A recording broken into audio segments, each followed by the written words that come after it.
Yo, what's up everyone? It's Nexus Harry, and today we're checking out, what if Harry collapsed in the Great Hall and Dumbledore's 200 magic seals were exposed to everyone. Drop a like if you're hyped. Subscribe for daily content. Let's get this story started. Chapter 1, The Crack in the morning. The morning started the way most bad mornings did at Hogwarts, with Harry already tired before he'd gotten out of bed. He'd been awake since 4. Not because of a nightmare, though those came regularly enough that he barely counted them anymore. This was something different. A pressure behind his sternum that had been building for weeks, subtle enough that he'd written it off as stress, as a clemency lessons with Snape, as the general misery of 5th year under Umbridge's thumb. But last night it had sharpened into something he couldn't sleep through, a tight, humming ache that sat in his chest like a coal that hadn't quite decided whether to go cold or catch fire. He'd lain there in the dark of the 5th-year boys' dormitory listening to Ron snore and Neville mumble something in his sleep and Dean's radio crackling softly from under his pillow, and he'd pressed his fist against his sternum and breathed and told himself it would pass. It hadn't passed. By the time he made it down to the Great Hall for breakfast, he'd managed to convince himself it was hunger. He hadn't eaten much at dinner the night before. Umbridge had assigned 3 feet of parchment on ministry-approved defensive theory after their defense lesson, which wasn't really a lesson at all but more of a supervised reading session where the actual point seemed to be making everyone feel stupid and compliant simultaneously. He'd spent the evening at the library with Hermione and hadn't thought about food until it was past 9 and the kitchens were technically closed. Hunger. That's what it was. He just needed to eat. The Great Hall was already about half full when the 3 of them came down, the October morning light coming grey and thin through the enchanted ceiling. It was going to rain. The clouds overhead were the color of old iron, pressing low over an invisible sky, and somewhere in the distance there was the sound of wind working itself up to something serious.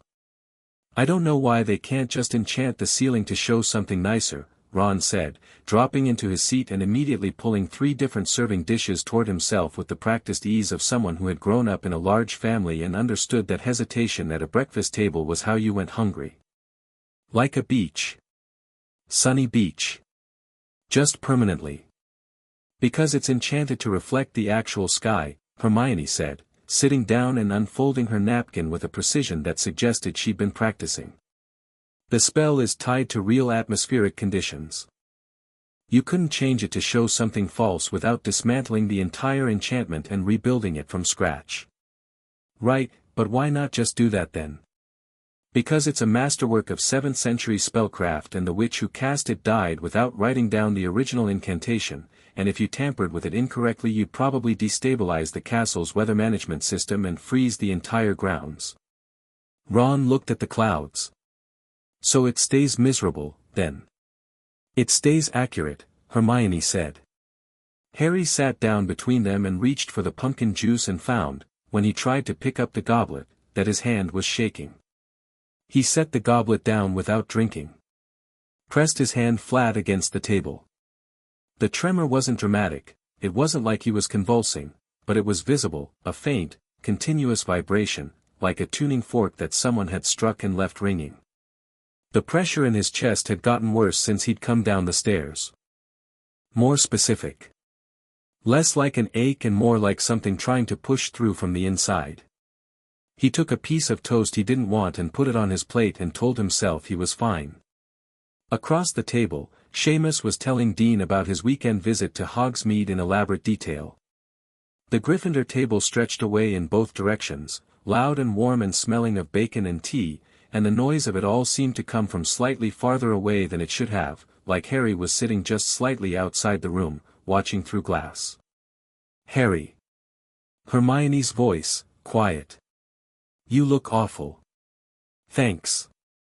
I'm serious." "You're pale." "I'm always pale." "Not like this." She stopped. Leaned forward slightly. "Are you all right?" "Actually." He opened his mouth to say yes, he was fine, it was nothing, the same script he'd been running for 5 years whenever anyone asked. The words were right there. He'd said them so many times they came automatically, like a reflex. What came out instead was nothing at all, because the pressure in his chest detonated. It wasn't an explosion in the way fire was an explosion, nothing that broke windows or threw people off their benches, nothing that immediately registered as violent. It was subtler than that and worse. It was like someone had reached into the center of Harry's chest and pulled a pin, and everything he'd been built around, every limit, every ceiling, every carefully maintained constraint, simply ceased to hold. The goblet of pumpkin juice in front of him cracked down the middle without being touched. The candles in the chandeliers above the Gryffindor table flared 4 feet high and then snuffed out simultaneously, leaving threads of smoke curling toward the enchanted ceiling. The bench beneath Harry lurched 3 inches to the left with a sound like a thunderclap. Harry didn't feel any of it. What he felt was a sound, not with his ears, but somewhere deeper, somewhere that didn't have a name, a sound like 200 locks opening at once. And then the light started coming out of him. It wasn't a spell. It wasn't anything he'd done. It was the color of lightning and it moved through his skin like heat moves through metal, and it spread outward across the table, and the entire Gryffindor table went silent with the particular quality of silence that happens when a group of people all stop breathing at the same moment. Then Harry fell off the bench. He was aware of hitting the stone floor, distantly, the way you're aware of cold water when you're already drowning. He was aware of shouting, Ron's voice, Hermione's voice, then other voices, more of them, the sound of benches scraping back, the thunder of footsteps. He was aware that something was still happening in his chest, not pain exactly, though it was adjacent to pain, more like the feeling of a door that has been nailed shut for years being torn off its hinges. The light was still coming. From where he lay on the floor of the great hall, cheek against cold stone, Harry could see it moving through the flagstones like cracks in ice, branching out in every direction from where he'd fallen, carrying that same lightning-white brightness with it, and where it touched the stone the ancient enchantments built into Hogwarts' foundations pulsed back in response, a deep amber, the color of old gold, like the castle was breathing. He heard, very clearly, above all the noise, a sharp crack directly above him. Then another. Then a sound like rain on glass, except there was no glass, and then something that felt like wind inside a closed room, carrying with it a smell like ozone and old parchment and something else he couldn't name, something that smelled, absurdly, like freedom. The seals were breaking. He didn't know that's what they were, not yet. He just felt them going, one after another, fast now, too fast, like a wall giving way once the first brick has been pulled. The ones he'd never known were there because they'd been there his entire life and so their weight had always just been the weight of being himself, 200 of them, and they did not go quietly. Harry. Ron hit his knees on the stone beside him, hands gripping Harry's shoulders, and the contact sent another pulse of light rippling outward across the floor. Ron yelped and pulled his hands back, not burned, just shocked, the way you get from touching a doorknob in dry weather, except scaled up enormously. He didn't let go. He just adjusted his grip and held on. Harry, what's happening? What do I don't know, Harry said, or tried to say. It came out barely a sound. Everyone get back. That was Hermione, on her feet, arms out, managing the crowd with the particular authority she deployed when she decided that managing the crowd was her job and no one else was equipped for it. Give him air, everyone back, now. The lightning white light was still spreading across the floor. Students were scrambling back from it, some alarmed, some fascinated. Lavender Brown had her hand over her mouth. Colin Creevey had gotten his camera out with the instinct of someone who had spent 4 years photographing Harry Potter and wasn't going to stop now, and Neville was standing very still at the edge of the spreading light with an expression on his face that Harry, through his haze, would have identified as recognition. The teacher's table was in motion. McGonagall was already on her feet, robes billowing, moving fast with the urgency of someone who didn't run but could cover ground at a pace that made running look inefficient. Flitwick had knocked over his goblet scrambling up. Sprout was coming around the end of the table. Snape hadn't moved, he was standing at his place at the teacher's table, very still, his dark eyes fixed on Harry with an expression that was not the contemptuous boredom he usually wore, and which Harry was in no condition to analyze. And Dumbledore. Dumbledore rose from his seat at the center of the table with the measured calm of someone who knew exactly what was happening and had hoped, very much, that it would not happen like this. His face was serene. His eyes were not. Harry noticed none of this in detail because by this point the last of the seals came apart. It was nothing like the others. The first 199 had gone in rapid succession, each one a crack, or release, a sensation of pressure easing, uncomfortable, overwhelming, but survivable. The last one was the first one. The oldest one. The one placed on an infant who had no defenses and no say in the matter, pressed down into the very foundation of his magical core, and it had been there so long that it had grown into him the way old iron grows into a tree, and pulling it free the great hall went white. Not briefly. Not politely. The light that came out of Harry Potter in that moment was not the gentle lightning crack brightness of the earlier release. It was total, a silent detonation of pure magical energy that bleached every surface in the room, that silenced every sound including the castle's own deep ambient hum, that stopped, for one held breath of a moment, every wand within 50 feet from working. Then it contracted back into him. Silence. Real silence, the kind that comes after something enormous, when the world is deciding what to do next. Harry lay on the floor of the great hall with his eyes open and looked up at the enchanted ceiling and the iron-gray clouds moving across it and felt, for the first time in his life that he could remember, completely and absolutely unobstructed. Like he'd been breathing through cloth his entire life and someone had taken the cloth away. The chandeliers reignited, all of them at once, burning steadier and brighter than before. The cracks of light in the floor faded. The cracked goblet on the Gryffindor table spontaneously repaired itself, the two halves simply rejoining, the pumpkin juice that had spilled flowing back into it as if the last 30 seconds of physics were being politely reversed. He sat up. Not slowly. Not carefully.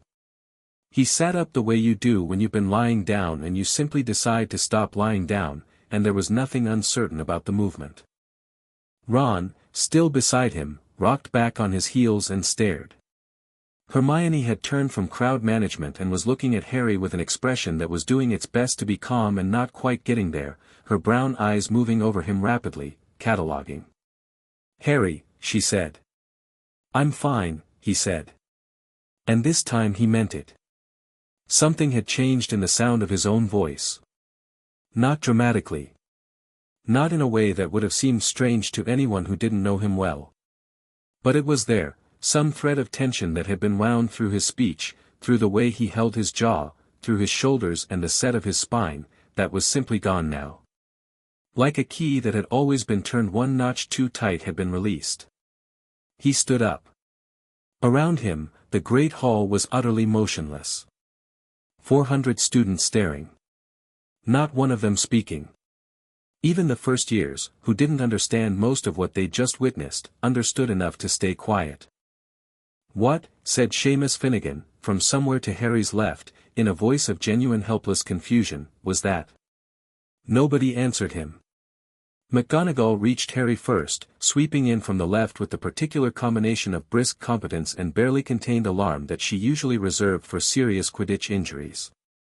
She took his arm, and held it, this time without the light reacting, because whatever had been happening was, apparently, done, and looked at him with sharp grey eyes from a distance of about 8 inches. "Mr. Potter. Can you tell me if you're hurt?" "No," he said. "I mean, no, I'm not hurt." "Professor, what just happened?" She held his gaze for a moment. Something moved behind her eyes that he couldn't read. Then she said, in the clipped tones of someone making a professional decision, "We're going to the hospital wing."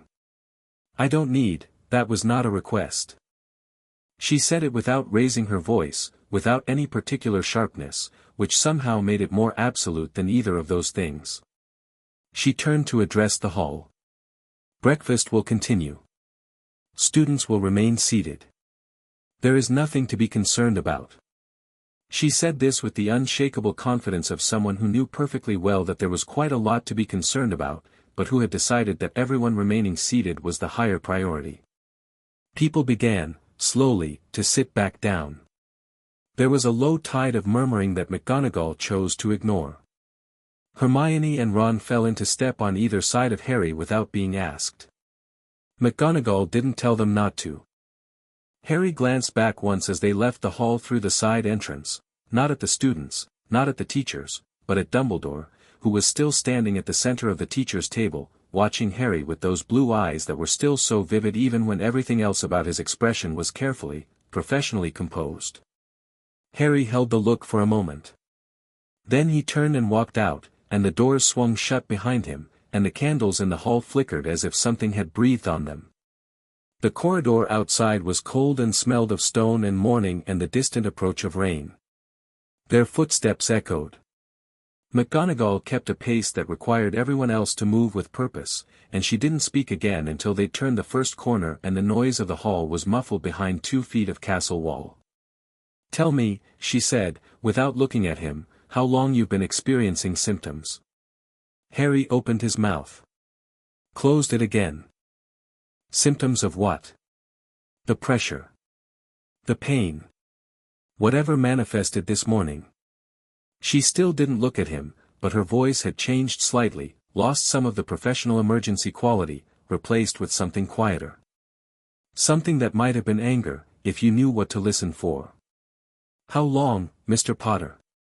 "Weeks," he said, after a moment. "Maybe longer." "I don't know, I thought it was stress." McGonagall said nothing. They walked another 20 feet. Her jaw was set in a way that Harry had come to associate with her experiencing a strong emotion that she considered it her duty not to express. "What happened back there?" Hermione asked. She was keeping her voice steady with visible effort, her arms wrapped around her own waist, the way she did when she was processing something that didn't have an easy framework yet. "The light. The way the floor reacted. That wasn't a standard magical discharge." "No," McGonagall said. "It was not." "Do you know what it was?" A pause. They were climbing the marble staircase now, moving toward the west corridor that led to the hospital wing. A portrait of a sleeping monk rocked slightly as they passed, stirred by the draft of their movement, and one painted eye opened briefly and then closed again. "I have a theory," McGonagall said. She said it the way you say things you'd rather not be saying. Madame Pomfrey will need to confirm it. Ron looked at Harry over Hermione's head with a glance that communicated, efficiently, what is going on. Harry gave him the slightest shrug back, no idea. Ron's expression shifted to something between worried and deeply unsettled, which matched how Harry felt, except underneath Harry's confusion was something else, something bright and impossible to name, something that sat where the pressure used to be. He felt like he'd just taken a breath after being held underwater for 11 years. He didn't say that out loud. They reached the hospital wing. McGonagall pushed open the door and walked in with the manner of someone who had delivered students to this room enough times to have moved past knocking. Madame Pomfrey was already awake, moving between beds in her crisp white apron, and she turned at the sound of the door with the alert readiness of a woman who had spent 30 years sleeping lightly.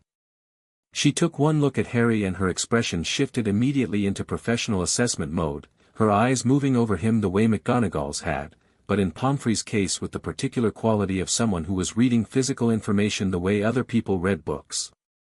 "On the bed," she said, pointing without preamble to the nearest one. "I'm actually fine," Harry said. "Physically. I feel, on the bed, Mr. Potter." She said it with great warmth and complete inflexibility and gestured again. Harry sat on the bed. Hermione and Ron stationed themselves on either side of him with the territorial instincts of people who had been in this room together often enough to have established positions.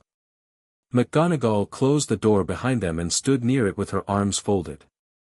Pomfrey approached with her wand already in hand, and she began a diagnostic scan, not the simple ones she used for Quidditch injuries, nothing as basic as episki or a standard healing charm. This was elaborate, methodical, the wand tracing patterns in the air above Harry that he'd never seen her use before, and with each pass, soft lights appeared over his chest and shifted in color and seemed to carry information that she was reading in the way you read words. Harry watched her face while she worked. He'd gotten good at reading her face over the years, better than she probably knew. She started with the professional calm she always brought to diagnostics. That gave way, after the third pass of the wand, to a slight crease between her brows. After the fifth pass, her wand arm slowed. After the seventh, she stopped entirely. She stood there for a moment looking at what she'd found. "Poppy," McGonagall said.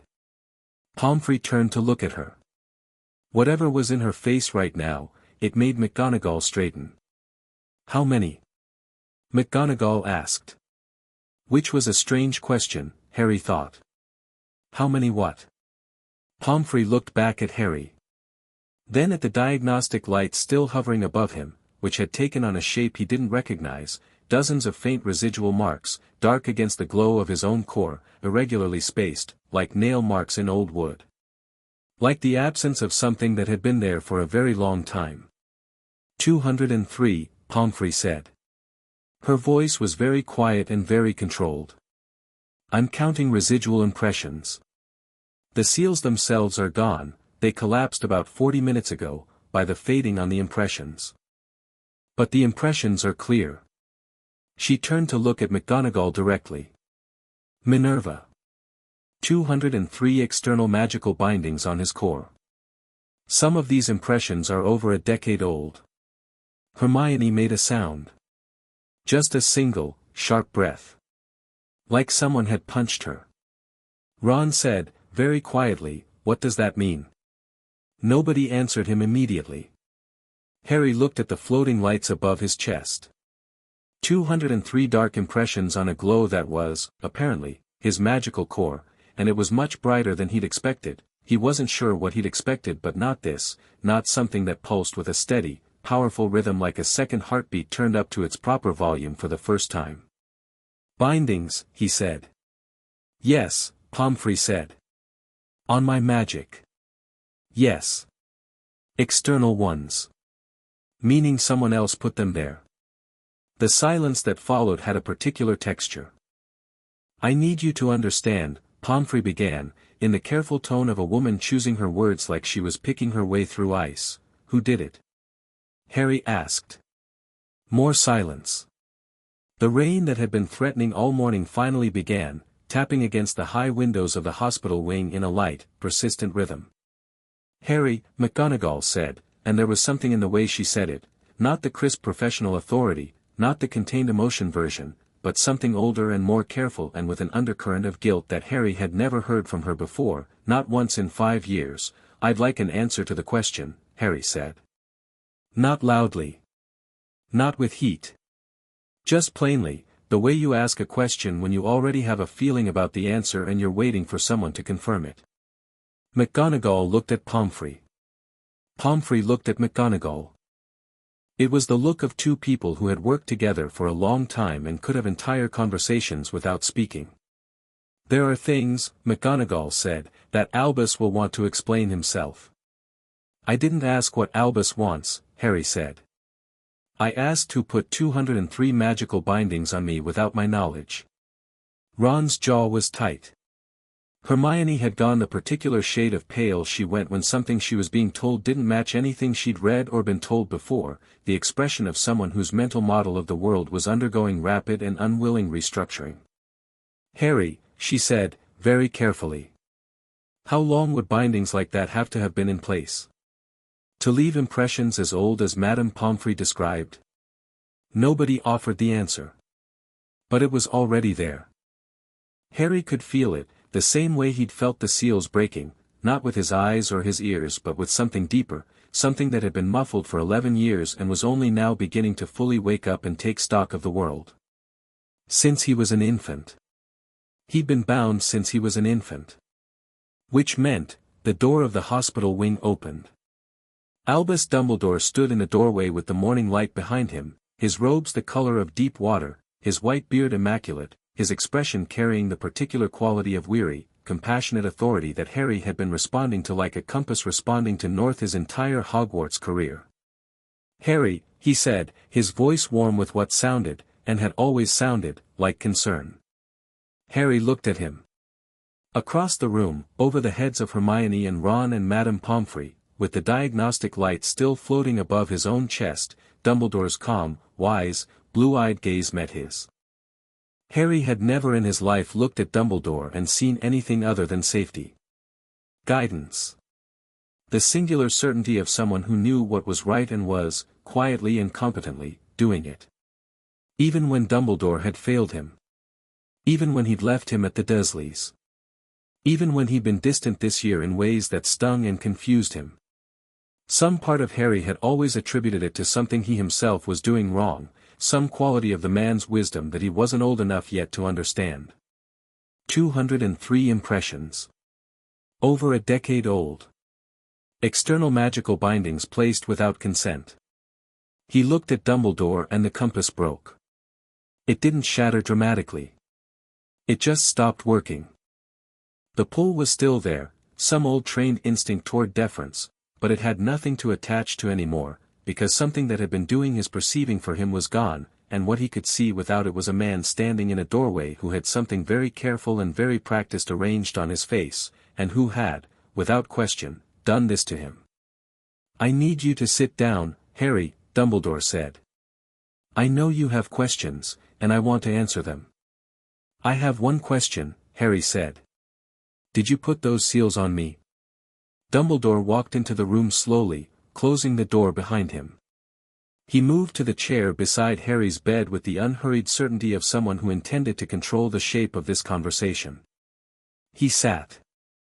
He looked at Harry with those blue eyes and he said, "Yes. But I need you to understand why." Ron's chair made a sharp sound against the floor as he pushed back from it. Not standing, just reacting, the movement of someone who'd been hit with something and had nowhere to put it yet. Hermione had both hands flat on her own thighs and was looking at Dumbledore with an expression Harry had never seen from her before, not anger, not yet, but something beneath anger, the thing anger comes from, the thing that happens when someone you believed in turns out to have been worth a different kind of belief entirely. Harry looked at Dumbledore. He didn't feel what he expected to feel. He'd spent 5 years having reactions to things, fear, grief, anger, the particular miserable guilt of surviving things other people hadn't, and he was familiar enough with his own emotional landscape to know what surprise felt like, what betrayal felt like, what the combination of the two felt like. This wasn't quite any of those. It was colder than that. Cleaner. "Then explain," Harry said. And the rain kept coming against the windows, steady and grey and relentless, and Dumbledore folded his hands on his lap and began to talk, and in the hospital wing of Hogwarts on an October Tuesday in 1995, the story that had been building for 15 years quietly and irrevocably changed shape. "Your power," Dumbledore began, his voice measured and deep, "was evident from the moment of your birth. Exceptionally so. I have encountered gifted children before, Harry, but what your parents described, the accidental magic, the frequency and force of it, barely a month after your birth, was of a magnitude I had not encountered in 60 years of study." He paused. His hands, folded on his lap, did not move. His eyes were on Harry's, steady and serious. "Voldemort was not the only one who had reason to be alarmed by what you were.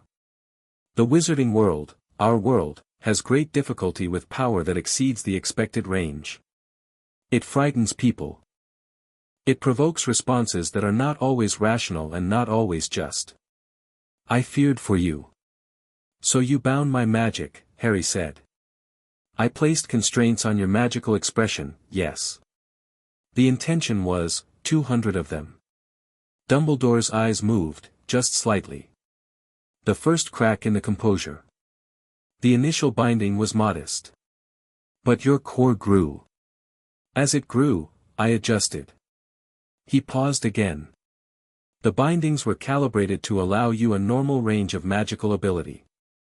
To let you function as a student, to learn, to be controllable," Harry said. "To be safe," Dumbledore said. And there it was, the genuine belief, the thing that made the whole mess human rather than simply monstrous. He did believe it. You could see it in his face, in the way the words came, without the defensive quality of someone constructing a justification. He believed it. Which was its own kind of terrible. You decided, Harry said slowly, that my actual power was dangerous enough that you would spend 15 years cutting it down to a size you were comfortable with. Without telling me. Without telling my parents. They're dead, they can't confirm or deny this, but I'm reasonably certain my parents would have wanted to know. He kept his voice even. Without any consent. Any discussion. Just, you decided. I have made many decisions on behalf of those who could not yet make them for themselves, Dumbledore said. Some of those decisions are ones I would make again. Some, he stopped. Some, McGonagall said, from near the door, and her voice had the particular quality of someone who has been holding something back for a long time and is now deciding not to hold it back anymore, you perhaps should have made differently. Dumbledore looked at her. She looked back. There was history in that exchange, years of it. Harry got off the bed. Not dramatically. He just stood up, because sitting on a hospital wing bed while Dumbledore explained why he'd spent 15 years deciding how much of Harry was appropriate felt suddenly and completely wrong, and he was done doing things that felt wrong because they were expected. He was considerably taller than he remembered. Not physically, he hadn't grown 6 inches in the last 20 minutes, but there was something in how he stood now, something in the alignment of his spine and the set of his shoulders, that occupied space differently than he had at breakfast. The weight that had been sitting on him since he could remember had been replaced by something else, something that ran through him like current, and he stood in the middle of the hospital wing and felt the full extent of his own magical core for the first time, and it was a great deal. Pomfrey, to her credit, simply watched him and said nothing. I'm going to go, Harry said. Harry, I think it would be best if we continued, Dumbledore began. I don't. He said it without heat. You said what you had to say. I heard it. I need to think, and I can't think here. There are things you need to know. About Voldemort, about the prophecy, about why the timing of this. I know about the prophecy, Harry said. I know about Voldemort. I've been dealing with Voldemort since I was 11 without the part of myself you decided I wasn't ready for. I think I can manage a few hours. He looked at Dumbledore directly. We're not done. But right now, I'm leaving. Something happened in Dumbledore's eyes. A flash of something that wasn't entirely sadness. Might have been the specific expression of someone who, for the first time in a very long time, realizes they are not going to win this one. Very well, he said, quietly. Harry walked to the door. Hermione and Ron fell into step beside him without a word, the way they always did, and this time that simple, automatic loyalty hit him somewhere considerably more significant than usual. He pushed open the hospital wing door and walked out into the corridor, and behind him he heard Dumbledore say something else, quietly, to McGonagall. He didn't stay to hear what it was. The stone corridor was cool and wide and empty, and the rain against the high windows was the only sound for a moment, and Harry walked through it with his friends on either side and felt the castle around him, not metaphorically, not as poetic feeling, but actually felt it, the magic woven into the stone and wood and glass, old and intricate and familiar, and it responded to him in a way it never quite had before. Like a dog pressing its nose into a familiar hand. Like a building that had been waiting for something, and wasn't waiting anymore. Harry, Ron said. I know. That was, I know. Hermione was quiet for longer than she usually was. When she spoke, her voice was controlled in the particular way that meant she was doing significant internal work to keep it that way. I'm going to need to research the legality of placing magical bindings on a minor without parental or guardian consent under wizarding law. She paused. And then I'm going to need to be very angry about this for a while. Yeah, Harry said. Me too. He said it calmly. He walked down the corridor with the rain on the windows and the castle breathing around him and the full, uncut, uncapped extent of his magical self running through his veins for the first time in his conscious memory, and somewhere in the back of his mind, quiet, specific, absolutely certain, he began to think about what came next. Above them, something crackled. A single stone in the ceiling threw one brief spark of golden light into the corridor, like Hogwarts itself was punctuating the moment. Then it went dark, and they walked on. Chapter 2, 200 Lies. The news reached every corner of Hogwarts before second period. This was not surprising. 400 students had witnessed whatever happened in the Great Hall, and 400 students had opinions about it, and Hogwarts' information ecosystem operated with the ruthless efficiency of any closed community where gossip was the primary currency. By the time Harry, Ron, and Hermione made it back from the hospital wing and climbed to the 7th floor, they passed 3 separate clusters of students in corridors who went conspicuously quiet when Harry came into view and then resumed whispering the moment he'd passed. Harry noticed. He noticed everything slightly differently now, not sharper exactly, more like the resolution had been turned up on a television that had always been running slightly out of focus without him knowing. He noticed the whispers and the stares and the way people moved slightly out of his path without quite meaning to, and he filed it all away and kept walking. They ended up in the small room off the 7th floor corridor that wasn't officially a study room but had accumulated 3 mismatched chairs, a lamp that only worked when you tapped it twice, and a general atmosphere of being forgotten by the castle's official geography. Hermione had found it in 3rd year. They'd been using it ever since for conversations they didn't want overheard. Ron dropped into the largest chair and stared at the ceiling. Hermione went straight to sitting cross-legged on the floor, because she always thought better that way, and pulled out a roll of parchment and a quill with the focused energy of someone who needed to do something with her hands before she could do anything with her head. Harry sat in a chair by the window and looked out at the rain and thought. The grounds were gray and wet, the lake's surface hammered flat by the downpour, the trees at the forest's edge bending in a wind that hadn't made it inside the castle walls yet. Everything looked the same as it had yesterday. Same lake, same sky, same castle. Same view he'd been looking at for 5 years. It was astonishing, how much the same everything looked. "Okay," Ron said, to the ceiling. "So Dumbledore put magical bindings on you when you were a baby?" "Yes. 200 of them. 203, technically." "Right." Ron was quiet for a moment. "Why 3? Was there a moment where he got to 200 and thought, that's probably enough, and then reconsidered twice?" "Ron," Hermione said. "I'm processing," he said. "This is how I process." Harry almost smiled. Almost. Hermione's quill was moving already, scratching quickly across the parchment. She was making a list, or possibly a diagram, hard to tell with Hermione. Her note-taking existed somewhere between filing system and active thinking, each one feeding the other. "What I need to understand," she said, without looking up, "is the mechanism. Magical bindings on a core aren't complicated in theory, but 200 layered ones, applied to an infant, maintained and adjusted over 15 years, that's not something you do casually. That requires regular access to the subject." "He's the headmaster," Ron said. "Harry's at school here 9 months a year. The older impressions are from before Hogwarts." She paused her writing. Madame Pomfrey said some of the impressions were over a decade old. Harry didn't come to Hogwarts until he was 11.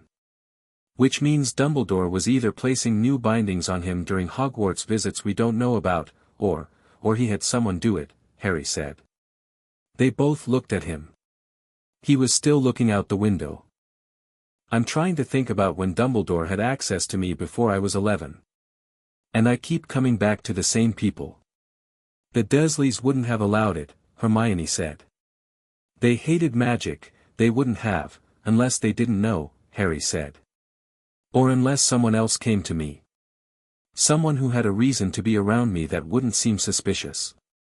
He turned from the window. "Who checked on me? Growing up? Who was the one person Dumbledore had who kept an eye on Harry Potter at the Dursleys?" Hermione's quill stopped. Ron sat up from his ceiling staring. "Dumbledore had people watching the house," Harry continued. "I know that from what Sirius told me. Members of the Order, taking shifts, keeping watch. Arabella Figg. The batty cat lady from down the street. I've known for a year that she was a squib working for Dumbledore. He paused. She had regular access to me. Regular, unsupervised, completely above suspicion access to me for 10 years. Harry, do you actually think I don't know. He said it honestly. She might not even have known what she was being asked to do. But someone was maintaining those bindings. Someone who could get close to me regularly and without raising suspicion from the Dursleys or anyone else. He looked at Hermione. You said the impressions indicate they were adjusted as my core grew. That's what Madame Pomfrey implied, yes. That means someone was checking. Regularly. Recalibrating. His voice was level. That's not something you set up once and walk away from. That's ongoing. That's systematic. He stopped himself. That's a lot of intent. The rain rattled harder against the window. Hermione looked down at her parchment. Something about the set of her jaw had changed. She was doing the thing where she was restructuring a foundational assumption, which for Hermione was a deeply uncomfortable physical experience, like watching someone reset a dislocated joint. He said he did it to protect you, she said, quietly. He said a lot of things. But that was Harry, I'm not defending him, I'm trying to understand the logic. Because I think it matters. Whether he did this because he thought you'd be dangerous without it, or because he wanted control over you. Those aren't the same thing. They're not mutually exclusive either, Harry said. She looked up. Her eyes were bright and slightly too focused, which was how she looked when something was hurting and she was converting it into intellect as fast as possible to avoid sitting with the hurt. No. They're not. Ron was looking between them. Does the reason matter? I mean, regardless of why he did it, he did it. It happened. The why doesn't change what it was. The why determines what he'll do next, Harry said. That's why it matters. Ron chewed on this for a moment. Then he nodded, slowly, with the expression of someone who doesn't like where the logic goes but can't find a flaw in it. Harry stood up from his chair. The room's ambient light shifted slightly when he moved, just by a fraction, just enough that if you weren't watching you'd have attributed it to the cloud cover outside. He went to the door. Where are you going? Hermione asked. To find Snape. Both of them stared at him. Snape, Ron repeated, in the tone of someone confirming they've heard correctly. He was in the Great Hall this morning. He saw what happened. And when Pomfrey told McGonagall about the impressions, Snape was the only person at the teacher's table who didn't come over. Harry looked back at them. He already knew what it was. Which means he knew about the seals. Which means he has information I want. A silence. Snape, Ron said again. You want to go and voluntarily talk to Snape. I want information from him. That's different from wanting to talk to him. Harry, he's going to be Snape, Harry said. I know. I've been managing Snape for 5 years. You've been managing Snape with the equivalent of one hand tied behind your back, Hermione said, and the moment she said it, something landed in the room. Because that was, suddenly, literally true. She closed her mouth. Harry looked at her for a moment. Then, quietly, exactly. The potions classroom in the dungeons was cold the way dungeons are always cold, not from the temperature exactly but from the particular quality of the stone, the depth of the castle, the absence of windows. The torches burned low and green-tinged against the dark walls, and the smell was the permanent one of simmered ingredients and old smoke and something metallic that no amount of airing out had ever managed to shift. Harry knocked. It was between classes, a gap of 40 minutes before the third-year Hufflepuffs had potions, and he'd confirmed, from a quick check of the schedule board near the Great Hall, that the dungeons should be free. Enter. Snape was at his desk, writing, and he did not look up when Harry came in.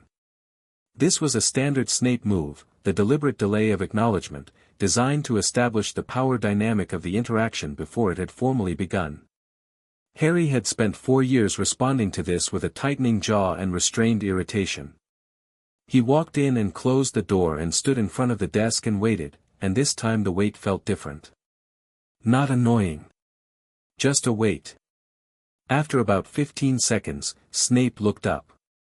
His expression was the usual one, the dark, controlled contempt that he wore the way other people wore cologne, present always and in carefully modulated intensity. But as his eyes moved over Harry and processed what was in front of him, something shifted. It was very small. Harry might have missed it yesterday. He didn't miss it today. Potter. He set his quill down. This is not your scheduled occlumency session. No, sir. Then to what do I owe the singular pleasure? I need to ask you something, Harry said. And I need you to answer me honestly. Snape's eyebrow rose. I beg your pardon. This morning, in the Great Hall. You didn't come over. When Madame Pomfrey told Professor McGonagall about the impressions, the residual impressions from the seals, everyone else at the teacher's table reacted. You didn't. Harry kept his voice straightforward and his eyes on Snape's. You already knew what they were. Something happened in Snape's face. Not dramatic, not the flash of guilt or the crack of composure that you'd get in a film. Just a stillness, a quality of a man deciding something very quickly. What I knew or did not know about matters pertaining to your situation is not your concern, Potter. With respect, Harry said, it is exactly my concern. With respect, Snape said, and he said it the way people say it when they mean the opposite, you are a 15-year-old boy who has just experienced a significant magical event and whose judgment is, at this particular moment, likely to be, considerably better than it was at breakfast, Harry said. Given what's been removed from it. Snape stopped. The torches guttered. The room was absolutely still except for the distant sound of some piece of equipment above them and the castle shifting in its place, stone moving on stone, and Harry recognized it now, the castle was doing it again, that subtle responsive movement, following him around like a tide following the moon. You knew about them, Harry said. Some of them. Not all, I don't think anyone outside of Dumbledore knew the full number. But you knew the seals existed. Which means at some point Dumbledore told you. And I want to know what he told you and when and why. Snape looked at him for a long, assessing moment. The expression on his face was doing something complicated and he'd chosen not to entirely hide it, which was unusual in itself. Snape's face was normally the most carefully managed real estate in Hogwarts. Close the door, he said. It is closed. Then sit down. Harry sat, not because he felt like sitting but because Snape telling him to sit down, in that voice, meant something was about to happen that was worth sitting down for. Snape rose from behind his desk with the contained, precise movements of someone who was using physical action to order his thoughts. He moved to the shelf of ingredients along the far wall and stood with his back to Harry for a moment, hands clasped behind him, and when he turned back his face had settled into a different configuration, not warmer. Snape was physiologically incapable of warm, but more direct. Stripped of the performance of contempt. I became aware of the bindings in your third year, he said. I discovered them incidentally, during an examination of a curse detection exercise. The secondary enchantments on your magical core were visible to the right diagnostic approach, though the exercise in question was never intended to reveal them. He paused. I went to Dumbledore. And he told me it was necessary. That the seals were a protection. That your power, unconstrained, would draw Voldemort's attention more effectively than any dark mark, more certainly than any prophecy, and that keeping it contained until you were of age and properly trained was the only logical course. He said it flatly, factually, the way Snape reported things he found personally distasteful but professionally obligated to relay accurately. You believed him. Snape looked at him steadily. I had questions. Which I raised. And then I was told, in terms that were not ambiguous, that the matter was not open for debate and that my concerns had been heard and considered and were outweighed by larger strategic necessities. Harry sat with this for a moment. So he told you to leave it. He told me that some things had to be managed carefully and over a long timeline, and that individual discomfort, my discomfort, your discomfort, in this case one being aware and one not, was an acceptable cost against the larger objective. That's a very Dumbledore way to say it. It is, Snape said. Something in his voice had gone very dry. Were you the one who was maintaining them? Recalibrating as my core grew? No. The answer was immediate and flat. Whatever arrangement Dumbledore had for maintaining the bindings, I was not part of it. Harry studied his face. He was good at this, had always had some baseline ability to read people, accelerated by years of dealing with the Dursleys, where misreading a mood could have real consequences. Now that baseline felt sharpened to something considerable. He looked at Snape and saw a man telling the truth, which was interesting, and a man who was carrying something he hadn't decided what to do with, which was more interesting. Were you going to tell me?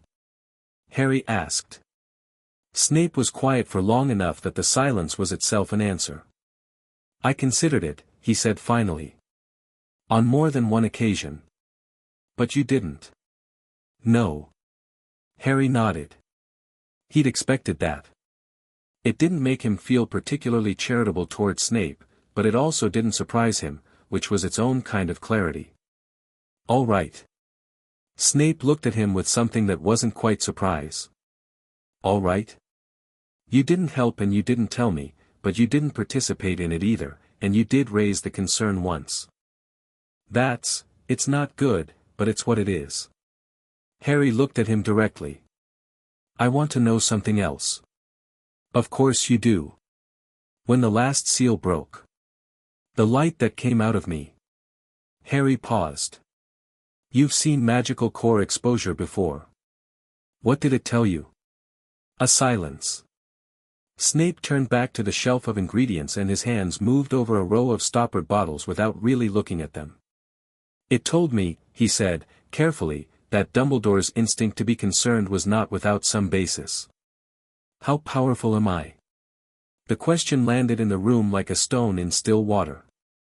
Snape turned back. He looked at Harry with those black eyes that didn't give away much and gave away a great deal if you knew the language. Do you know, he said, what the term magus primus means? Harry shook his head. It is an archaic designation. Pre-ministry, pre-modern classification.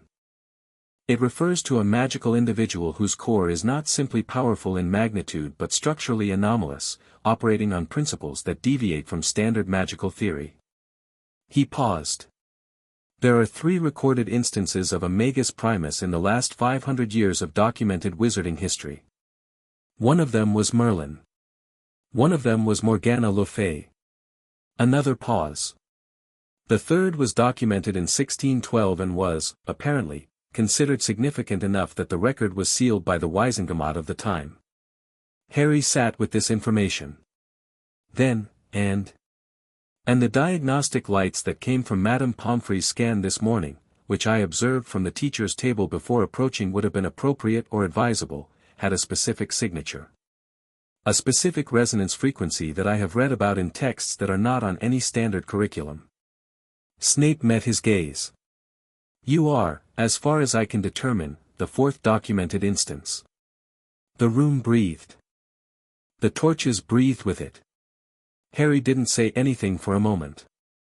That, he said, finally, explains why he used 200. Something crossed Snape's face that, on a different face, on a warmer face, might have been the beginnings of rueful acknowledgement. Yes, he said.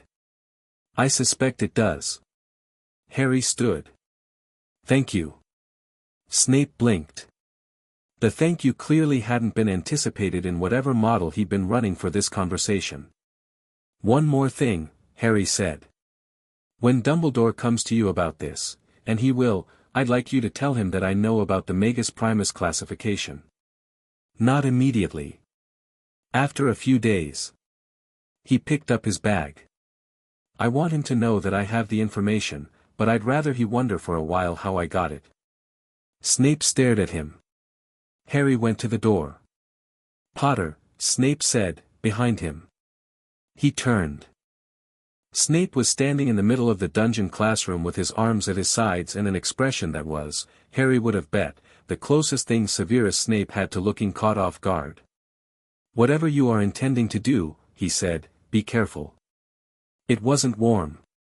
It wasn't paternal. It was the measured, professional caution of a man who had seen a great many things go wrong in his life and had just, possibly, identified something he did not want to see added to the list. "Always am," Harry said. He walked out. The news had upgraded itself to a full-scale Great Hall incident by the time lunch arrived, and Great Hall incidents at Hogwarts operated on a specific social hierarchy. Below a Great Hall incident sat ordinary gossip, rumors, and minor scandals. Above it sat things that changed the school's actual atmosphere: Dementors, the Chamber of Secrets, the Triwizard Tournament. Harry's collapse, and whatever had happened after it, had made the jump with room to spare. He could feel it when he walked into the hall for lunch. The temperature of attention on him was different from the usual mixture of resentment and reluctant hero worship he'd been navigating since the Prophet had started the Liar campaign in September. This wasn't that. This was something more complicated and more genuine, a room full of people who had watched something extraordinary and hadn't yet processed what it meant. He sat down at the Gryffindor table. Ron and Hermione flanked him as always. He reached for the nearest serving dish without ceremony and began loading food onto his plate, because whatever had happened he'd now missed 2 meals and he was, functionally, starving. Neville slid in across from him without saying anything. He did this occasionally, just appearing at mealtimes without announcement, which Harry had always appreciated about him. He looked at Harry for a moment with those steady brown eyes and then said, very quietly, "You okay?" "Yeah," Harry said. "You?" "Weird morning," Neville said. "Yeah." Neville looked down at his food. Then back up. "When the light went along the floor, when it reached where I was standing, I felt something." He said it carefully, like he was testing whether the words were right. "In my chest. Like something trying to," he stopped. "It wasn't bad. It was just odd." Harry looked at him steadily. Remembered what he'd noticed, Neville standing very still at the edge of the spreading light with that expression. Recognition. "Have you ever had your core checked?" Harry asked. "Full diagnostic, not just a standard health scan." Neville frowned. "I don't think so." "Why?" "I'd ask Madame Pomfrey to do one. Just to be thorough." Something in Neville's face moved, a flicker of something between uncertainty and a question he wasn't ready to ask yet. He looked at Harry for a moment, then nodded and went back to his food, and Harry respected him enormously for not pushing it further than that. The conversation along the table moved in currents. Seamus was explaining to anyone who would listen what he thought he'd seen, which was a dramatic retelling that was roughly 60% accurate and 40% embellishment, but that Harry let go because Seamus told it well and his energy kept the tone at excited rather than frightened. Lavender and Parvati had their heads together and kept glancing at Harry with expressions he couldn't quite read. Dean was unusually quiet. Ginny Weasley appeared at Harry's elbow from the direction of the second-year end of the table, sat down across from him next to Neville, and said without preamble, "Tell me what actually happened."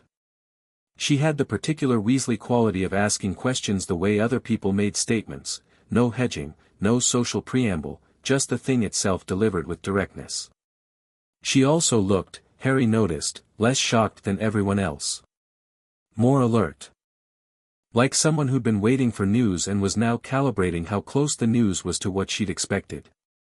"What have you heard?" Harry said. "Everything and none of it useful. Colin has 17 photographs. Lavender says you spontaneously combusted and then uncombusted. Seamus is saying it was a magical surge triggered by stress, but the light patterns don't match that." She looked at him steadily. "So I'm asking you."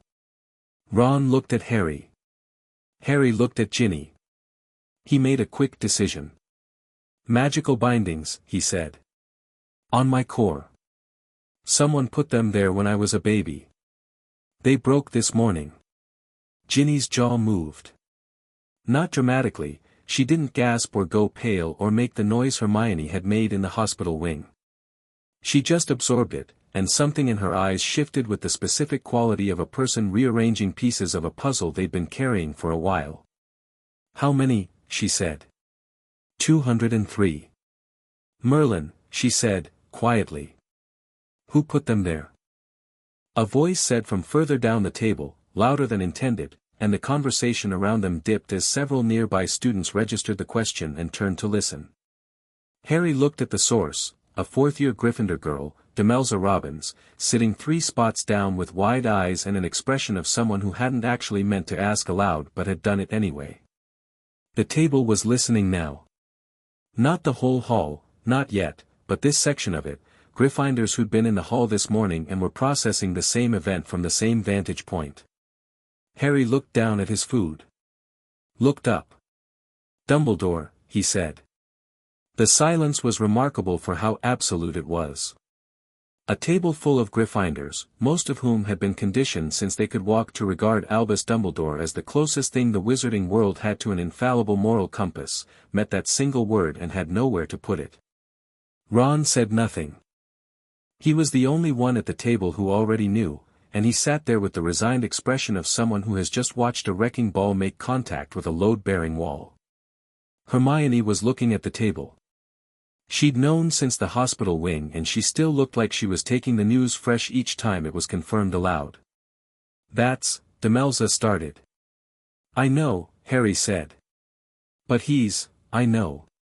"Why would he?" "Because he decided it was necessary," Harry said. "Whether it was or not is a different question." He looked around the table at the faces, shocked, uncertain, recalibrating. "I'm not asking anyone to take sides. I'm not asking anyone to do anything. I'm just answering the question because you asked it and I'm done pretending things aren't what they are." That last part came out with more edge than he'd intended. Not anger, something sharper than anger. Certainty. The table stayed quiet. After a moment, Seamus Finnegan, who had never in his life let a silence stand longer than it had to, said, "So what happens now then?" Good question, Harry thought. What happened, that afternoon, was Umbridge. He probably should have anticipated it. She'd been watching him all year with the small, patient malice of something that enjoyed waiting. She was Educational Decree number 24 personified, the Ministry's hand in a pink cardigan, and she'd been looking for an excuse to close her hand around Harry specifically since September. A publicly witnessed magical event of the magnitude that had happened in the Great Hall that morning was not something Dolores Umbridge would let pass. She caught him in the corridor outside Transfiguration. He heard her before he saw her, the heels on the stone, the particular rhythm of them, and the brief silence from the nearest cluster of students who had learned through painful experience that hearing that sound was reason to suddenly become interested in being somewhere else. He turned. She was standing in the corridor with her clipboard and her pink cardigan and her wide, toad-like smile that never reached anything above her upper teeth, and she had 2 sixth-year Slytherin Inquisitorial Squad members at her shoulders like bookends, both of whom had the expressions of people trying to look menacing and mostly succeeding in looking uncomfortable. "Mr. Potter," she said, in the high, sweet voice. "How fortunate. I was hoping to speak with you." "I have Transfiguration," Harry said. "Yes, and I have the authority, as High Inquisitor of this school, to delay any student's attendance at any class for the purposes of official inquiry." She produced this sentence the way you produce a particularly well-rehearsed card trick, with the practiced ease of someone who has used it many times and enjoys the effect. "Shall we speak in my office?" "I'd rather not." The smile didn't change. This was impressive, in a reptilian kind of way. Whatever was happening behind the smile, it never leaked into the expression itself. "I'm afraid it isn't optional, Mr. Potter." "Educational Decree 24 allows you to conduct inquiries," Harry said. "It doesn't specify they have to happen in your office." Something very small happened in her eyes. "I beg your pardon. We can talk here." "I'm happy to talk here." He met her gaze, steady and direct and without the vague anxiety that had always shadowed his interactions with her before. That anxiety had been real, a deep, instinctive response to authority that he'd attributed to 5 years with the Dursleys but which he was now rethinking. "What do you want to know?" She was recalibrating. He could see it, a very controlled recalibration, the sort Umbridge would be too professional to allow to show, but present. She had expected him to be pulled along. She had expected the version of Harry she'd been reading all year, the defensive, wound-tight boy who flinched when authority moved toward him. "This morning's incident," she said. She opened her clipboard and produced a quill, uncapped it, held it. "I'll need a full account. The nature of the magical event, any prior symptoms, and a complete disclosure of any training or external magical intervention you may have received outside of the prescribed curriculum." The nature of the event, Harry said, was that bindings on my magical core broke down. I had no prior knowledge of the bindings. I didn't receive any external training that triggered it. It happened on its own. Bindings. She wrote something on her clipboard. Her face was pleasant and engaged, the expression of someone conducting a very reasonable administrative process. "And who placed these bindings?" "I'd prefer not to say in a corridor." "But you have a name." "Yes." She wrote something else. Underlined it, from the sound of the quill. "The Ministry will need to examine you, of course." "A magical event of this magnitude, no," Harry said. The quill stopped. "I'm sorry." Umbridge said. Still pleasant. Still smiling. "The Ministry won't be examining me," Harry said. "I'm a minor. Any Ministry examination of a minor's magical core requires consent from a parent or guardian." He paused. "My legal guardian, Vernon Dursley, is a muggle who doesn't have the standing to consent to a magical procedure. My godfather, Sirius Black, is a fugitive, which creates a legal ambiguity about his standing. Which means there is no one who can consent to a Ministry examination on my behalf." He kept his voice completely even. "Which means you'd need to petition the Wizengamot for emergency jurisdiction. Which requires Dumbledore's signature, as the head of the Wizengamot. Which I think you'll find is not currently available." The part about Dumbledore's signature was a guess. But it was an educated guess, and Umbridge's face, even through the professional pleasantness, confirmed it. "For a 15-year-old, she said, softly, "you seem remarkably well-versed in Ministry procedure." "Hermione Granger is my friend," Harry said. "You absorb things." From behind him, he heard the very controlled sound of Hermione being extremely pleased about something and working extremely hard not to show it. Umbridge looked at him for a long moment. The smile was still there. It had taken on a quality, something underneath the pleasantness that was neither warm nor cold, something assessing and patient. She was re-evaluating him, he could see it, moving pieces around in whatever calculation she ran on other people. She clicked her quill shut. "The Ministry will be in touch, Mr. Potter," she said. "This matter isn't closed." "I expect not," he said. She walked away. The two Slytherins went with her, both of them throwing glances back that were trying very hard to be intimidating. Harry watched her go until she'd turned the corridor corner, and then he went back to walking toward Transfiguration and didn't look back. Ron fell in beside him. "Hermione," he said. "I know," Hermione said. Her voice was tight with the effort of not saying more. "About the Wizengamot signature thing, it is actually required," she said. "I wasn't sure Harry knew that." "I didn't entirely," Harry said. "But she didn't know I didn't know, and that was more important." Ron looked at him. "That was either very smart or very reckless." "Why not both?" Harry said. McGonagall taught Transfiguration with the slightly elevated intensity that she used when she was worried about something but had decided that the best response to worry was getting very good at her job in the immediate vicinity of the problem.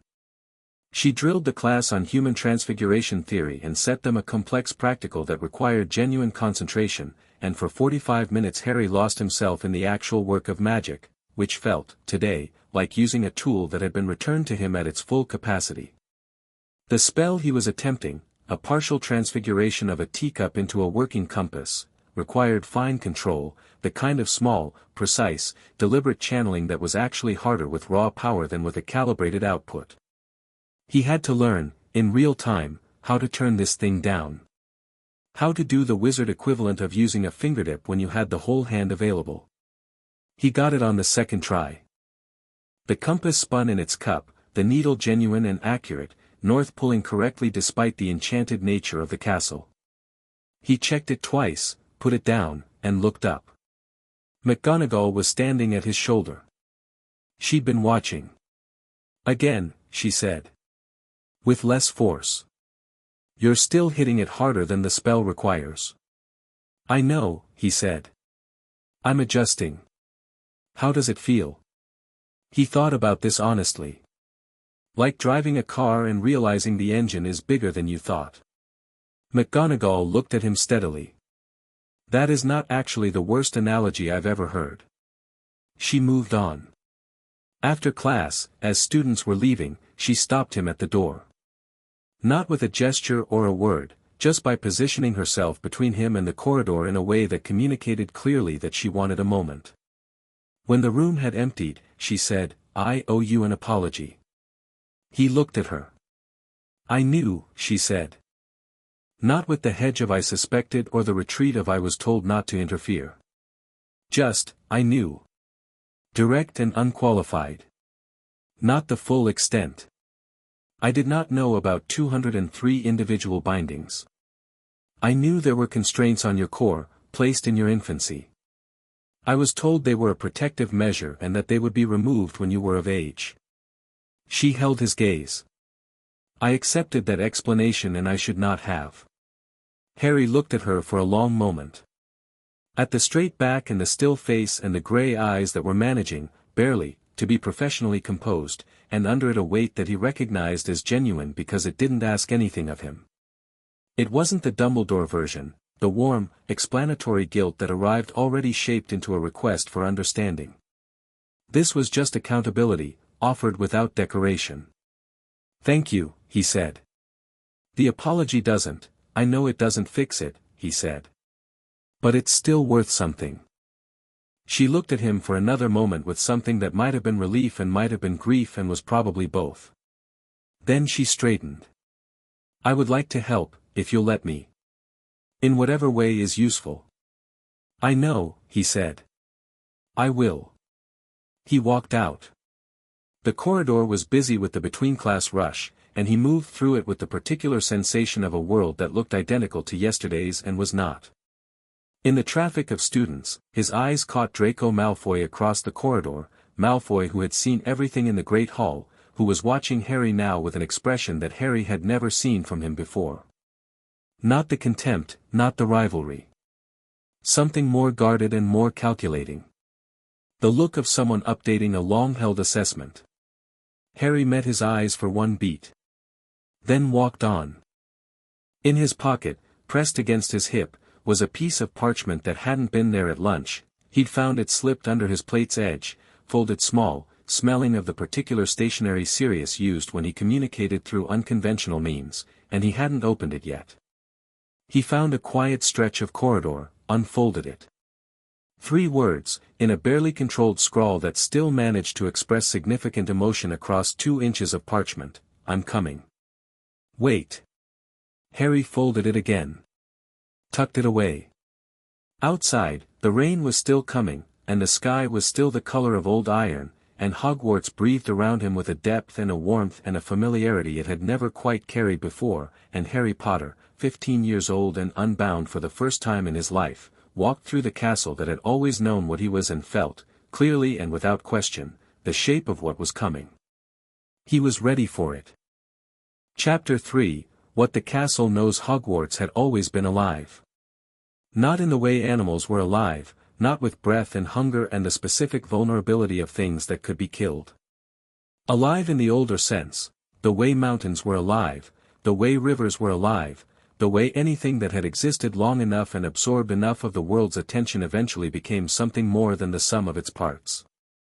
The castle had been built by 4 of the most powerful witches and wizards in British magical history, and in 1,000 years since, it had been saturated with the combined magical output of every student and teacher who had ever walked its corridors. It had opinions. It had moods. It had a memory longer than any of its inhabitants and a patience that made human patience look like impatience. Harry had felt this, distantly, in years past, the way certain corridors felt warmer than others, the way doors sometimes opened before you reached them, the way the castle seemed to arrange things slightly differently when you were lost, as though it were helping without wanting to be caught at it. He'd written it off as the ambient magic of an old building doing what old buildings did. He understood now that he'd been feeling it through gauze. He woke Thursday morning, his first full day with the seals entirely gone, and the castle hit him like a sound wave. Not overwhelming, not painful, just present, the way music is present when you turn it up to the volume it was meant to be heard at. He lay in his bed in a Gryffindor dormitory with his eyes open and listened to Hogwarts the way you listen to a conversation in a room you've just entered, getting the rhythm of it before you try to participate. It was vast. It was very old. And it was paying attention to him with the specific, focused quality of something that had been waiting for a very long time and had just registered that what it was waiting for had arrived. He got up before the others were awake. Pulled on clothes without turning on a light, he didn't need it, somehow, the dark of the dormitory having a clarity it never had before, not full vision but something like spatial awareness, a sense of where the walls were, the shapes of beds and chairs and the scattered geography of 5 boys living in one room. He went down the stairs and through the common room and out through the portrait hole, and the fat lady swung open without waking, which was unusual, and he was fairly certain she'd done it deliberately. The corridor was grey with the hour, not dark, not light, the particular pre-dawn color that didn't have a name. His footsteps on the stone were quiet. He walked without a destination, following the castle's current the way you follow a river, and it took him, without hurry, up through 3 staircases and along the corridor past the 7th-floor tapestry of Barnabas the Barmy and around a long left-hand curve to a window seat that overlooked the east grounds. He sat there and watched the sky come up. The horizon went from grey to the specific pale color that exists for about 8 minutes before proper dawn, and the grounds emerged from the dark the way photographs emerge from developing solution, slowly, then all at once. The lake. The forest. The outline of the Quidditch pitch. The groundskeeper's hut with its single light already burning, Hagrid being constitutionally incapable of sleeping past 4. He put his hand flat against the stone window seat. The castle pulsed back. Slow, deep, like a heartbeat heard through water. An acknowledgement. He thought about Sirius's note. "I'm coming." Wait. Coming from where, coming how? Sirius, who was a wanted man and couldn't show his face in any populated wizarding space without risking immediate capture, Sirius whose idea of waiting was approximately 48 hours before doing whatever he'd been planning anyway. He'd be coming because of the news. It would have reached him somehow. Sirius had his sources, had ways of getting information, and an event witnessed by 400 people at a school that was connected to portraits and owls and the Fleur network was not the kind of thing you kept quiet. Harry wasn't worried about Sirius coming. He was looking forward to it. He was thinking about what Snape had told him. Magus Primus. The 4th documented instance in 500 years. He'd spent half the night in the back corner of the common room with a stack of books that Hermione had sourced from the library through some process involving a note to Madame Pants that she refused to fully explain, working through what the existing literature said, which was frustratingly sparse. The term appeared in exactly 2 texts in the Hogwarts library, both preministry, both in archaic language that required slow translation. What he'd extracted amounted to, a Magus Primus is not simply a powerful witch or wizard. They interact with magic differently. Fundamentally differently. Where standard magical theory describes a core as a contained reservoir that practitioners draw from and replenish, a Magus Primus functions more like a conduit, not containing magic but channeling it, touching the underlying substrate of it in ways that most practitioners can't reach. He'd sat with that word for a while. Conduit. It felt accurate in a way he couldn't have explained before yesterday. He wasn't holding the magic. It moved through him. The dawn finished arriving. The grounds shook themselves into full color and the first birds began making noise in the forest, and somewhere below him in the castle the kitchen elves would be starting breakfast and the corridors would begin filling inside of an hour. He took his hand off the stone. Stood. Stretched. A suit of armor in the corridor alcove to his left shifted its weight with a sound like a ship at anchor adjusting to wind. He glanced at it. The helmet turned slightly toward him, a small mechanical movement, not a threatening one. More like a nod. "Morning," Harry said. The helmet dipped once. Then stilled. He went to find breakfast. Hermione found him in the library at 7:15. He'd expected her earlier, honestly. She had the particular relationship with the library that other people had with sleep, restorative, necessary, private, and activated immediately when she had a problem that needed solving. The problem currently requiring solving was, by any measure, significant, which meant the library, and early. She dropped a stack of books on the table across from him that was larger than the stack he was already working through, sat down, pulled the top book toward herself, and opened it to a page she'd pre-marked with 3 separate bookmarks. "Wizarding Law," she said, without greeting. Specifically, the Underage Magical Regulation Act of 1901 and its predecessor statutes. The placing of external magical constraints on a minor's core without parental or guardian consent constitutes a Tier 2 violation of the Magical Persons Protection Charter, which was ratified by the Wisengamot in 1754. She looked up. "Dumbledore violated the law, Harry. Specifically and clearly." "I know. Do you know what the remedies are? Tell me." She looked back at the book. "Under the Charter, the affected party, that's you, has the right to file for a formal hearing before the Wisengamot, to have the violation assessed by an independent magical examiner, and to seek reparations from the party responsible." She paused.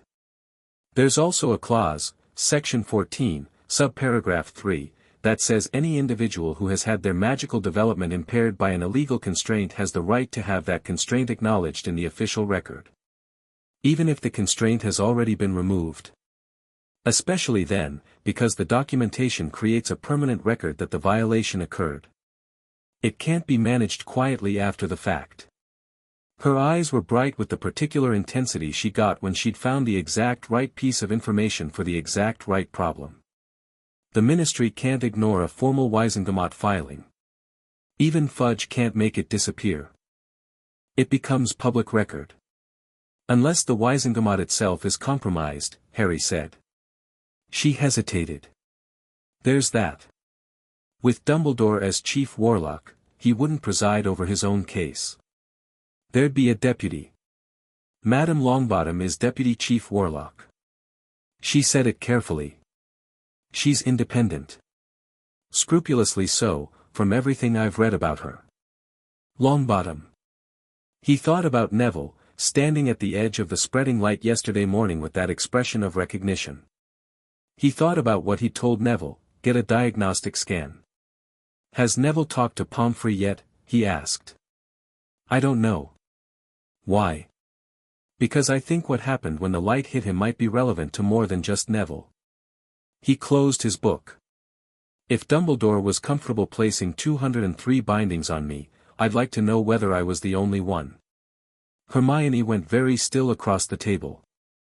The way she went still when something she hadn't considered landed directly in her blind spot. "You think there are others?" "I think a man who decided that level of magical suppression was justified for strategic reasons is likely to have applied that logic more broadly than one child."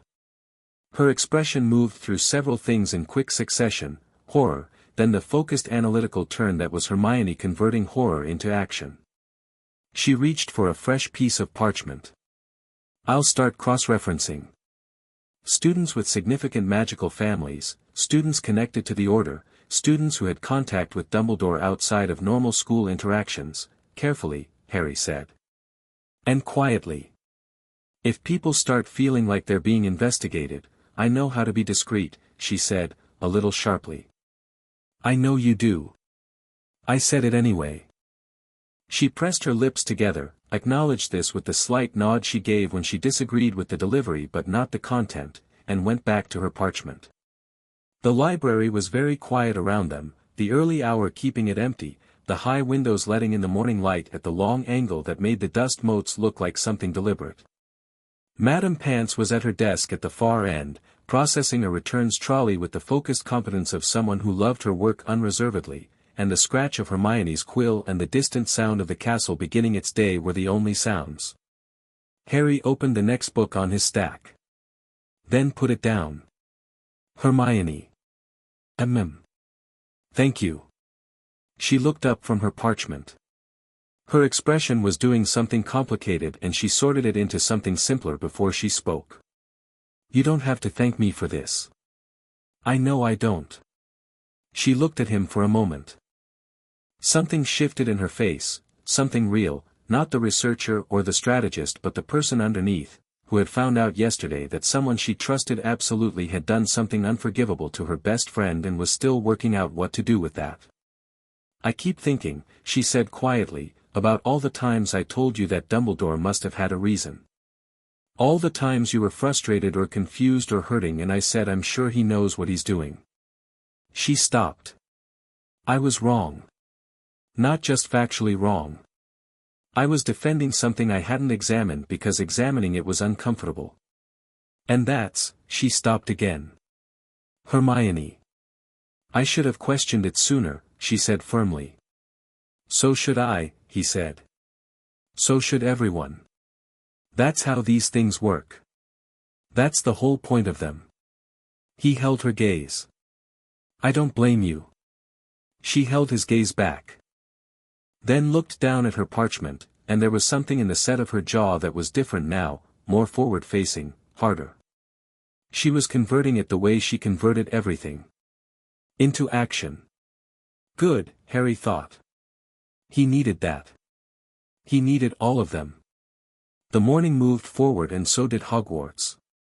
By 10 o'clock the whispering had developed a specific character. Not the vague, excited gossip of yesterday, something with more shape, more direction. People had had time to talk. The Gryffindors who'd been at breakfast, who'd heard Harry name Dumbledore at the lunch table, had talked to their friends in other houses with the compulsive need of people who had sat on something enormous for 24 hours and could no longer manage the pressure. Harry walked into Charms and registered, before sitting down, that the air in the room had the quality of a conversation that had been happening until about 30 seconds ago. Flitwick called the class to order with extra briskness, which meant he'd noticed too. Harry sat down next to Ron. How bad? Ron muttered. Room temperature, Harry said quietly. People are thinking about it. Thinking about it is fine, Ron said. It's when they start acting on the thinking that, chapter of the same book, Harry said. They worked through the lesson, a complex series of refinement charms that required sustained concentration, and Harry was aware, throughout, of the room's peripheral attention on him. Not the crude staring of the corridor. Something more like a field, a readjustment of everyone's awareness around him, which was, he supposed, natural. Whatever fixed perception they'd had of who Harry Potter was had been knocked loose and hadn't settled yet, and until it did he'd exist in a slightly altered social space that he'd have to navigate carefully. Or not navigate. That was also an option. After Charms, crossing the second-floor corridor toward the stairs, he passed a knot of Slytherin fourth years who parted around him with slightly more deference than he'd have expected based on 4 years of operational data.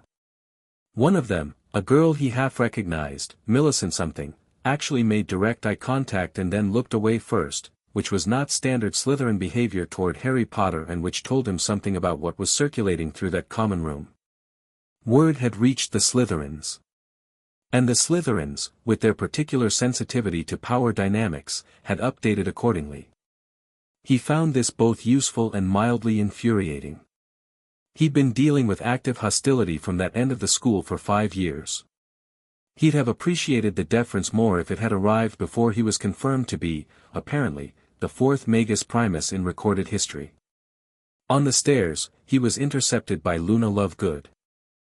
She appeared around a bend in the staircase the way Luna appeared everywhere, as though she'd been there all along and the environment had simply chosen this moment to make her visible. She was wearing her usual set of robes with the radish earrings and the dreamy expression that occupied the middle ground between profound insight and elsewhere entirely, and she fell into step beside him without preamble or invitation. "I heard it happened," she said. "Yeah. I'm glad." She said it simply, without qualification. "You've always felt compressed to me. Like a message written too small." He looked at her sideways. "That's an odd thing to have noticed. Most things worth noticing are odd." She tilted her head. "Did you know that the castle has been responding to you specifically since yesterday morning? The temperature in the west corridor is 2 degrees higher when you pass through it. I measured this morning." "How did you measure that?" "Thermographic crystal. I bought it at Diagon Alley in August. Daddy thinks they're useful for tracking Raxpert concentrations." She paused. "I haven't found any Raxperts yet, but this turned out to be more interesting." He stopped walking. Turned to look at her fully. Luna looked back with her silver eyes and the expression of someone delivering information that seemed, to her, entirely ordinary. "The castle is responding to me," he said. "Quite actively. It likes you." She started walking again. "It always did, I think. But now it can express it properly." She glanced at him. "You should go to the room of requirement today. Not for anything specific. Just to introduce yourself properly. I've used the room of requirement before. You've used what you asked it for. That's different from introducing yourself." She said it with perfect conviction. "There's a version of it you haven't met yet." She turned off at the 4th-floor landing and walked away in a direction that didn't obviously lead to any classroom he was aware of, and he watched her go with the specific feeling Luna always produced of having been shown something important through a window he hadn't known existed. He changed course. Found Ron waiting for him at the bottom of the next staircase. "Where are you going?" Ron said. 7th floor. "Come on." The room of requirement was, on the surface, exactly what it had always been, a stretch of blank wall opposite a tapestry, unremarkable, the kind of corridor you walked through without registering. He'd used it for Dumbledore's army. He'd used it for occasional private practice sessions when the standard practice rooms were occupied. He knew what it was and how it worked, and he'd never once thought to ask what else it might be. He stood in front of the wall. Ron stood beside him with the expression of someone willing to follow but uncertain of the destination. Harry thought about what Luna had said. Not asking for something specific. Introducing yourself. He put his hand on the wall. Flat palm on stone, the way he'd done at the window seat at dawn, and he thought, not in words exactly, but in something like intention, "I'm here. I know you know I'm here. I'd like to know you properly too." The wall was still for a moment. Then it moved. Not the usual door-appearing movement, the familiar shift in stone that had always felt like a neat trick, a mechanism. This was something older. The stone didn't open so much as it recognized something, and the door that appeared was different from the ones that had appeared before. Wider. The wood was darker, older, the iron fittings shaped like running water, and above the arch, carved directly into the stone, was a pattern Harry had never seen in any of his previous visits, a complex knotwork design that, as he looked at it, pulsed once with the same amber light he'd seen spreading through the floor of the great hall. "Okay," Ron said, quietly. "That's new." They went in. The room beyond was large and round, its ceiling high enough that the top was lost in shadow, and it was not the DA practice space or the comfortable parlor it had sometimes produced or the storage room of desks he'd once stumbled into. It was something else, something that had the feeling of a space that had been waiting to exist, the walls lined floor to ceiling in bookshelves carrying volumes that were not from the Hogwarts library, older, different, some of them without titles, some of them emitting a faint luminescence like the books themselves were generating heat. In the center of the room was a clear stone floor marked with a casting circle, not the standard teaching circles used in practical defense lessons, something more complex, something that had built-in notation around its edge in a script Harry couldn't read but which his hands, placed near it, seemed to respond to in a way his eyes didn't. Along the far wall, a series of armaments that were obviously not standard school property. Not weapons exactly, training tools, but built to a specification considerably beyond what the standard Hogwarts curriculum required. "This is for you," Ron said. He said it with the matter-of-fact conviction of someone stating something obvious. Like, "The room built this specifically for you." "I think so, yeah. That's extremely mad." "I know." Ron walked to the nearest bookshelf and tilted his head to read a spine. "Some of these are in languages I've never seen." He paused. "This one is in what I think is ancient Sumerian." "Can you read ancient Sumerian?" "Obviously not." "Can you?" Harry walked to the shelf. Put his finger on the spine of the Sumerian text. Something happened, slow, like temperature rather than event, a warmth moving up through his fingertip, and the title shifted. Not physically, not the letters moving, but his perception of them changed, the symbols rearranging themselves into something he could parse. He pulled his finger back. They returned to unreadable. "No," he said. "But I think I could, with enough contact time." "Right," Ron said. He sat down on the floor of the casting circle without apparent concern for the ancient magical notation around him, the way Ron sat everywhere, as if every surface was equally deserving of being sat on. "Harry." "Yeah.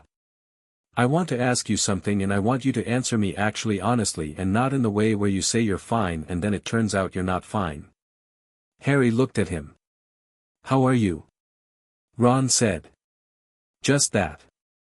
Direct and simple, in the way Ron asked things when he decided that the indirection wasn't serving anyone. Harry sat down on the casting circle floor across from him. "Thought about it genuinely." "Honestly?" "That's what I said." "Angry," Harry said. Not shouting angry. Something quieter. The kind that's there the whole time." He looked at the high ceiling. "And underneath that, something I don't have a good word for. Something that feels like, when you've been cold for a long time and you finally get properly warm, and your hands hurt while they're warming up because the blood is coming back. It's not comfortable exactly. But it's right." Ron sat with this for a moment. "What about Dumbledore? What about him? What do you want to do?" Harry looked back down from the ceiling. Looked at his best friend, who was sitting on an ancient stone floor in a room that had built itself for Harry, who had chosen Harry's side that morning in the hospital wing in the way he always chose Harry's side, not with fanfare, not with declaration, just by being there, and who was now asking him directly what he wanted, not what was strategically advisable or magically possible but what Harry personally wanted. "I want him to answer for it properly," Harry said.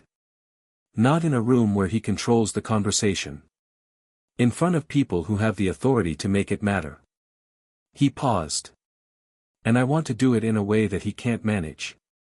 That's the hard part. He's very good at managing things." Ron nodded slowly.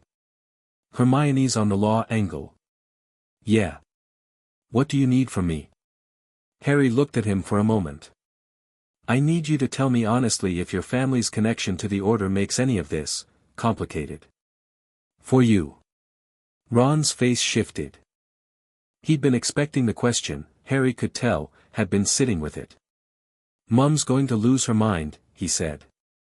"Not because she doesn't care about you, she does, more than she'd probably say out loud. But because Dumbledore is, he's everything she believes in about the fight against Voldemort. She's been trusting him since before I was born." He looked down at the casting circle pattern between them. "But she's not here. And even if she was, this is you, mate. This has always been you." He met Harry's eyes. "I'm here." The castle shifted, somewhere in the walls. A sound like settling, like something very old getting more comfortable. "Right," Harry said. "Good." He put his hand on the casting circle's central stone, and it lit up under his palm, amber gold, steady, the same frequency as the light that had moved through the great hall floor, and the whole room brightened, all the books and the training tools and the inscribed walls responding to it, and it was warm and real and felt like something beginning.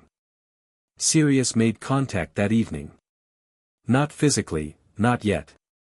It came through the two-way mirror Harry had been carrying in his bag since last year, the one he'd never used because he'd been too afraid of drawing Sirius into danger before he needed to, the mirror that he'd pulled out after Sirius's note and left propped against his textbooks on the dormitory windowsill.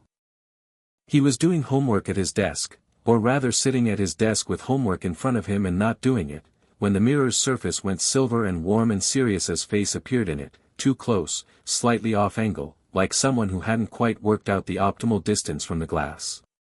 Harry. He said it the way he always said it, the name with everything behind it, all the years and the guilt and the love that had nowhere reasonable to go during the years Sirius was in Azkaban and was still finding its calibration now that he was out.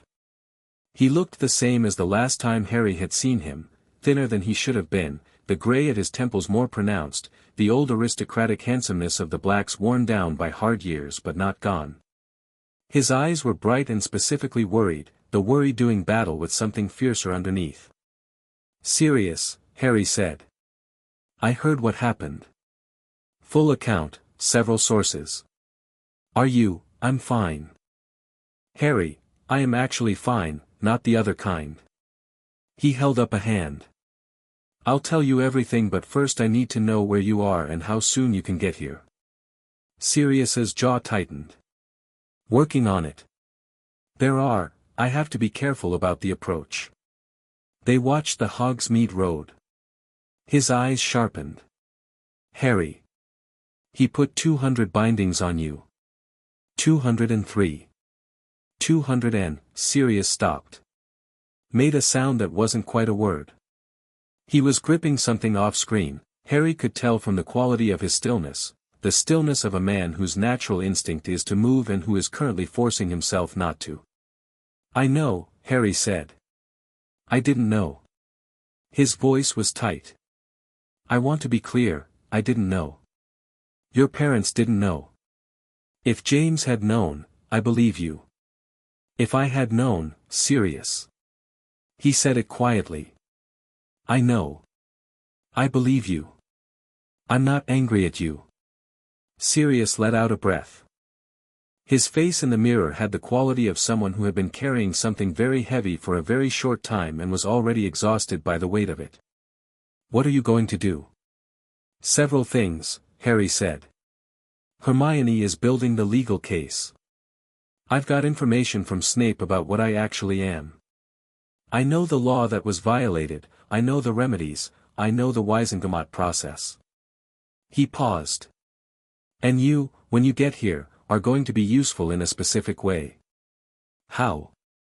Because you're a black. Harry held his gaze in the mirror. You're estranged, you're a fugitive, but your name still carries weight in certain rooms and with certain people. Old families talk to old families in ways they don't talk to anyone else. He paused. And there's a legal argument to be made that as my godfather you're my magical guardian, regardless of your fugitive status, because the fugitive status is itself built on an illegal conviction without trial. Sirius was very still in the mirror. You've been thinking about this. I've had time. That is, Sirius stopped. Something moved in his face that Harry had learned to read over 2 years of knowing him, the specific combination that happened when Sirius was being ambushed by pride and grief simultaneously and couldn't manage either cleanly. James would be completely insufferable right now, he said. He would not shut up about it for days. Harry felt something shift in his chest. Not painful. Adjacent to painful. Yeah, he said. Your mum would be making plans, Sirius said. Specific, organized, terrifying plans. She was the strategist. James was all instinct and nerve, but Lily sat down with a piece of parchment and, he stopped himself. Cleared his throat. I'll be there within 3 days. I have a route. Be careful. Always. He paused. Harry. How powerful are you? Actually. I've heard the descriptions of what happened in the hall, but descriptions aren't. Snape thinks I'm a magus primus, Harry said. Sirius went very still. You know what that means, Harry said. Yes, Sirius said. Very quietly. Then you understand why Dumbledore used 200. A pause that had a particular density. Yes, Sirius said again. I understand why he thought he had to. A longer pause. And I understand why he was wrong. They looked at each other through the mirror for a moment. 3 days, Harry said. 3 days, Sirius confirmed. Don't do anything that starts a war before I get there. No promises, Harry said. Sirius smiled. It was the fast, slightly wild smile that was the most genuinely himself thing about him. No, he said. I suppose not. Your father never made promises like that either. He reached for the mirror, the connection was going to close from his end. Harry. Whatever you are, whatever this is, I'm on your side. Whatever that costs. The mirror went still and cold and reflective, just glass again, and Harry sat in the lamplight of the dormitory with it in his hands for a moment. Then he put it carefully in his bag, picked up his quill, and went back to the homework he wasn't doing, which he then actually did, because transfiguration wasn't going to essay itself and some parts of the world remained the same regardless of what else was changing. Umbridge moved on Friday. Not against Harry directly, not yet, with the legal situation still unsettled and the political risk of confronting him openly still apparently outweighing the ministry's urgency. But she moved, and the direction she chose was specific. The educational decree went up on the notice boards before breakfast. Number 29, printed on ministry-headed parchment in a neat, impersonal typeface that all the decrees used, posted at every house notice board simultaneously, which meant she'd done it between midnight and 6 and had done it methodically. All students are reminded that the sharing of unverified information regarding the magical characteristics of other students is prohibited under Hogwarts Educational Standards Act 1872, Section 12. Any student found to be disseminating unverified claims regarding the magical nature or capability of another student may be subject to disciplinary action including point deduction, detention, and referral to the ministry. Educational Decree No. 29, authorized by D.J. Umbridge, High Inquisitor. Ron read it on the Gryffindor notice board at 7:15 and came to breakfast with his jaw set. Hermione read it and then read it again, more slowly, with her eyes narrowing in the specific way that meant she was looking for the precise edge of it.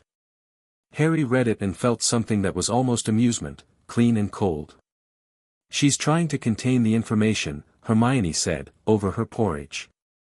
If she can legally prohibit students from discussing what happened, she can manage the narrative before it spreads further.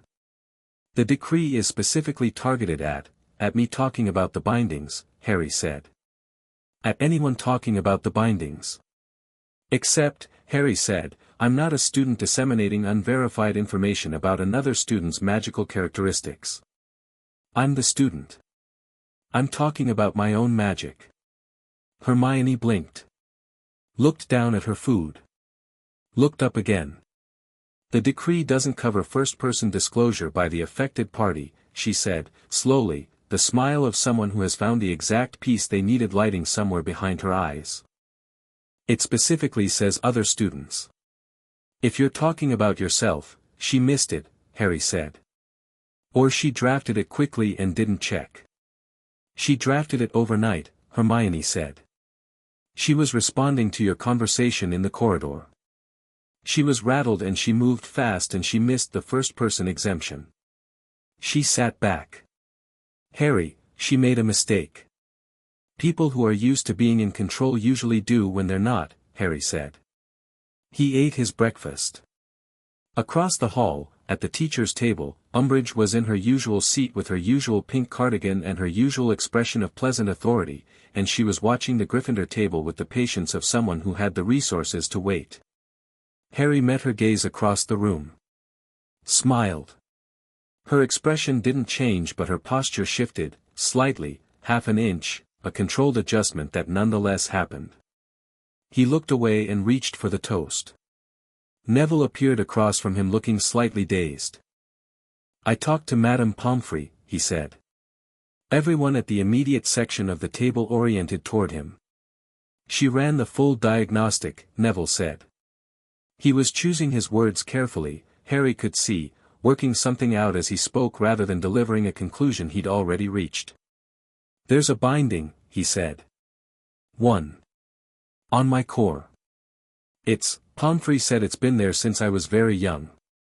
She said it's minor compared to," he stopped. "Minor compared to yours. But it's there." The table was quiet. "It's from my gran," Neville said. Harry looked at him directly. Neville was staring at the table. Pomfrey recognized the specific spell work. "She said it's a common type used by old families.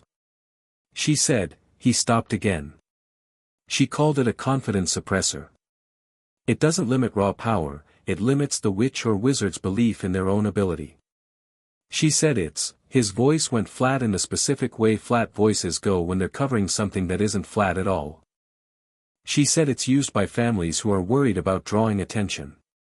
So that the child flies below the threshold of notice." Ron said something under his breath that was inaudible and probably unkind about Neville's gran. "Are you all right?" Harry asked. Neville looked up. His expression was doing the same thing Harry's had been doing since Wednesday, the adjustment, the recalibration, the strange and uncomfortable clarity of understanding that your experience of yourself has been shaped by something external that had no right to shape it. "I'm angry," Neville said. Simply and honestly. "I've been terrible at magic for 4 years and I thought it was me and it wasn't just me." He paused. "And I feel like I can breathe better today than I could Monday. And I don't know if that's from being near you when the seals broke, or from knowing the reason, or both." He looked at Harry. "What do I do?"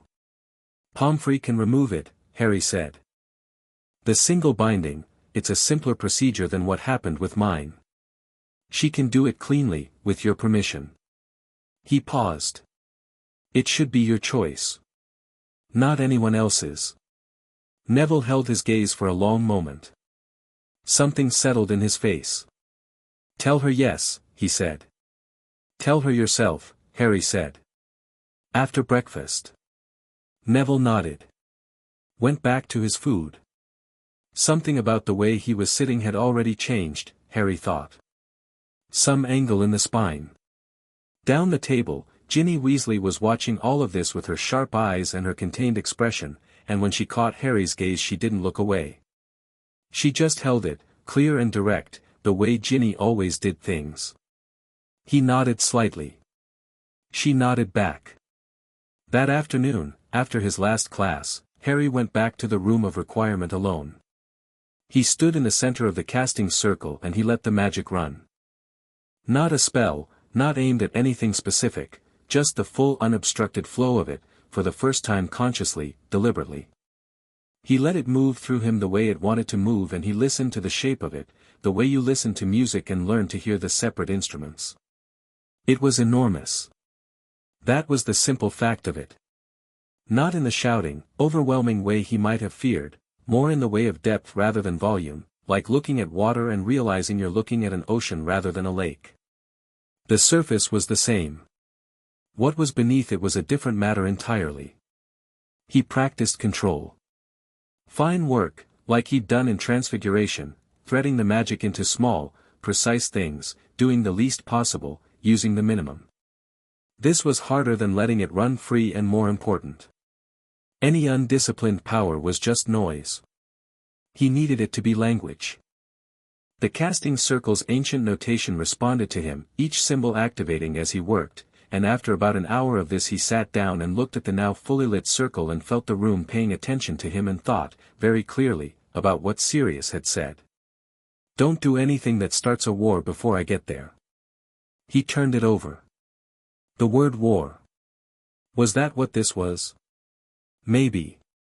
Not the kind with armies and battlefields, something smaller and more specific, a fight for the right to exist unmanaged, unmaintained, unbound. A fight that Dumbledore had been having on his behalf for 15 years without telling him, shaping it to his own preferences, and which was now Harry's to finish on his own terms. He thought about the prophecy. The one Dumbledore had mentioned, had been about to elaborate on, in the hospital wing, before Harry had left. He'd heard about the prophecy in fragments, in whispers, in the horrible dreams he was still having about a corridor in the ministry. He knew it existed. He knew it said something about him and Voldemort and power the other didn't have. He wondered, now, what power that had actually been. What Dumbledore had known about it. What he'd decided to do about it. He stood up from the casting circle. The room was warm around him and the books on the shelves were warm and the training tools gleamed in the ambient light and Hogwarts breathed in its deep, old, attentive way. He put his hand on the wall. The castle pulsed back. 3 days, he thought. Sirius in 3 days. Hermione building the case. Neville with his own binding removed and something new straightening in his spine. Ron steady as stone at his shoulder. He had pieces. He had the pieces now. He walked out of the room of requirement and down the 7th floor corridor as the sun went down over the grounds, and the suit of armor at the alcove dipped its helmet as he passed, and somewhere in the deep foundation of the castle something lit amber and warm and moved the full length of the building, from tower to dungeon to tower, the way a living thing moves when it is pleased with what it has found. Chapter 4, The Shape of Fury. Dumbledore requested a meeting on Saturday morning. It came through McGonagall, which was deliberate. Everything Dumbledore did was deliberate. A note delivered to Harry at breakfast by a school owl that landed with unusual precision directly beside his plate and waited with the particular patience of an owl that had been given instructions to wait. The note was written in Dumbledore's distinctive hand, the letters tall and slightly backward-leaning, as if even his handwriting had somewhere more important to be. Harry, I would appreciate the opportunity to speak with you at your convenience. My office is available this afternoon. There are matters of significance I believe we should discuss without further delay. A.D. Harry read it twice. Put it down. Poured himself more pumpkin juice. Well? Ron said. He wants to meet. Hermione leaned over to read the note. Her expression cycled through several things and settled on something careful. It's politely worded. He's always politely worded, Harry said. That's the mechanism. Are you going? Neville asked. He was sitting across from Harry with a quality about him that had been different since Friday, since Pomfrey had removed the binding, a solidity, a slight increase in the amount of space he occupied, not physically but in the more fundamental sense of presence. His eyes were clearer. His voice had more bottom to it. Yes, Harry said. Just not this afternoon. Ron looked at him. When? When I decide. He folded the note and put it in his pocket. Not at his convenience. Mine. He sent a reply 2 hours later, again through a school owl, keeping the channel formal, that said, in Harry's considerably less elegant handwriting, Monday morning, before classes. I'll come to you. H.P. The response came back within the hour, of course. I will be available. A.D. Hermione, reading over his shoulder, said, he doesn't like it. I know. How can you tell? The note says, of course. Harry set it aside. He never uses of course when he actually means it. It's his polite equivalent of fine.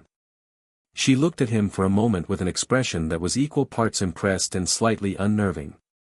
When did you learn to read him like that? I didn't, Harry said. I just couldn't see what I was reading until now. Saturday afternoon had a loose, unscheduled quality that Harry used aggressively. He spent 3 hours in the room of requirement working through the books the room had produced, not all of them, there were hundreds, but the ones that seemed to respond warmest to his hands, the ones that opened to pages with an ease that suggested they'd been waiting to be read by specifically him. Most of it was theory. Old theory, pre-standardization, the kind that had been written before the ministry codified magical education and decided what was teachable and what was too complex, too powerful, too unpredictable for a curriculum. A lot of it was about core mechanics, how different types of magical cores interacted with different types of spells, why some practitioners were naturally better at specific disciplines, how the relationship between intent and outcome varied depending on the structural nature of the caster's magic. The Magus Primus material, when he found it, was in a text so old the parchment felt like skin. The author wasn't named. The writing style was dense and specific and clearly written for someone who already knew most of it and needed the refinements rather than the basics. He read it for 2 hours without stopping. What it told him was this: a Magus Primus didn't simply have more magic. The architecture was different. Where standard magical practice was essentially transactional, you had a reservoir, you used it to power a spell, the reservoir depleted and replenished. A Magus Primus functioned at a different level of the system entirely. The magic didn't come from a reservoir. It came from whatever was underneath reservoirs. The source. The substrate. The text used a Latin phrase he translated slowly as the first layer, which was clunky but directionally accurate. Standard practitioners dipped cups into a river. A Magus Primus was part of the river. The implications of this, once he sat with them properly, were considerable. It meant the bindings had been doing more than limiting his power. They'd been severing his connection to the underlying source, which was why he'd always felt that undercurrent of exhaustion, that sensation of running slightly below capacity, slightly underpowered, slightly behind himself. He'd thought it was just who he was. Turns out it was structural damage. He put the book down and looked at the casting circle. Then he stood up and did something he hadn't tried yet. He reached past the conscious, directed level of magic use, past the intent and wand mechanism, past even the wandless magic he'd been practicing, and he reached for the level the book was describing. The substrate. It was like reaching for the floor when you thought you were already standing on it. The room went very quiet. The ambient light shifted to something older and deeper, amber gold, the color of Hogwarts' own response.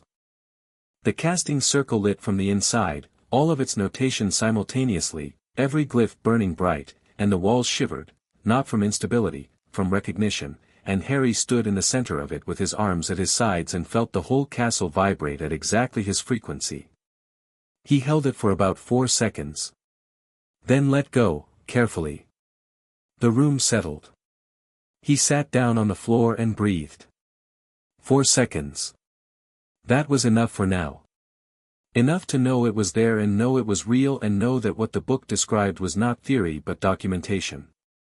Ron stuck his head through the door 20 minutes later. Dinner's in 10 minutes. What on earth happened in here? Training, Harry said. Ron looked at the casting circle, every glyph still faintly glowing even 20 minutes after Harry had released it. Right, he said. He looked at Harry. You all right? Very. Okay. Dinner. Sunday was quieter on the surface and considerably noisier underneath. The shift in the school's social atmosphere had completed a full cycle since Wednesday morning. The initial shock had moved through excited gossip into something more considered and more divided, and by Sunday it had arrived at the place all significant school events eventually reached. People had chosen sides. Not cleanly, not dramatically, this was Hogwarts, not a battlefield, and most people were 15 and had homework, but you could see the shape of it in who sat near whom, in the conversations that stopped when Harry walked into a room versus the conversations that actively continued and included him. Gryffindor was largely his. Not uniformly, Dean was still quiet, still processing, and Lavender had the uncertain quality of someone caught between loyalty and anxiety, but the core of the house had moved toward him in that protective, territorial way Gryffindors moved when one of their own was in a clear-cut situation of having been wronged. Neville, since Friday, had developed a quality that was almost alarming, a quiet gravity that made him seem suddenly like someone to be reckoned with, which he had always actually been, and which was now more visible without the suppression. Ravenclaw was thoughtful. They'd been the most analytical about it, working through the implications, discussing the magical theory. Harry had overheard two seventh-year Ravenclaws on Saturday debating the ethics of magical constraint with the passionate specificity of people who cared about the principle. Neither of them had seemed particularly partisan about it. That was the Ravenclaw mode, the question interested them more than the answer. Hufflepuff was quietly, collectively furious. Which surprised him.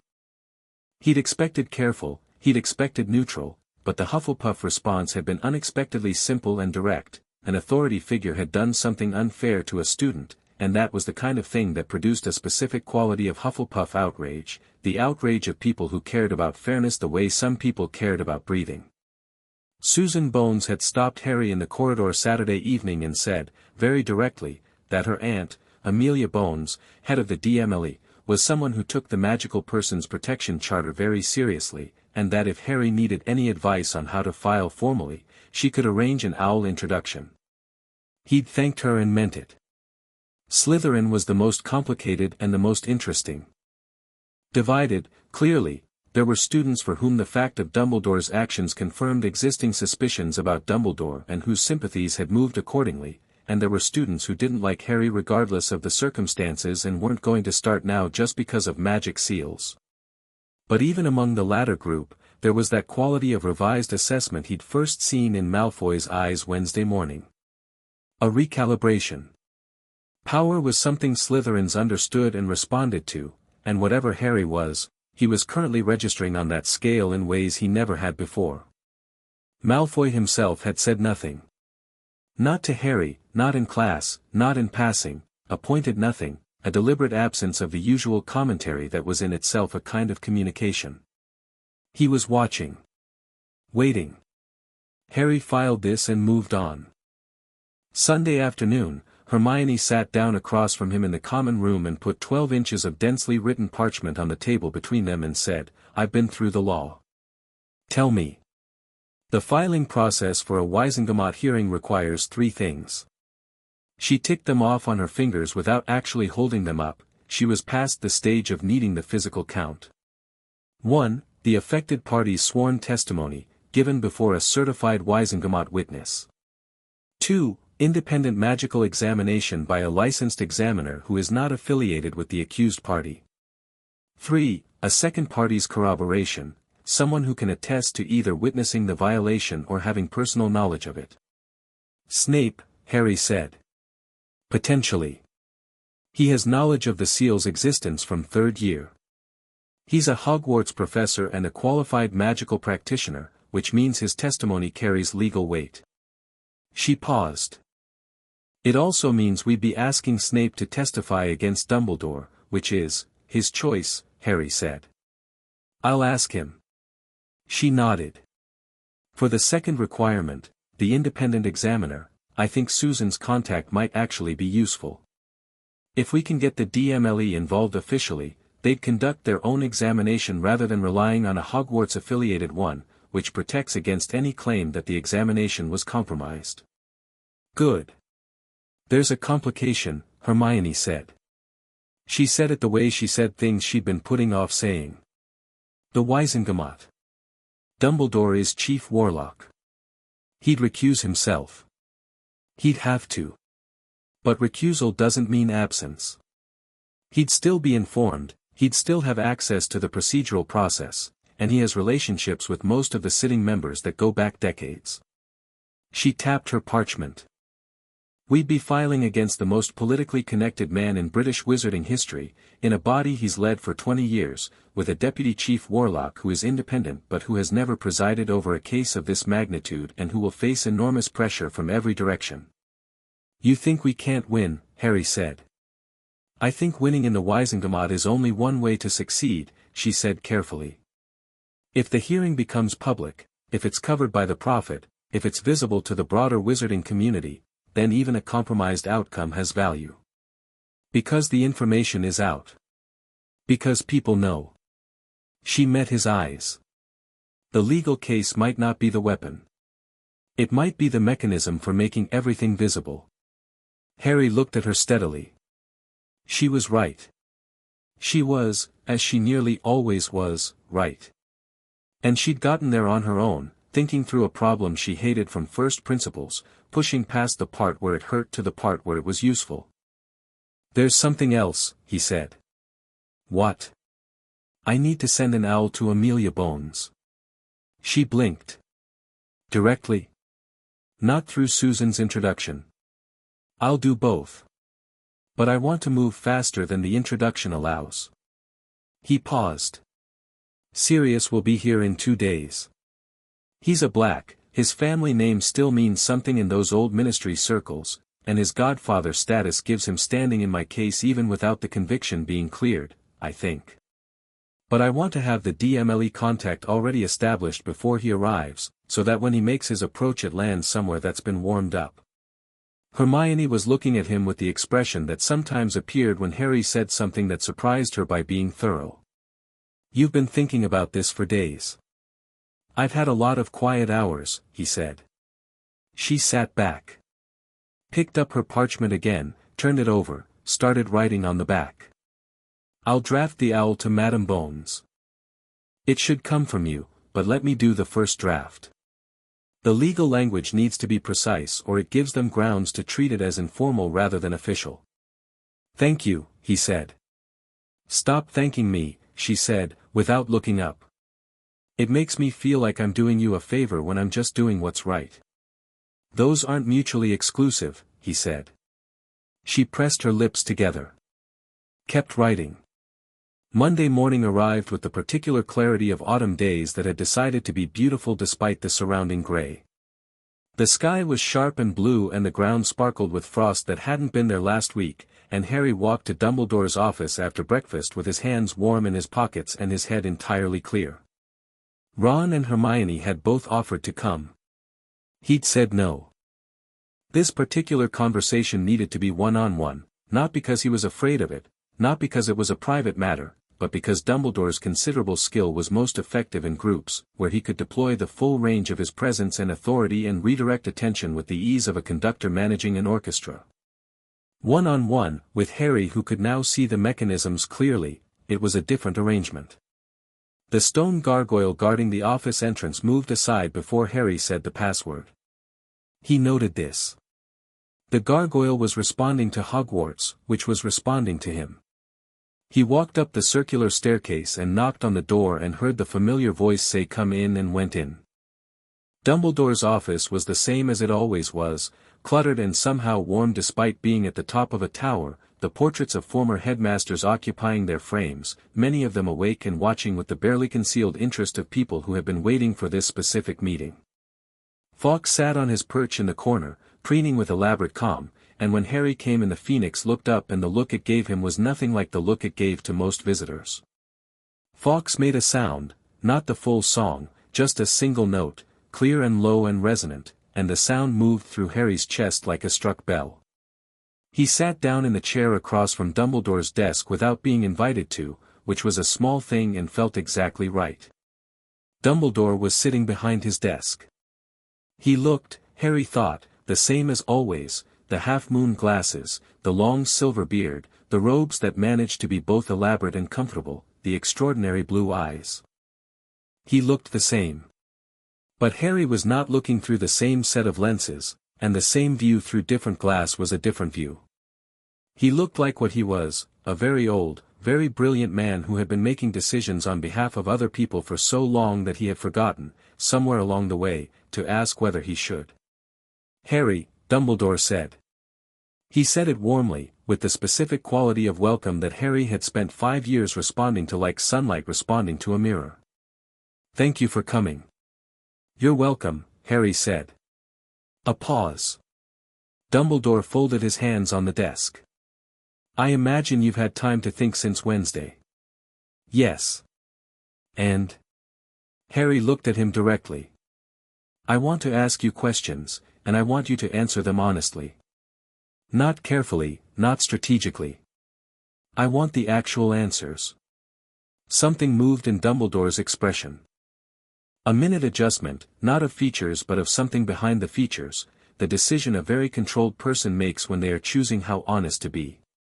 "I will do my best," he said. "The bindings," Harry said. You told me in the hospital wing that they were a protection. That my power would attract Voldemort. But that's not the whole reason, is it? Dumbledore was quiet for a moment. The portraits on the walls were absolutely still. No, he said. It is not. Tell me the rest. Another pause, longer. Dumbledore unfolded his hands and picked up the small silver instrument on the corner of his desk, a spinning, smoking thing that Harry had never identified, and turned it in his fingers slowly. When I understood what you were, he said, on Magus Primus, the first in 3 centuries, I also understood what that meant for the prophecy. Tell me the prophecy, Harry said. Dumbledore looked at him over his glasses. I had intended to tell you this year, tell me now. A pause. Then Dumbledore set the instrument down, straightened in his chair, and recited it. The exact words, spoken in a voice that carried them carefully, with the weight they'd been carrying since before Harry was born, the one with the power to vanquish the Dark Lord approaches, born to those who have thrice defied him, born as the 7th month dies, and the Dark Lord will mark him as his equal, but he will have power the Dark Lord knows not, and either must die at the hand of the other, for neither can live while the other survives. The office was absolutely still when he finished. Harry sat with the words. He'd heard pieces of this. Never the whole thing, never this clearly. He turned it over and looked at its edges. The power the Dark Lord knows not. You knew what that power was, Harry said. Before I was born, almost. You knew what the prophecy meant in specific terms. A Magus Primus, with access to the substrate, with a type of magical ability Voldemort fundamentally doesn't have access to. He looked at Dumbledore steadily.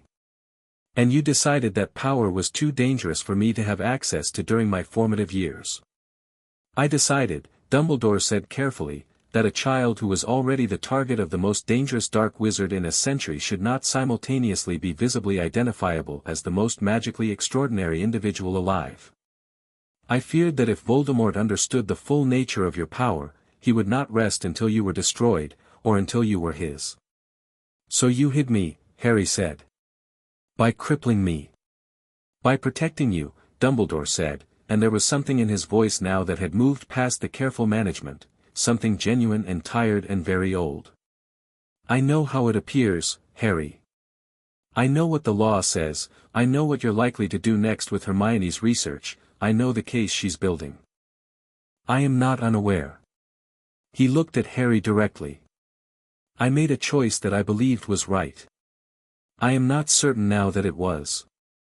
But I need you to understand that it was not made from malice or from desire for control. It was made from genuine fear for your life. Harry looked at him for a long moment.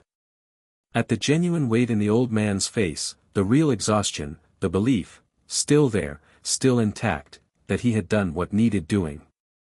And the thing Harry felt in response was not the rage he might have expected, the explosion of 5 years suppressed reaction finally finding an opening.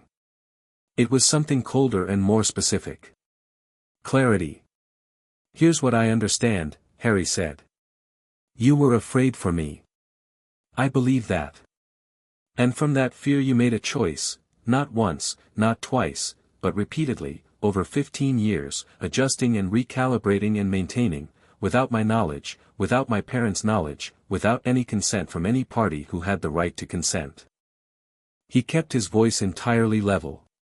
The road to where we're sitting was paved with your genuine good intentions. I understand that. And it does not change what you did or what needs to happen now. Dumbledore looked at him. The blue eyes were steady. What needs to happen, he said carefully, is that Voldemort is defeated. That is the object. Everything else is the reason you lost half the people you were trying to protect, Harry said. Sir. The word sir landed oddly in the sentence, Harry knew, but he kept it, not out of habit but out of choice. He wasn't here to be disrespectful. He was here to be honest, which was a different thing entirely. Something happened in Dumbledore's face. Something that had nothing to do with strategy or management, something that looked, briefly and genuinely, like being struck. Harry, I'm going to file with the Wisingamot, Harry said. The legal process exists for a reason and I'm going to use it. That's not negotiable. He let a beat pass. I'm also not interested in fighting two wars at once. Voldemort is real, the threat is real, and I haven't forgotten about him for 5 seconds because of this. But those two things can both be true at the same time. What you did was wrong and Voldemort needs to be dealt with. I don't need to choose between them. Dumbledore was very still. The portraits on the walls, Harry noticed peripherally, had been leaning slightly forward in their frames. Several of them were exchanging looks. The Order, Dumbledore said. There are things the Order does that you depend on. Connections, information, protection. I know what the Order does, Harry said. And I'm not asking anyone to dismantle it. I'm asking you to answer for what you did in the appropriate legal forum and to let that process happen without interference. He held the old man's gaze. That's all. Dumbledore looked at him for a long time. The fire crackled. Fawkes shifted on his perch and the single note he gave was low and complex. Very well, Dumbledore said. And the information you've been withholding, Harry said. The full extent of what you know about the prophecy, about what I am, about Voldemort's current activity and plans. I want it. Not in managed portions timed to your assessment of when I'm ready. All of it. A pause. Dumbledore closed his eyes briefly. Then opened them. Yes, he said. I think, yes. You are right about that. He said it the way people say things they've known for a while and were waiting for permission to say. I have not served you well in that regard. Keeping you in the dark was a habit I developed out of genuine concern and then failed to break when the concern warranted a different approach. So we break it now, Harry said. He leaned forward slightly. What do you know about Voldemort's current plans? And Dumbledore told him. He talked for 40 minutes. Not the careful, curated briefings of previous years, the oblique hints and gentle redirections and comfortable generalities. He told Harry about the Horcruxes, using that word for the first time, explaining what they were with the precise and terrible specificity of someone who had been carrying this information alone for too long and was discovering, with some relief, that the weight could be shared. He told him about the locket and the ring and the diary, already destroyed, and the cup and the snake and the diadem and the ones he hadn't yet located. He told him about the connection between Harry's scar and Voldemort, the thing he'd suspected but not confirmed, the thing that sat at the edge of what he was willing to say even now. Harry listened to all of it. He asked questions where the logic required them. He didn't interrupt. He held all of it and when it was done he sat in the chair across from Albus Dumbledore and understood, with complete clarity, the shape of the fight he was in. You've known about the Horcruxes since when? He asked. I confirmed my theory 2 years ago, Dumbledore said. I had suspicions earlier. And you didn't tell me. No. Because? Because, Dumbledore said quietly, the full implication of the Horcrux theory includes a possibility I have not yet fully resolved regarding your scar. And I could not, he stopped. His hands, on the desk, were very still. I was not ready to tell you something for which I did not yet have a solution. Harry looked at him. The thing about the scar. The implication Dumbledore wasn't ready to reach for. He held it and turned it over and understood, from Dumbledore's expression, that the man thought he knew what it was and that it was bad and that he had been protecting Harry from it in the same old way for the same old reasons. He'd come back to that. He'd come back to it specifically and soon. We'll discuss the scar, Harry said. But not today. He stood up. Thank you for telling me about the Horcruxes. Dumbledore looked up at him. From this angle, Harry standing, Dumbledore seated, the visual dynamic of the room was simply different, and both of them registered it. Harry, Dumbledore said. For whatever it's worth, and I suspect it is worth somewhat less than it would have been a week ago, I am sorry. Harry looked at him. Looked at the genuine weight in the old face, the authentic regret, the man who had made the choices he'd made and would have to live with them for whatever years remained to him. "I know you are," Harry said.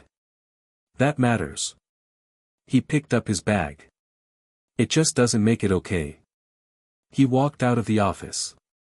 On the staircase, descending, he heard a sound from the portraits above, a sound of collective breath, the held quality of it releasing. And Fawkes, behind the closed door, sang one full note, clear and high and long. The gargoyle at the bottom winked at him as he passed. He found the corridor outside Dumbledore's office occupied by people who should not have been there. Not many, 4, 5, but the specific 4 and 5 who constituted the problem. Draco Malfoy stood slightly ahead of the others with Crabbe and Goyle flanking him at the distances they always maintained, equidistant, bovine, decorative. Behind them, standing slightly apart, was Pansy Parkinson, whose expression had the particular quality of someone positioned at the edge of someone else's plan who was trying to decide how far in they wanted to be. Harry stopped at the base of the gargoyle staircase and looked at them. He didn't put his hand on his wand. He didn't adjust his stance. He just looked. "Potter," Malfoy said. "Malfoy." Malfoy looked. Harry had time to notice it again, more clearly this time, different from the way he'd looked for 4 years. The arrogance was still there, but it was a performed arrogance now, the kind you wear when the real thing isn't functioning as well as it used to. Something had shifted in his hierarchy of concerns and it had recalibrated the expression accordingly. He looked, if Harry was being honest, like someone who had arrived at a decision and was in the early uncomfortable stages of implementing it. "I want to talk to you," Malfoy said. "Okay," Harry said. The easy acquiescence threw him slightly. Malfoy had probably prepared for resistance. "Privately," he said. Harry looked at him for a moment. Then looked at Crabbe and Goyle. "Give us a minute," he said to them. They looked at Malfoy. Malfoy gave a slight nod. They moved back down the corridor with Pansy, who glanced back once with an expression Harry couldn't read. Harry waited. Malfoy looked at him with grey eyes that were doing the same thing they'd been doing since Wednesday, the assessment, the calculation, the thing behind it that was less calculated and more genuinely uncertain. "I heard what happened," he said. "In the hospital wing." "Who put them there?" "Most of the school has," Harry said. "My father knew," Malfoy said. He said it flatly, without inflection, which was the Malfoy way of carrying information that cost something to say. "Not the specifics. But that Dumbledore had measures in place. Regarding you." He thought it was strategic. Harry looked at him steadily. "And what do you think?" Something moved in Malfoy's jaw. "I think that what's coming, Voldemort, all of it, is going to require people to be considerably more honest about which side they're actually on than most of them have been." He held Harry's gaze with the effort of someone who wasn't used to holding it. "I'm not saying I trust you. I'm not saying I like you." "I know," Harry said. "I'm saying," he stopped. Started again. "My family has positions that aren't entirely, that have complicated," he stopped again. Malfoy was not, Harry realized, actually very good at this part. The part where the strategy required something that wasn't strategy. "If there's going to be a Wisengamot hearing," he said, getting there finally by a different route, "about what Dumbledore did. My father has contacts on the Wisengamot. Some of them don't trust Dumbledore. Might be persuaded to take an interest in an independent hearing." The corridor was quiet. Harry looked at Draco Malfoy, at the boy he disliked since they were 11, who had been his specific antagonist for 5 years, whose father was a Death Eater, who had been raised in a world where everything Harry valued was beneath contempt, and saw something new in his face. Not transformation. Not sudden goodness. Something more complicated and more real, a person who had looked at what was coming and done the mathematics and was making a calculation that frightened him because it required him to move against the gravity of everything he'd been taught. "I'll think about it," Harry said. Malfoy's jaw tightened. "Don't be stupid about it just because it's me," "I said I'll think about it," Harry said, which is more than you deserve to hear given 4 years of calling my friends mudbloods. So. He held the gray eyes. I'll think about it. A beat. Malfoy stepped back. Something in the lines of his face adjusted, and what it settled on was something Harry had never seen from him before, a concession. He walked away. Crabbe and Goyle reformed around him automatically, magnets to a field. Pansy fell into step with them without looking back. Harry stood in the corridor for a moment. Then he turned and walked the other way, toward the stairs that led up to the inhabited parts of the castle, toward the great hall where lunch would be starting, and thought about Malfoy and Malfoy's father and Wizengamot contacts and the specific, uncomfortable usefulness of complicated people. The Great Hall at lunch on Monday had a different quality from the Great Hall of last Wednesday. The shock had finished its conversion into something harder, more defined, and the something harder was making itself felt in the specific acoustics of 400 people eating in the same room. Harry sat down at the Gryffindor table and within 2 minutes had been approached by 3 people who weren't Gryffindors, a Hufflepuff 6th year he half knew, a pair of Ravenclaw 3rd years who were clearly operating on a dare, and, most unexpectedly, a Slytherin 5th year named Theo Knott who sat down across from him without asking and said, very quietly, "My father is on the Wizengamot. He's opposed to Dumbledore on about half of the major votes over the last decade. I don't know what you're planning, but if it involves that body I thought you should know." "Thank you," Harry said. "How do I reach your father?" "Through me," Knott said. "For now." He stood. Met Harry's eyes briefly with a look that was less hostile than anything Harry had ever gotten from the Slytherin table. Walked away. Hermione, sitting beside him, looked at the retreating back and then at Harry. "Theo Knott," she said. "I know. His father is a suspected Death Eater." "I know." "Harry, Hermione. Suspected is doing a lot of work in that sentence, and besides, whether or not his father is a Death Eater doesn't change whether his father has useful Wizengamot contacts." He reached for the nearest serving dish. "You said yourself the legal process is the mechanism for making things visible. Visibility requires access. Access requires people who have access." She was quiet for a moment. "You sound disturbingly like a politician." "I'll take that as a compliment." "It was not entirely one," she said. But she was writing something down. Ron, on Harry's other side, had been watching the whole Knott exchange with the expression of someone who had decided to trust Harry's judgment in this specific arena while still personally reserving the right to think it was mad. "This is going to get complicated," he said. "It already is complicated," Harry said. "I'm trying to make it usefully complicated instead of just complicated." Ron picked up his fork. "Right. How's that going?"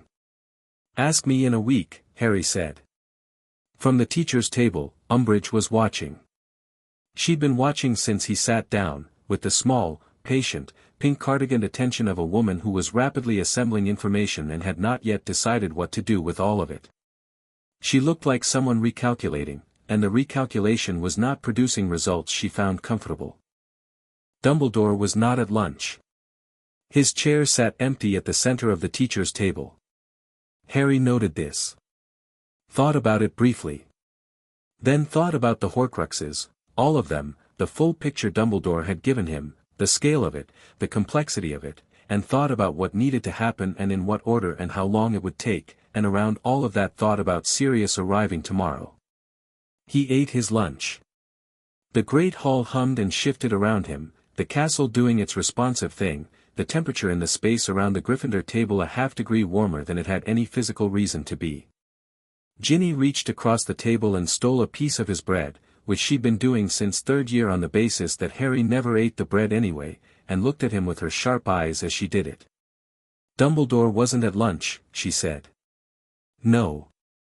How was the meeting?" "Productive," Harry said. She studied him for a moment. "You're not going to tell me everything yet." "Not yet. But I will." She nodded once, with the clean acceptance of someone who dealt in honest currency and recognized it when it was being used. "Okay," she said, and ate his bread. The hall moved through the lunch hour and the afternoon stretched out ahead of it, and somewhere in the castle above them, in a circular office crowded with the portraits of people who had seen a great many things across a great many centuries, a very old man sat behind his desk looking at the space where Harry had been sitting and thought thoughts that no one else in the building was privy to. And in the dungeons below, Severus Snape stood in his classroom and looked at the owl Harry had sent him that morning, one line, no preamble, the specific directness of someone who had been polite about it long enough. I need your testimony at the Wizengamot. I think you know why. Your choice. H.P. And stood there with it in his hands for a long time before he set it down and picked up his own quill and wrote back 2 words. Harry found the reply waiting on his dormitory windowsill when he went up after classes. Very well. SS. He put it in the box where he was keeping the important ones. Then went back downstairs to keep building what he was building. Chapter 5, Wolves and Watchers. Sirius arrived on Tuesday night through the hidden passage behind the one-eyed witch. Harry knew he was coming before he arrived. Not from the mirror, from the castle, which had been doing the attentive, responsive thing more frequently since Monday, and which flagged the passage opening with a specific warmth against the back wall of the third-floor corridor that Harry had learned, in 4 days of living with this new awareness, to read like a text. He slipped out of the common room at 10:30 with Ron beside him and met Sirius at the passage exit before the man had fully emerged. Sirius came through in his animagus form, the great shaggy black dog, low to the ground, moving fast and quiet, and then stood up out of it and became himself again in one smooth motion, the transformation practiced enough to be nearly silent. He was thinner than the last time Harry had seen him, the months at Grimmauld Place having done nothing good for him, but his eyes were bright and his jaw was set with the specific quality of a man who had been still too long and had found a reason to move. He looked at Harry for about 2 seconds. Then he pulled him into a hug that lasted considerably longer. Harry let it happen.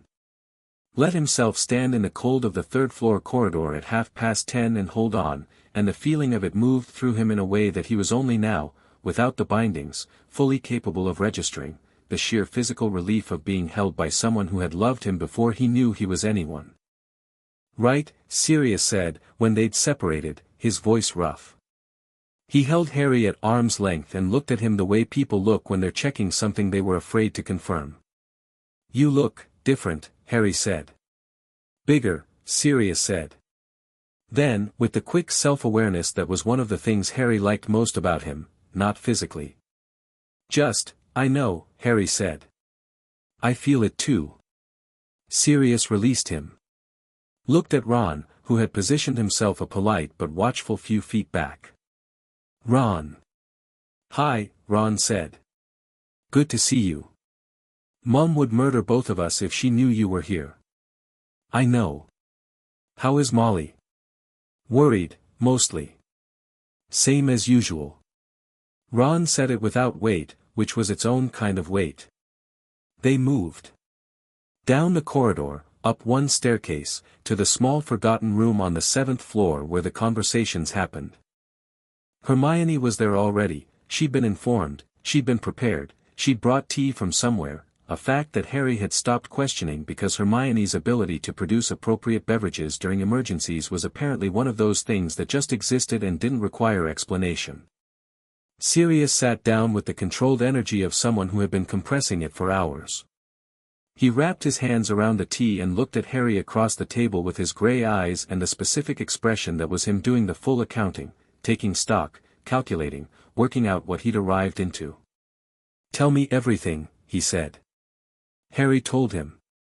All of it, not the managed summary, not the edited version, the actual everything. The morning in the Great Hall. Pomfrey's scan. Dumbledore's admission. What Snape had told him about the Magus Primus classification. The room of requirement. The Horcruxes. Sirius received that information with a stillness that registered its weight without dramatizing it. The Wizengamot plan. Not. Malfoy in the corridor. Snape's reply. He told it in the order it happened, without editorializing, and it took 40 minutes. When he finished, Sirius was quiet for a moment. The Horcruxes, he said. 7, Harry said. 1 already destroyed. 2 confirmed locations, the rest uncertain. Dumbledore told you all of this yesterday. Yes. Because you asked him to. Because I told him I needed it and it wasn't optional. Harry met Sirius's eyes. He'd been sitting on it for years. Waiting for the right moment to tell me. I think the right moment had become a habit of waiting rather than an actual assessment of when I was ready. Sirius made a sound that was more breath than word. Classic Albus.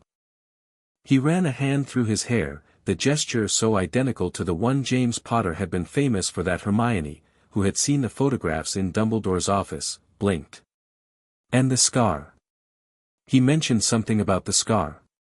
He mentioned an implication he hadn't resolved, Harry said carefully. He didn't say it directly. Sirius looked at him. What do you think it is? Harry held the gaze. Across the table, Hermione had gone very still, and Ron, beside her, was watching Harry's face with the careful attention of someone who has already started to suspect the answer. I think, Harry said, that when Voldemort's killing curse rebounded that night, something happened to me that Dumbledore thinks constitutes a Horcrux. Or something like one. He said it plainly, with the quality of someone who had turned the thought over enough times that it had lost its power to knock him sideways. I think that's what he's been working around. I think that's why some of his decisions have had the specific character they've had, keeping me alive, yes, but not too alive, not too informed, not too capable of independently changing the shape of things. The room was very quiet. Ron said, Harry, I'm not certain, Harry said. Neither is Dumbledore. Which is why he hasn't said it. But the implication was there. He looked at each of them in turn. I need to know, if it's true. And I need to figure out whether the answer to it is the one Dumbledore's been quietly assuming it is. Hermione's quill was on the table. She picked it up. Put it down. Picked it up again. If there's a piece of Voldemort's soul in your scar, she said, and stopped. Her voice was doing the thing where she was converting something unbearable into a research question, which was her best mechanism and also, Harry thought, a very good one. There might be other options. Beyond the one Dumbledore's probably been working toward. She looked at him directly. There are very few texts on Horcrux destruction. But the ones that exist discuss multiple methods. Not just, she stopped again. Not just the bearer dying, Harry said. She held his gaze. Yes. Then find them, Harry said. I'm already looking, she said quietly. Sirius had been watching this exchange with an expression that was complex and difficult to read and which resolved, after a moment, into something that was the adult version of what Ron's face did, the choosing, the committing to the side he was on regardless of the cost. Right, he said. He set his tea down. Here's what I can do. My family name gives me direct access to several sitting Wisingamot members, Greengrass, Selwyn, old Marchbanks who was my grandmother's friend and who cannot stand Fudge or anyone Fudge likes. I can reach them without going through official channels, which matters because official channels are currently monitored by Umbridge's people. You're a wanted man, Ron said. Can you actually contact them safely? The Black family has communication methods that the Ministry isn't aware of, Sirius said.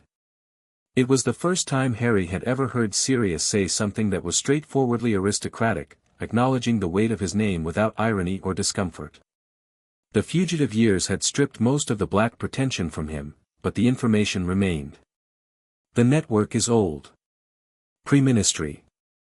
They've never been officially registered, which means they can't be monitored. He paused. I can also contact Madame Bones directly. Not as Sirius Black the fugitive, as a Black family contact reaching out through the private channel. She's smart enough to know what it means.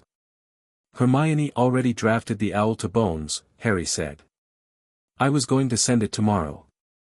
Send it, Sirius said. Mine goes separately, through a different channel, and it arrives as a corroborating approach from an unexpected direction. Better that she gets it twice than once. Harry nodded. What about your legal status? The Godfather argument, that you're my magical guardian regardless of the conviction. I've been thinking about that, Sirius said. The conviction was without trial. Under the same magical person's protection charter that Hermione's been working with, a criminal conviction obtained without the legally required trial process can be challenged as void from the point of issue. He looked at Harry with the expression of someone who had spent a lot of solitary hours in a lot of uncomfortable places thinking through this very logic. If the conviction is void, my godfather status was never legally suspended. Which means I have standing. Which means any examination, any hearing involving you, requires my presence and consent. That creates a problem for the Ministry, Hermione said slowly. It creates several, Sirius agreed. Fudge hates you, Ron said. Fudge hates the idea of me, Sirius said. There's a difference. Fudge hates anything that complicates his current narrative about what's happening in the wizarding world. A legally voided conviction creating legitimate guardianship standing for Harry Potter, combined with a Wisingamot filing about the most politically connected man in Britain, that's not just complicated, that's a year of Ministry crisis management. He showed his teeth in the expression that was almost but not entirely a smile. Which is precisely the point. The room was warm. Outside, the October night had gone properly cold, the kind of cold that settled in and meant it, and the window showed a sky that was heavily clouded, the stars unavailable. Hogwarts breathed around them in its deep, attentive way. There's something else, Harry said. They looked at him. Voldemort, he said. He knows what happened. He can't not know, 400 people witnessed it, the news has moved through the wizarding community, and he has sources everywhere. He knows the seals broke and he knows roughly what it means. He looked at each of them. He's going to react to that. I don't know how yet. But whatever he was planning before Wednesday is a different calculation now. Sirius's face had changed. The strategic energy pulled back, replaced by something older and more instinctive. You think he'll move on you? Not immediately, Harry said. He's not stupid. He'll want information first. He'll want to understand what he's dealing with. But someone will come, to observe, to assess, maybe to make an approach. He held Sirius's gaze. I want to be ready for it when it happens, not surprised by it. You think he'd actually try to recruit you, Ron said. He said it the way you say things that sound insane but that you've already worked out the logic of. I think he's intelligent enough to consider it, Harry said. Before he decides it's impossible. Sirius stood up from his chair, the compressed energy finding an outlet in movement. He went to the window and stood looking out at the dark grounds. He won't find it impossible, he said, to the glass. He'll find it necessary to address. One way or another. He turned back. Harry. The training in the room of requirement, how much have you done? For days, Harry said. 3 hours yesterday, 2 the day before. I'm working on control primarily. The raw output isn't the issue, it's the precision. Show me something, Sirius said. Simple, direct, the way you ask someone to show you something when you need to calibrate your own assessment. Harry looked at the table. There was a spare candle in the center of it, unlit. He looked at it and reached, not the wand and incantation level, not even the wandless level he'd been practicing, but the deeper one, the substrate level, and touched it with the smallest amount of intention he could manage. The candle lit. Steady flame, perfectly vertical, no flicker. Nothing spectacular. But the character of the light it threw was different from normal firelight, warmer, more specific, the same amber gold that had been following Harry around the castle since Wednesday. The room's temperature rose 2 degrees. Sirius watched it. His expression moved through assessment and landed somewhere past it. He looked at Harry with his gray eyes and Harry looked back and something passed between them that didn't require words, the specific communication of two people who understand each other's situation without needing it explained. Right, Sirius said. quietly. "All right. I'm ready," Harry said. "I know you are," Sirius said. "I'm just working out whether the rest of the world is ready for you." Wednesday moved like weather, present everywhere at once, impossible to fully track. Sirius went to ground in the room off the 7th floor with a supply of food and the private communication materials he'd brought with him, using the Black family channels that predated the Ministry's monitoring systems. Harry checked in at breakfast, lunch, and between classes, passing information in both directions, building the thing that was being built. Hermione sent the owl to Amelia Bones before breakfast. 2 inches of carefully worded parchment that managed to be simultaneously a formal legal notification and a personal appeal to someone known for actually caring about the law. It went out on a school owl at 7 in the morning with the specific parchment weight and seal that Hermione had determined, through research, would mark it as legally significant rather than informal correspondence. The Wisengamot contact Sirius had activated sent back word through the old network before noon. Marchbanks was interested and wanted a meeting. Greengrass was cautious but not closed. Selwyn had not yet responded, which Sirius said was typical of Selwyn, who took 24 hours to respond to everything on principle. Not past Harry a note in the corridor between potions and defense that said simply, "Father is aware and is considering." Which was not a commitment but was a movement, and movement was what mattered right now. Harry was in defense, Umbridge's non-lesson, sitting behind his copy of Defensive Magical Theory while she perched at the front desk with her clipboard and her smile and the particular atmosphere of bureaucratic authority performing benevolence, when he felt it.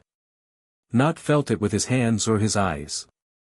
Felt it the way he felt the castle, through the substrate, through whatever level of awareness had opened up with the seals going. Something at the edge of the school's magical boundary. Not violent, not overtly threatening. Deliberate. The quality of something approaching carefully, testing the perimeter the way an experienced scout tests unknown ground, light touches, probing for response, designed to tell you things without announcing the probing. He kept his face on his book. His hand stayed still on the desk. It took 45 seconds to establish what he was feeling. Something human-shaped, operating to the Hogsmeade side of the boundary, technically outside the school's anti-apparition field but well within the range of his awareness. One person. Skilled, the approach carried in a way that told him the person knew their magic well. Not running, not hiding exactly, but careful. Circumspect. It stayed at the boundary for the rest of the lesson. When the bell went, Harry walked directly to Ron and said, low and fast, "Someone is at the northern boundary. Just outside the field. They've been there for the last half hour." Ron went still. Death Eater? I don't know. Doesn't feel hostile.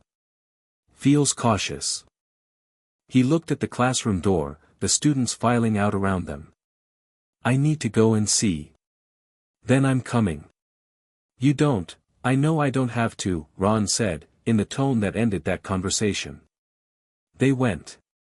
Not obviously, not running through corridors, not doing anything that would draw Umbridge's attention or anyone else's. They walked at the normal pace, took a route that looped through the 2nd floor before descending, used the back staircase that came out near the greenhouses. From there, through the greenhouse side exit that wasn't officially a student exit but that no one had locked in 3 years, across the frost-stiff grass toward the northern wall. The presence at the boundary hadn't moved. Harry walked across the grounds with the castle at his back and the cold morning air on his face, and his awareness stretched toward the boundary like a hand reaching out in the dark. Whoever was there felt him doing it. He registered the slight shift, the adjustment of the energy, a quality of recognition meeting recognition. He reached the boundary wall, the old stone boundary that marked where the school's formal wards began, running along the tree line in a long curve, and stopped. On the other side of the invisible line, standing in the shadow of the first trees with her hands in the pockets of a traveling cloak the color of old leaves, was a woman he'd never seen before. She was perhaps 40, dark-haired, with the kind of stillness that very capable people carried when they weren't trying to appear capable. Her eyes were dark and specific, and she was looking at Harry with the focused calm of someone who had expected to find what they found. "Harry Potter," she said. It was a statement, not a question. Yes, he said. And you are? My name is Katerina Voss, she said. I'm here because I was asked to observe. By whom? A pause. The woman, Voss, looked at him steadily, some kind of internal assessment running behind her expression. Whatever she found, it either satisfied a concern or raised a new one. You understand what I'm about to say is not a threat. It is a communication. Say it, Harry said. He knows what happened to you this week, she said. The one you call Voldemort. He knows about the bindings and the nature of your core and the implication of both. She paused. He sent me to observe. To bring him an accurate assessment of what he's dealing with. Her dark eyes didn't waver. I am not a Death Eater. I am a consultant, which means my loyalty is to my professional assessment and not to any particular wizard's agenda. Harry looked at her. Behind him, he registered Ron's presence, tense but controlled, one hand loose at his side, watching without intervening. He'd trusted Harry's read of the situation and he was holding that position. What kind of consultant? Harry said. Magical threat assessment, Voss said. I work for several clients. He is one of them. The DMLE is another. I tell you that because it is accurate and because concealing it would be dishonest, and I find dishonesty professionally inconvenient. She tilted her head slightly. I'm here to observe. Not to recruit, not to threaten, not to make any kind of approach on his behalf. Simply to observe. And if your observation tells him what you both suspect it will. Harry said. Something moved in her expression. The version of being impressed that people who are rarely impressed produce, brief, controlled, real. Then he will need to make a strategic decision that is considerably more complex than the one he's been operating with, she said. That is a problem for him, not for me. She paused. You're not what he expected. No, Harry said. I don't imagine I am. He expected a boy, she said. A gifted boy, certainly. A boy the prophecy had marked. But a boy, fundamentally, who could be dealt with in the terms he understands. The dark eyes moved over Harry with the specific quality of someone reading a text they hadn't expected to find. That is not what is standing on this side of the boundary. Tell him I know about the Horcruxes, Harry said. She stilled. Tell him I know the number and I know most of the locations, Harry said. And tell him that the answer to his situation is not the one he's currently calculating. She looked at him for a long moment.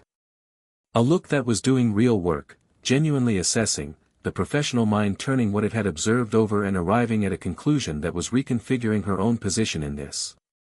She was not an ally. She was not an enemy. She was something more complicated and potentially more useful than either, a genuine neutral, a woman who dealt in accurate information and whose value to any client was her honesty about what she found.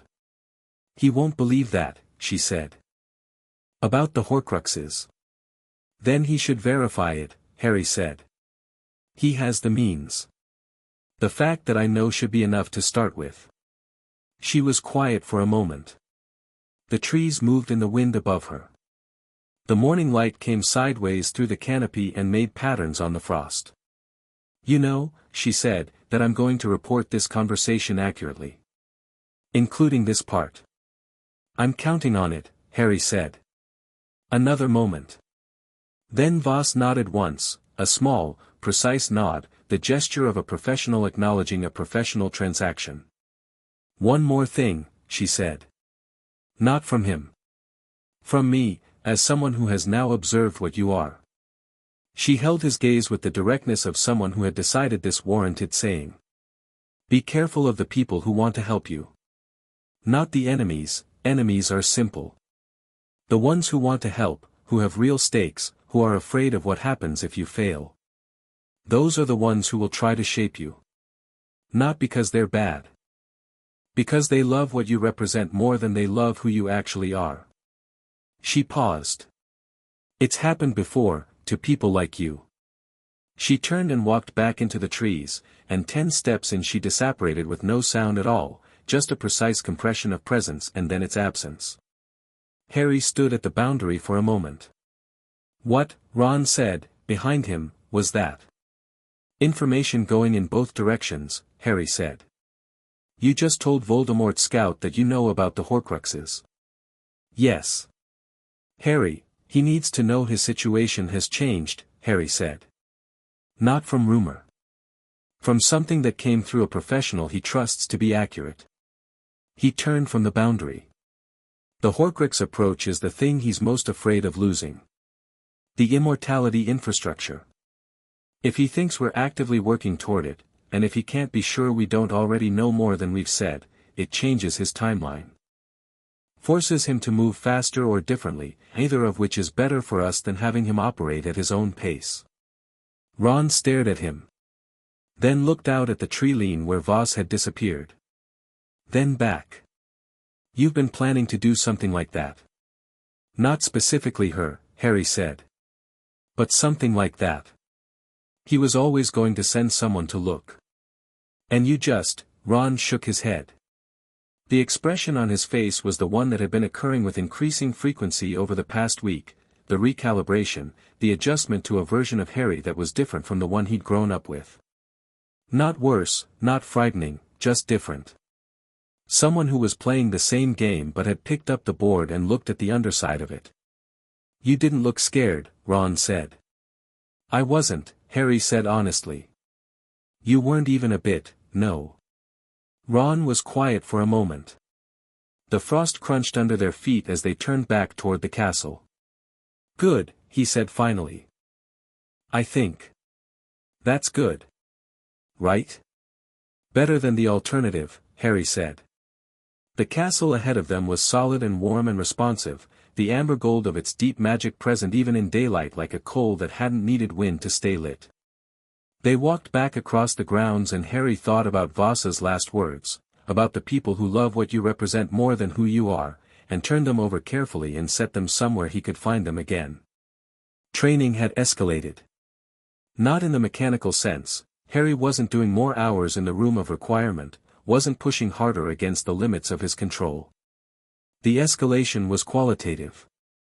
Each session felt different from the one before, not because the work was new but because he was different, some new piece of integration having happened overnight, some adjustment in the relationship between his intention and his output that made the previous day's precision feel approximate.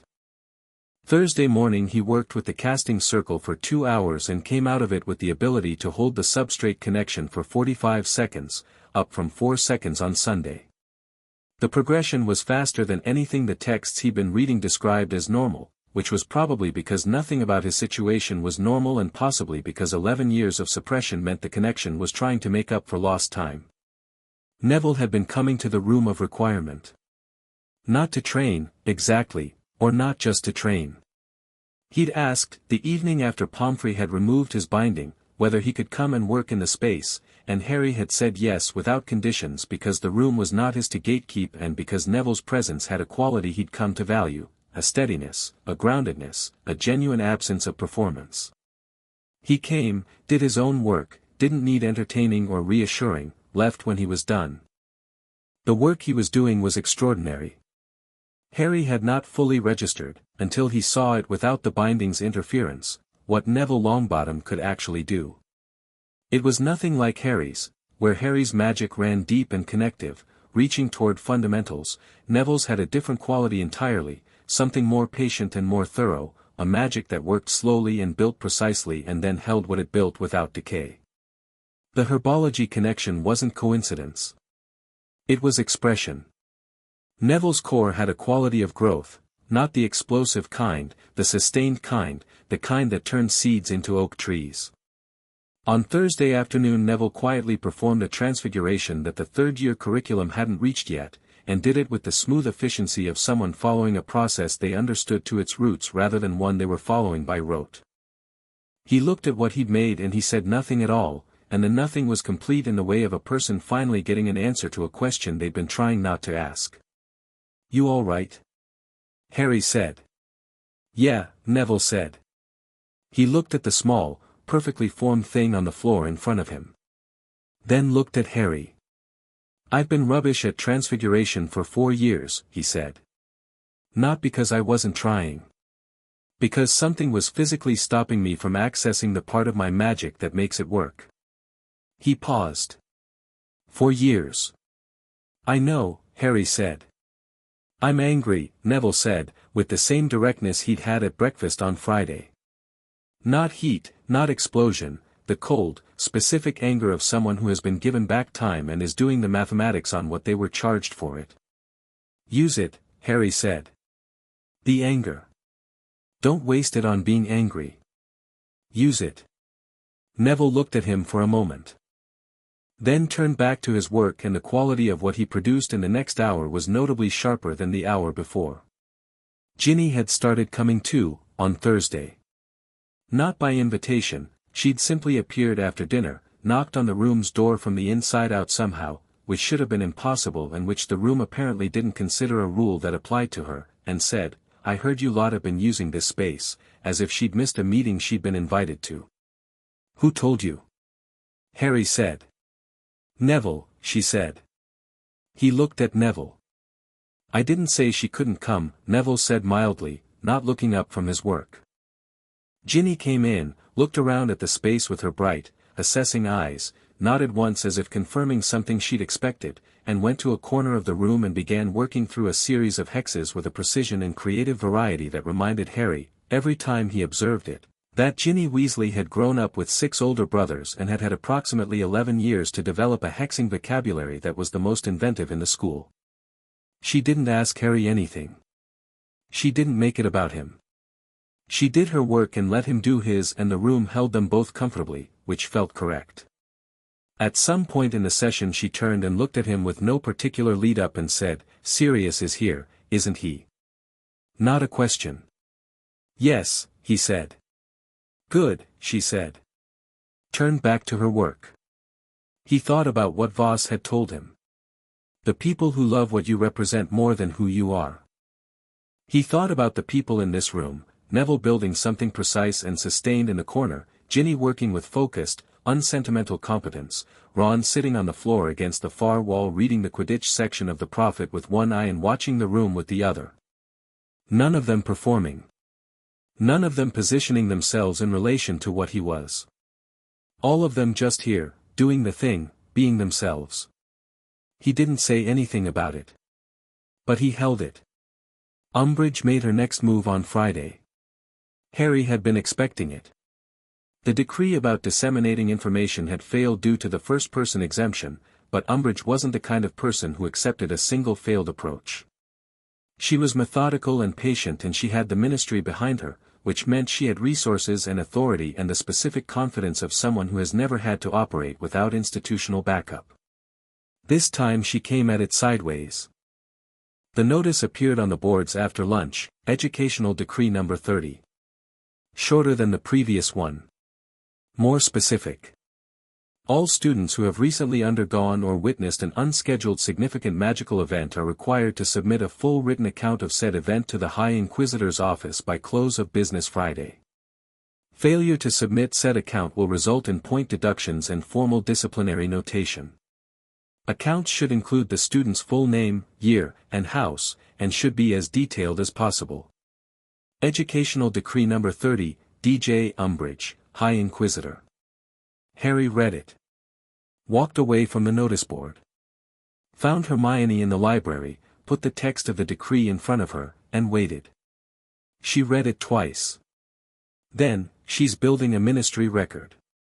If she can collect written accounts from enough students, she can present them to Fudge as an official incident report justifying ministry intervention. It sidesteps the legal problem of you not consenting to examination, because the examination becomes a response to an officially recorded incident rather than an initiative against a specific person. She looked up. It's clever. Is it legal? Harry said. The decree is legal, she said. But there's a problem with what she can do with the accounts. Student testimonies about a peer's magical event can only be used in a ministry proceeding if the student in question is formally charged with a violation. She can't charge you with having your seals break, that's not a chargeable event. So she's building towards something else. She tapped the parchment. She needs you to do something she can charge. The accounts are preliminary. She's setting the ground. Setting it for what?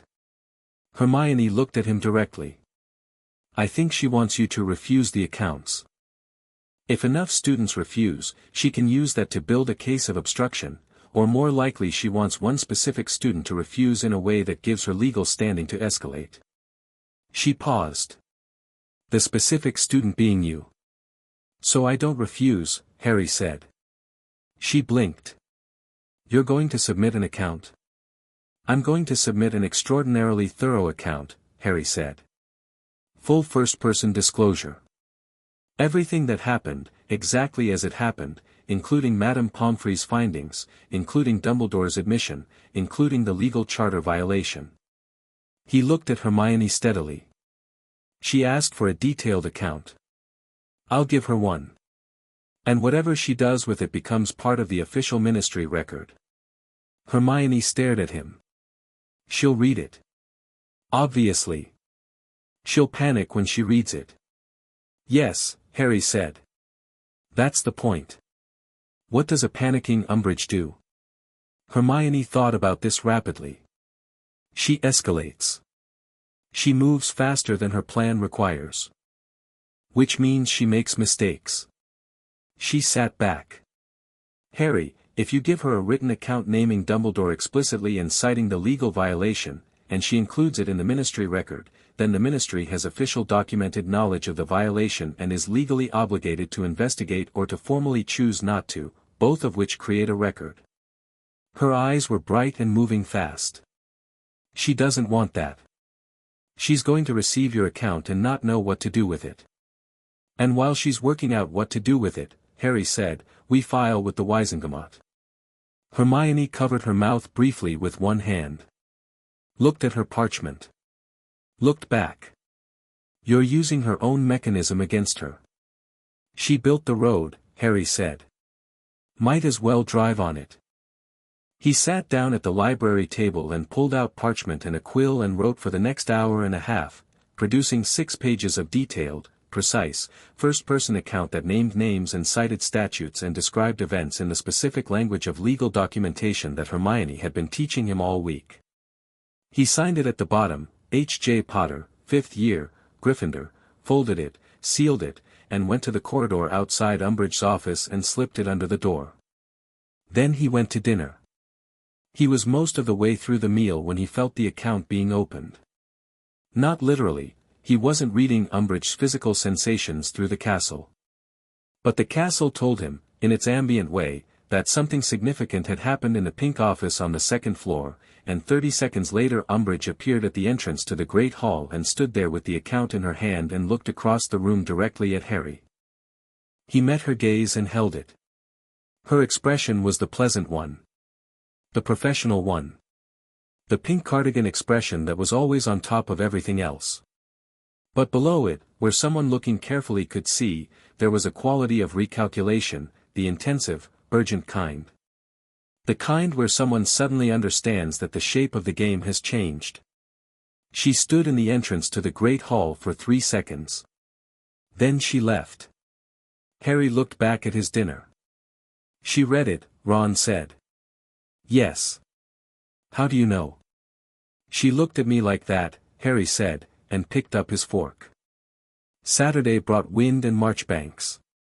Griselda Marchbanks was 87 years old, had been on the Wizengamot for 40 of those years, had examined Dumbledore for his NEWTS in what she described as a notably interesting evening, and had the specific quality of the very old and very sharp, a disregard for posturing that came from having seen too much of it across too many decades. She came through the same passage Sirius had used, which Sirius had established as secure enough for this purpose, and she arrived in the small 7th-floor room with a cane she clearly didn't need and a traveling cloak that had survived about 3 decades of regular use. She looked at Harry. He looked at her.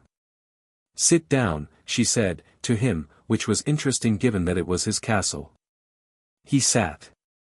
She sat across from him and studied him with eyes that were the pale, washed-out blue of very old eyes that had once been another color and which currently missed nothing.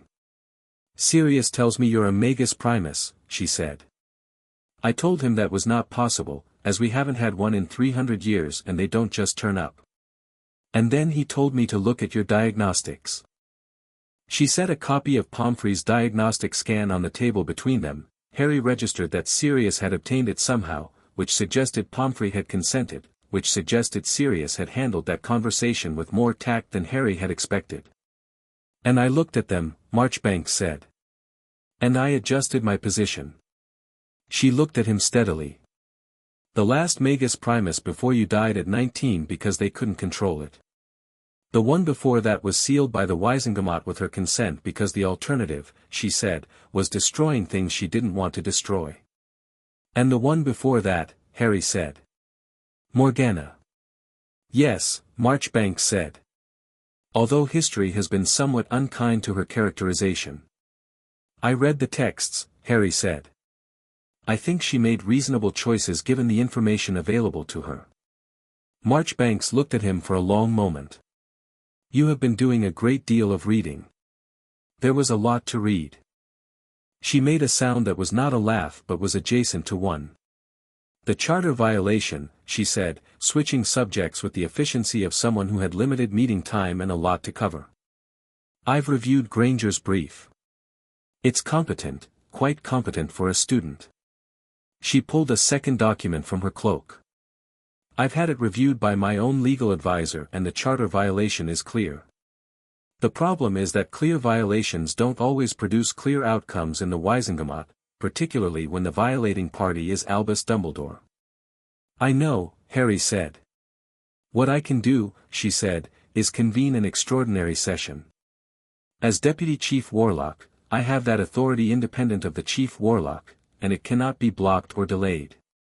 An extraordinary session means full attendance is required, the session becomes public record immediately rather than after a confidentiality period, and the Chief Warlock's recusal is automatic and documented." She looked at him steadily.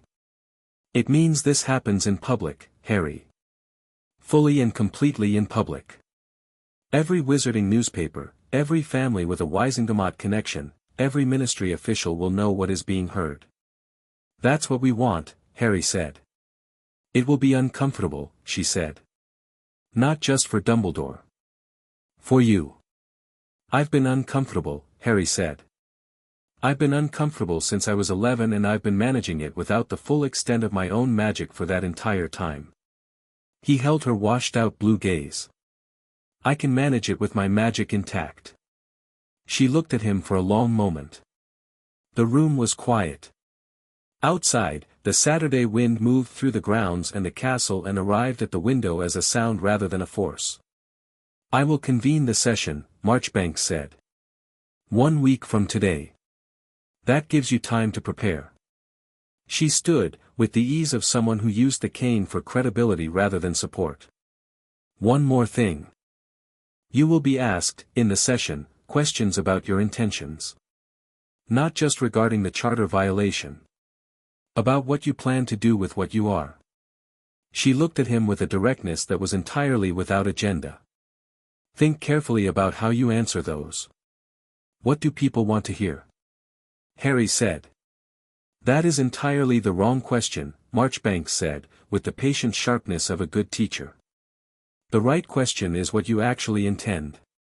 Because you are a Magus Primus giving testimony before the Wisengamot, and what you say will be believed, and what you commit to will carry the weight of that belief whether you're ready for it or not."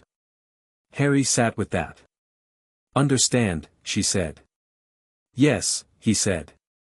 She left the way she'd come, with her unnecessary cane and her 3-decade cloak, and Sirius appeared from the corner where he'd been sitting with the stillness of someone who had practiced being unobtrusive in small spaces and said, "What do you think?" "She's good," Harry said. "She's the best the Wisengamot has," Sirius said. "She's also genuinely fair, which is rarer than it sounds in that room." He sat down across from Harry. "How are you feeling about next Saturday?" "Clear," Harry said. He thought about the word and decided it was accurate. "I know what I want to say.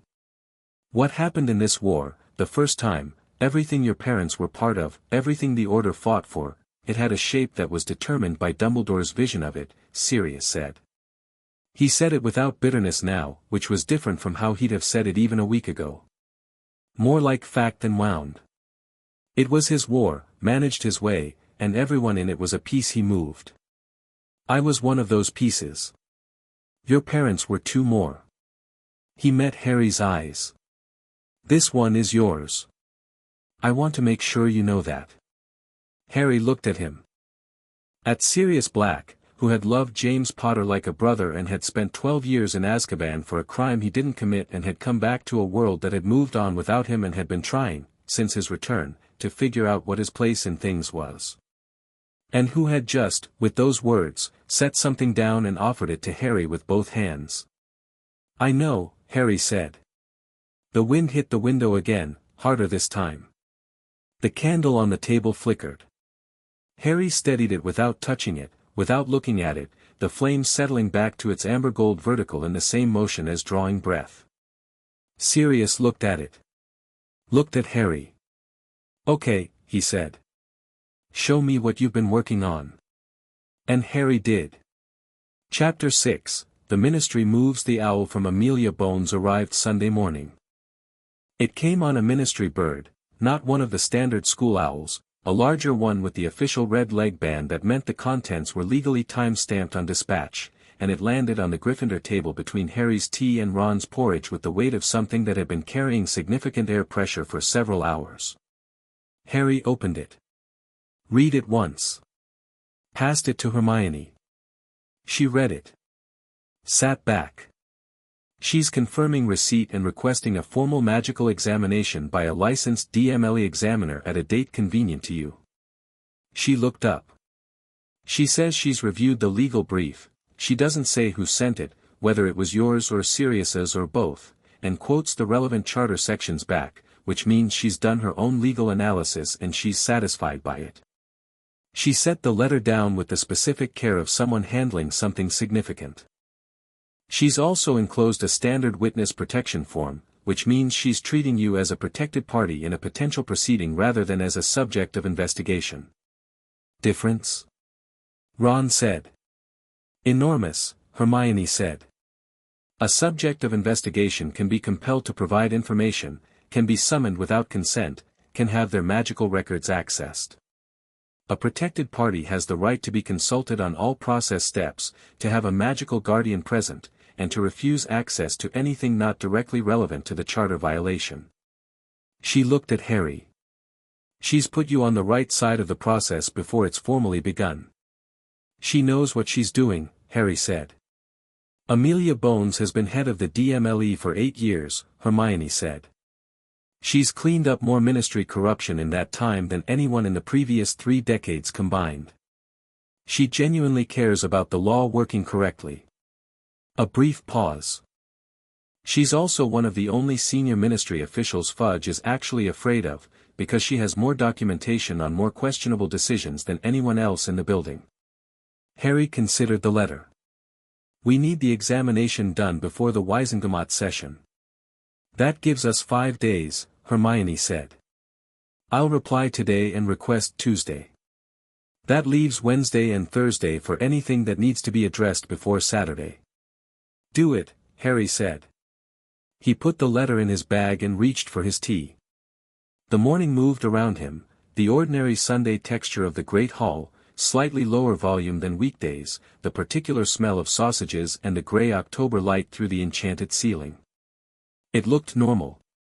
It kept looking normal, and nothing about it was. Across the hall at the Slytherin table, Draco Malfoy was reading a letter of his own with the studied neutrality of someone who was ensuring no one could read his reaction from the expression. As Harry watched, he refolded it.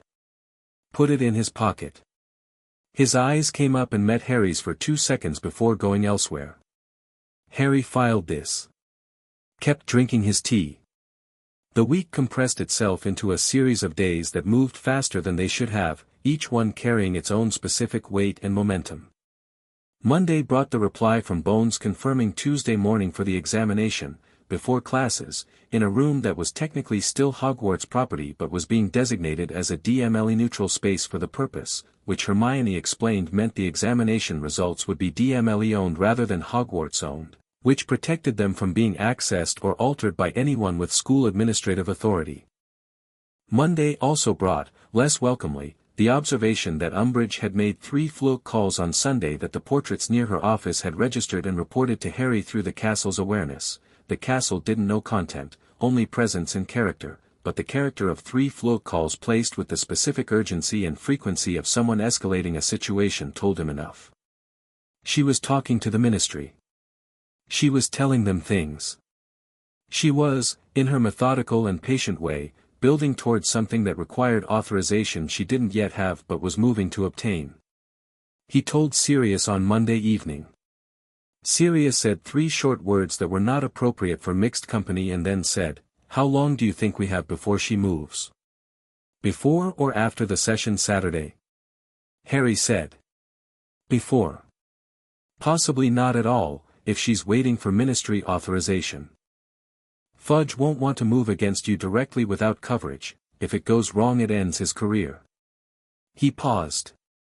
But Umbridge doesn't always wait for Fudge's pace. If she decides the risk of waiting is higher than the risk of acting, she'll move. Then we need the examination done before she can interfere with it, Sirius said. And we need the filing submitted to Marchbanks before she can argue process. Hermione's handling the filing language tonight, Harry said. She says it'll be ready for the extraordinary session notification by tomorrow afternoon. Sirius was quiet for a moment. He was sitting on the floor of the 7th floor room. He'd been here for 6 days now, eating what Harry and the others brought, sleeping in the way he'd learned in Azkaban and on the run, which was efficiently and lightly and never entirely. He looked better than he had at arrival. Being useful had something to do with it. "I want to be in the room for the Wisengamot session," he said. "I know," Harry said. "Marchbanks is working on the access question. If the conviction is legally void, you should have standing." "Should," Sirius said. "We'll know by Wednesday," Harry said. She said Wednesday. Sirius nodded. Looked out at the window, where the night had gone deeply dark and the wind had calmed for the first time all week. Harry. Yeah. Whatever happened Saturday. Whatever the outcome in that room. He looked back at Harry directly. You've already changed things. This week. Everything that's been set in motion this week, regardless of Saturday's outcome, it can't be unset. Information is out. People know. Records exist. He held Harry's gaze with the grey eyes that were, in this light, very clearly the eyes of someone who had spent 12 years making peace with things he couldn't change and was still learning, imperfectly, how to influence things he could. That matters. Saturday matters too, Harry said. Yes, Sirius said. But I want you to know that it isn't the only thing. Harry looked at him. At the thin face and the grey-templed hair and the contained, careful way Sirius held himself since returning from Azkaban, as if he'd learned that the space he occupied required more deliberate management than it used to. At the man who was, whatever his fugitive status, his godfather, who had loved his parents, who had chosen him over everything he'd been asked to choose instead. I know, Harry said. Tuesday morning, the DMLE examination. The room Bones had designated was a classroom on the second floor that hadn't been used for lessons in 2 years, its furniture covered in sheets, its windows looking out at the east grounds. The examiner was a woman named Helena Price who had the specific manner of someone who did highly technical work and had learned, through long experience, to do it without the results surprising her. She was perhaps 50, grey at the temples, with hands that moved with the precision of someone who had done thousands of diagnostic scans. Harry sat in the chair they'd set up in the center of the room. Hermione stood against the far wall with her parchment and quill because Bones's letter had specified that the examined party was allowed one advocate present.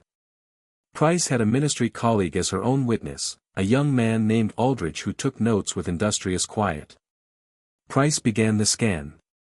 It was more extensive than Pomfrey's, not just the core diagnostic but a full sequence covering what she called in technical language the developmental magical profile, essentially a history of his magical growth and the external interventions in it.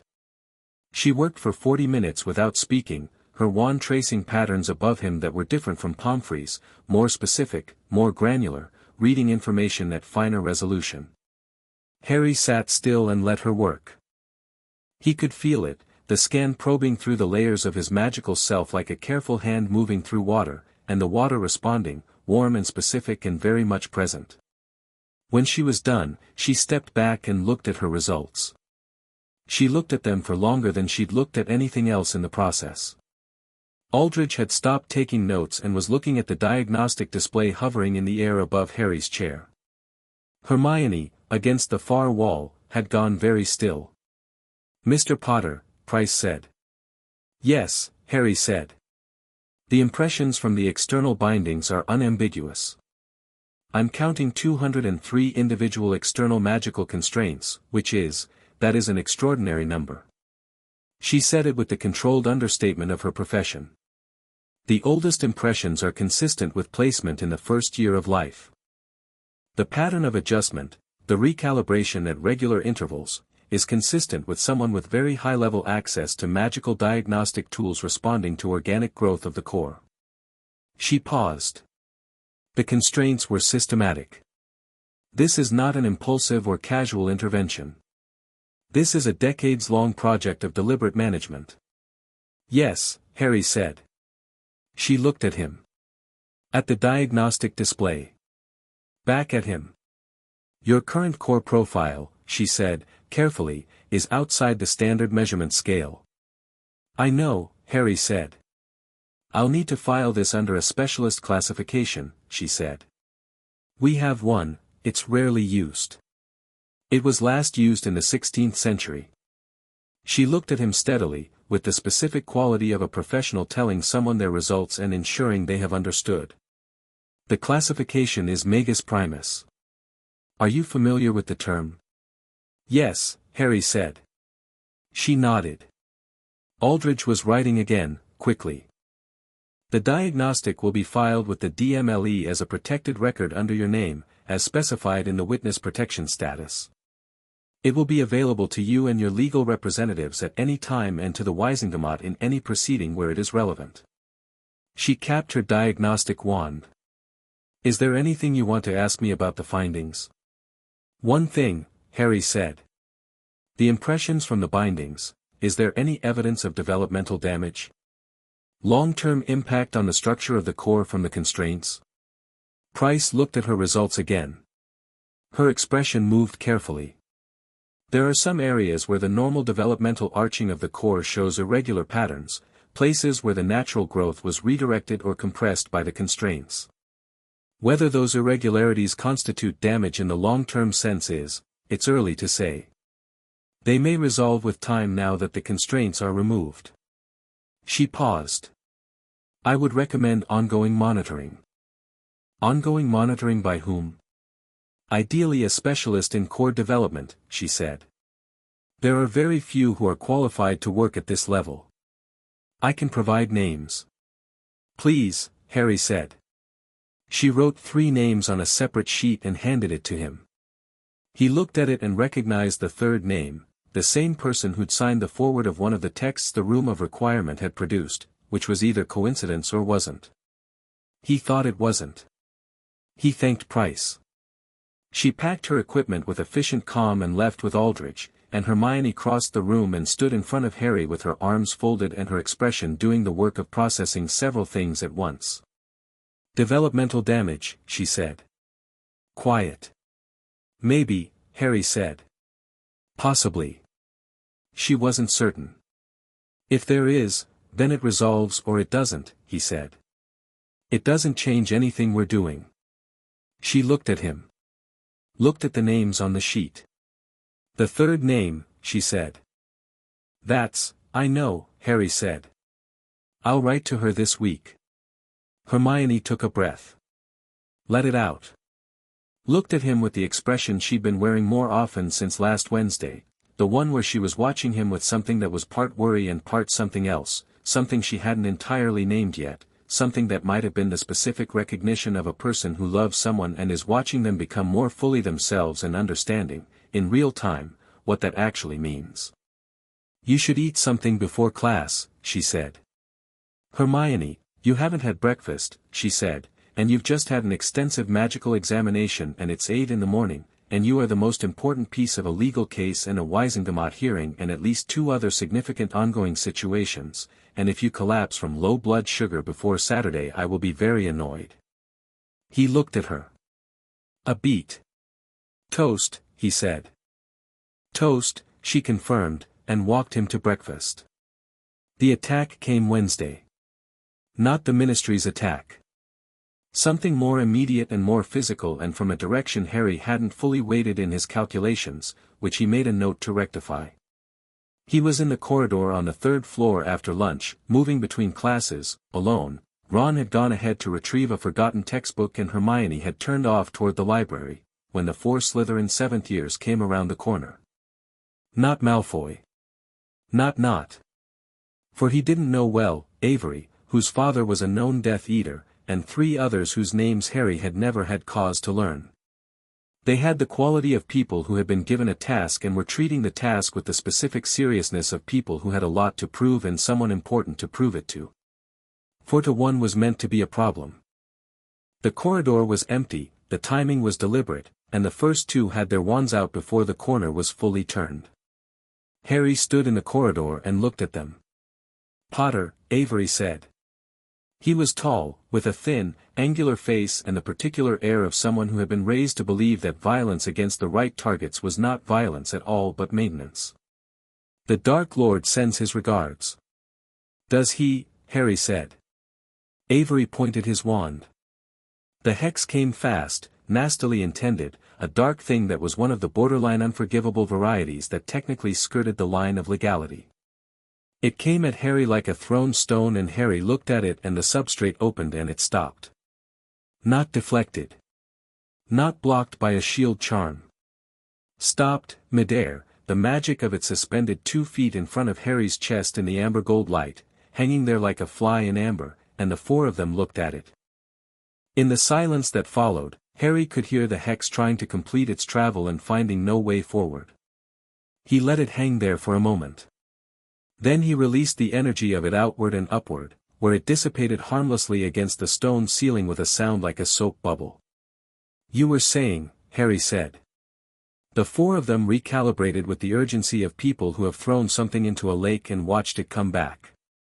2 more spells came simultaneously from different angles, a standard stunning spell and something more complex from the second figure, a binding curse that came with trailing light. Harry moved. Not the defensive, reactive movement of someone managing an attack. Something forward and specific, the kind of movement that covered ground without waste. He reached for the first hex and redirected it at the 3rd figure without changing its energy, just its trajectory, and the stunning spell hit the Slytherin on the left who had nothing to do with casting it, which was unfortunate for that person and clarifying for everyone else. The binding curse he let touch his arm. It wrapped and found no purchase, the substrate level of his magic running like current through the surface, the binding trying to grip and finding nothing to grip on, dissolving against his skin like a cobweb touched by wind. He looked at the remaining 3. Avery was staring at his forearm. Where the binding had dissolved. At the amber light that was still running visibly in Harry's veins, the substrate connection he was holding now as naturally as breathing. "I'm going to give you one chance to walk away from this," Harry said. He said it without heat and without performance, the tone of someone offering a genuine option, not dramatic mercy. "The Dark Lord strategy involving me has just changed significantly and he knows it. You 3 carrying out what he asked you to do 2 weeks ago is no longer useful to him and is very bad for you specifically." "So?" Avery's jaw worked. The thing about someone raised on ideology is that the ideology has to work out before the self-preservation instinct properly kicks in, and the ideology was currently undergoing some structural strain. One of the unnamed 3 turned and walked away. Just turned and went, without running, the most sensible decision available. The other 2 looked at each other. At Harry. At the unconscious Slytherin on the floor, which was going to need explanation. The stunning spell was yours, Harry said to Avery, directly. You cast it. It bounced. That's your problem to manage. He kept his voice even. And I'd like you to think carefully about the message you take back, because it matters what he understands about what happened here. He walked past them. He walked past 4 to 1, through the gap between Avery and the wall, without hurrying, without looking back, down the corridor toward his next class. Nothing followed him. He told Sirius that evening. Sirius listened with the controlled fury of someone who had learned, over difficult years, to keep fury controlled because uncontrolled it had cost him too much. When Harry finished he was quiet for a moment. You were alone, he said. Yes. That won't happen again, Sirius said. It was the voice he used when he wasn't asking. I can manage, I know you can manage, Sirius said. That's not the point. He looked at Harry directly. The point is that they were testing. 4 to 1 in a corridor is a test, they wanted to see what you'd do, how you'd react, whether you'd escalate or whether you'd hold. And you held perfectly. But the next test will be different. They're calibrating. I told them the message to take back, Harry said. I know. It was good. It was very good. Sirius turned from the window. But it also told them something they didn't have before, confirmed their suspicion that the assessment Voss gave was accurate. Which means they know now, not just suspect. He paused. Harry. He's going to try something significant before Saturday. Harry looked at him. Thought about it. If he moves before Saturday he moves before the Wisengamot session, which means he moves before the filing is publicly anchored in the legal record, he said, slowly. If the session doesn't happen, the filing still exists, the DMLE examination still exists, but they're easier to suppress without the public anchor. He paused. He's not trying to stop me. He's trying to reset the timeline. If he moves against me this week, something big enough to justify ministry intervention, Umbridge has her justification, Fudge has his excuse, and the Wisengamot session becomes a ministry-managed proceeding rather than an independent one. Sirius looked at him with the expression that kept appearing on people's faces this week. That analysis took you about 12 seconds. I've been thinking about his likely moves since Wednesday, Harry said. This one makes the most strategic sense from his position. Which means, Sirius said, we need to either get the session moved up or make sure whatever he tries on Thursday or Friday doesn't give Fudge the entry point he needs. Can Marchbanks move it up? I'll ask tonight, Sirius said. What's the earliest? Thursday would work, Harry said. If the filing is submitted today and the extraordinary session notice goes out tonight, the mandatory response window is 24 hours. Thursday morning is technically within procedure. He paused. But it gives people less time to prepare. Who are we protecting by giving them more time? Sirius said. Good point. Ask Marchbanks for Thursday, Harry said. Marchbanks's answer came back through the old family network at midnight. Thursday is achievable. Session convened for 10 a.m. All relevant parties notified. Prepare your statement. GM Harry read it in the dormitory by wandlight while the others slept. Ron had left a candle burning on the table between their beds. He did this occasionally, on nights he sensed Harry would be awake, and the warm small light was the only thing moving in the room. Thursday. He lay down. Stared at the ceiling. The castle breathed around him, slow and deep and warm, and he felt the full length of it from the tower room to the deepest dungeon the way you feel a house you know by heart, every corridor, every room, every sleeping student in their beds. 400 young witches and wizards who had grown up in a world shaped by the decisions of people who thought they knew best, who had been fed a version of events that suited the people managing the telling. He thought about the prophecy. The words of it. The power the Dark Lord knows not. Dumbledore had assumed, or perhaps hoped, that this was something that could be handed over at the right moment, unlocked, deployed. But prophecies weren't instructions. They were observations. The power was always there. The power had always been there. What was different now was simply that no one had removed it from his reach. He thought about the Horcruxes. The ring. The locket. The cup. The diadem. The snake. The possibility in his scar that Dumbledore hadn't said and that Harry had been thinking about for days, approaching from different angles, looking for the version of the answer that wasn't the one Dumbledore had quietly resigned himself to. There was something in the Magus Primus texts about the substrate. About what happened when something was embedded in a core at that level, not in the reservoir, not in the standard architecture of a witch or wizard's magic, but at the deeper level, the conduit level. What happened to foreign material at that level? The text had been careful about it. Almost cautious. As if the author knew what they were describing was important and dangerous and was choosing words with the deliberation of someone setting down a map they hoped someone worthy would eventually follow. Harry reached for it now, the substrate. Carefully. The full, attentive quiet of the dormitory around him, for other people breathing in their sleep, the castle attending from every direction. He reached down to that level and felt the shape of himself. The river, the current, the particular frequency of Harry Potter's magical self running through its own channels. And there, at the very edge of where his awareness could reach, something that wasn't him. Not large. Not currently active. A fragment of something, embedded deeply, in the way a splinter embeds, small, specific, foreign, and long enough in place that the surrounding tissue had learned to live around it without regarding it as the intrusion it was. He held his awareness on it very carefully. Feeling its character, its frequency. It had a frequency he recognized, not because he knew it intimately, but because he'd been feeling it all his life in the scar above his eye, the specific ache of something that was present because it was attached to something larger and distant. Something that was, in its rest state, relatively dormant. Something that had been part of the shape of his pain for 15 years.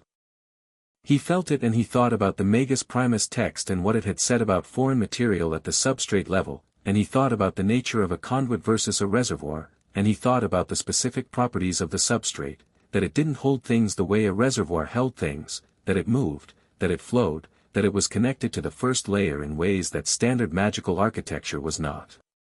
A reservoir with a Horcrux fragment in it was a Horcrux. The fragment was part of the reservoir. Removing it required destroying the vessel. But a conduit. What happened to a splinter in a river? He filed the thought. Put it carefully in the place with the other important things and lay in the dark with it and felt the castle around him and thought about Thursday and what he was going to say. He needed to say it right. Not powerfully, power wasn't the question. He had power. What he needed was clarity. The kind that moved through a room and settled into the people listening and changed what they could see. He'd been practicing the statement all week in pieces. Tomorrow he'd put the pieces together. He was still thinking when he fell asleep, and what he dreamed was not Voldemort's corridor or the graveyard or any of the landscapes of dread that had colonized his nights for years.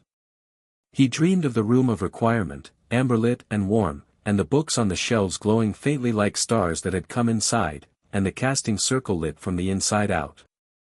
And himself in the center of it, standing still, taking up exactly the amount of space he was supposed to take up. Thursday arrived with cold, clear light and the particular atmosphere of a day that knows it matters. Harry was up at 5. In the room of requirement by 5:15, working through the statement he'd been building all week, saying it aloud in the empty warm space to hear how it sat, adjusting where it needed adjusting. Not performing, he wasn't performing. He was clarifying. Stripping it back to the thing itself, the essential honest account. He'd been there an hour when the door opened and Hermione came in. She was in her school robes already, hair slightly imperfect in the way it was before she'd had enough time, carrying 2 cups of tea and the expression of someone who had been awake for a while. She handed him a cup without speaking.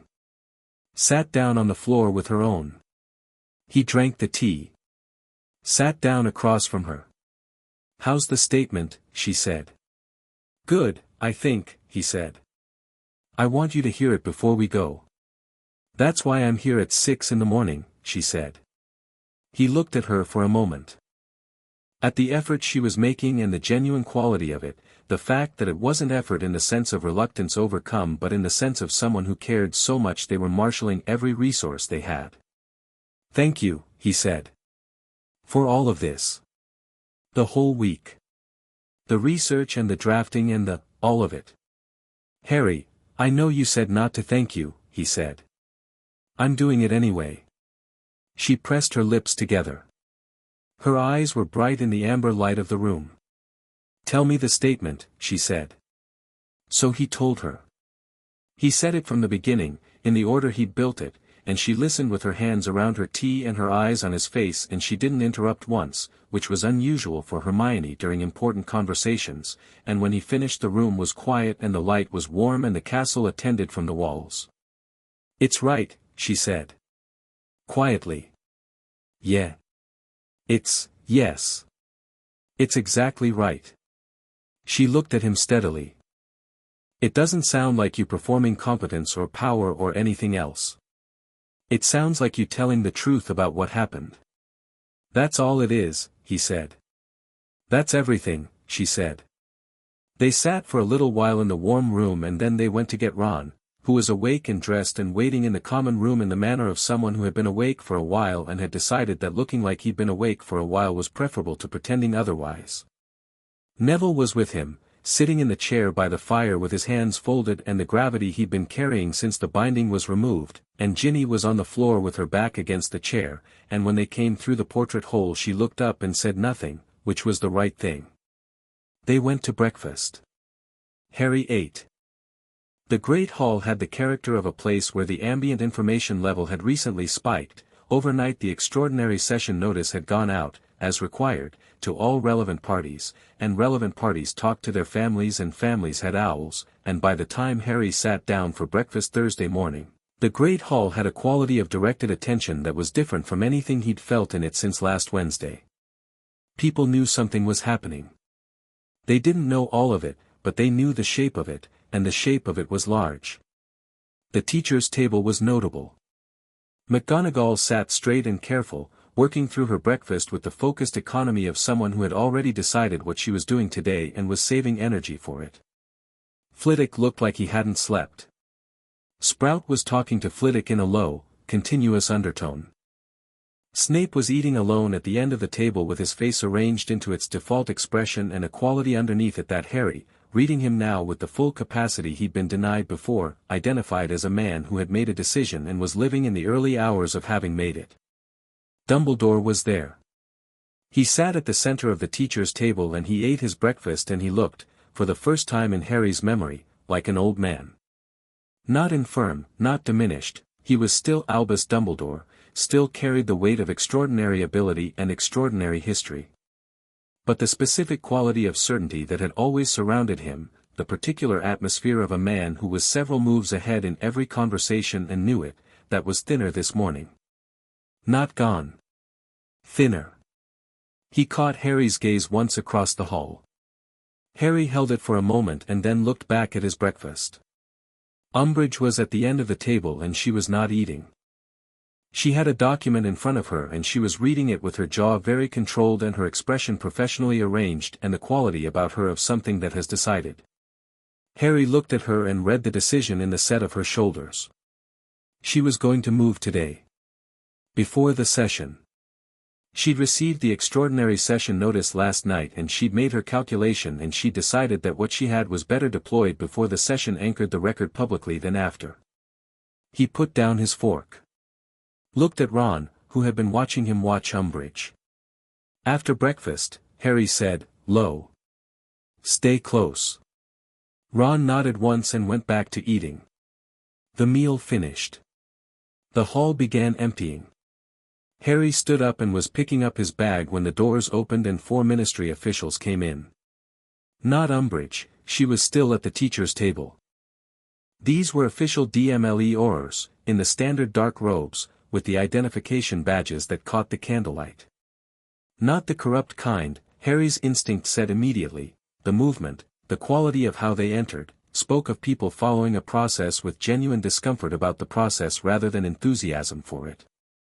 Behind them, in a traveling cloak the color of deep blue water, was Cornelius Fudge. He looked smaller in person than he did in photographs, which Harry had always thought true of powerful people who used photographs carefully.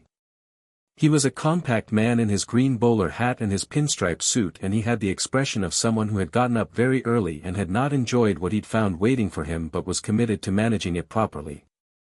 The hall had gone very quiet. Fudge located Harry across the room with the directness of someone who had been shown a photograph recently. He walked toward the Gryffindor table with the Aurors, and Umbridge fell into step from the side. Harry stayed where he was.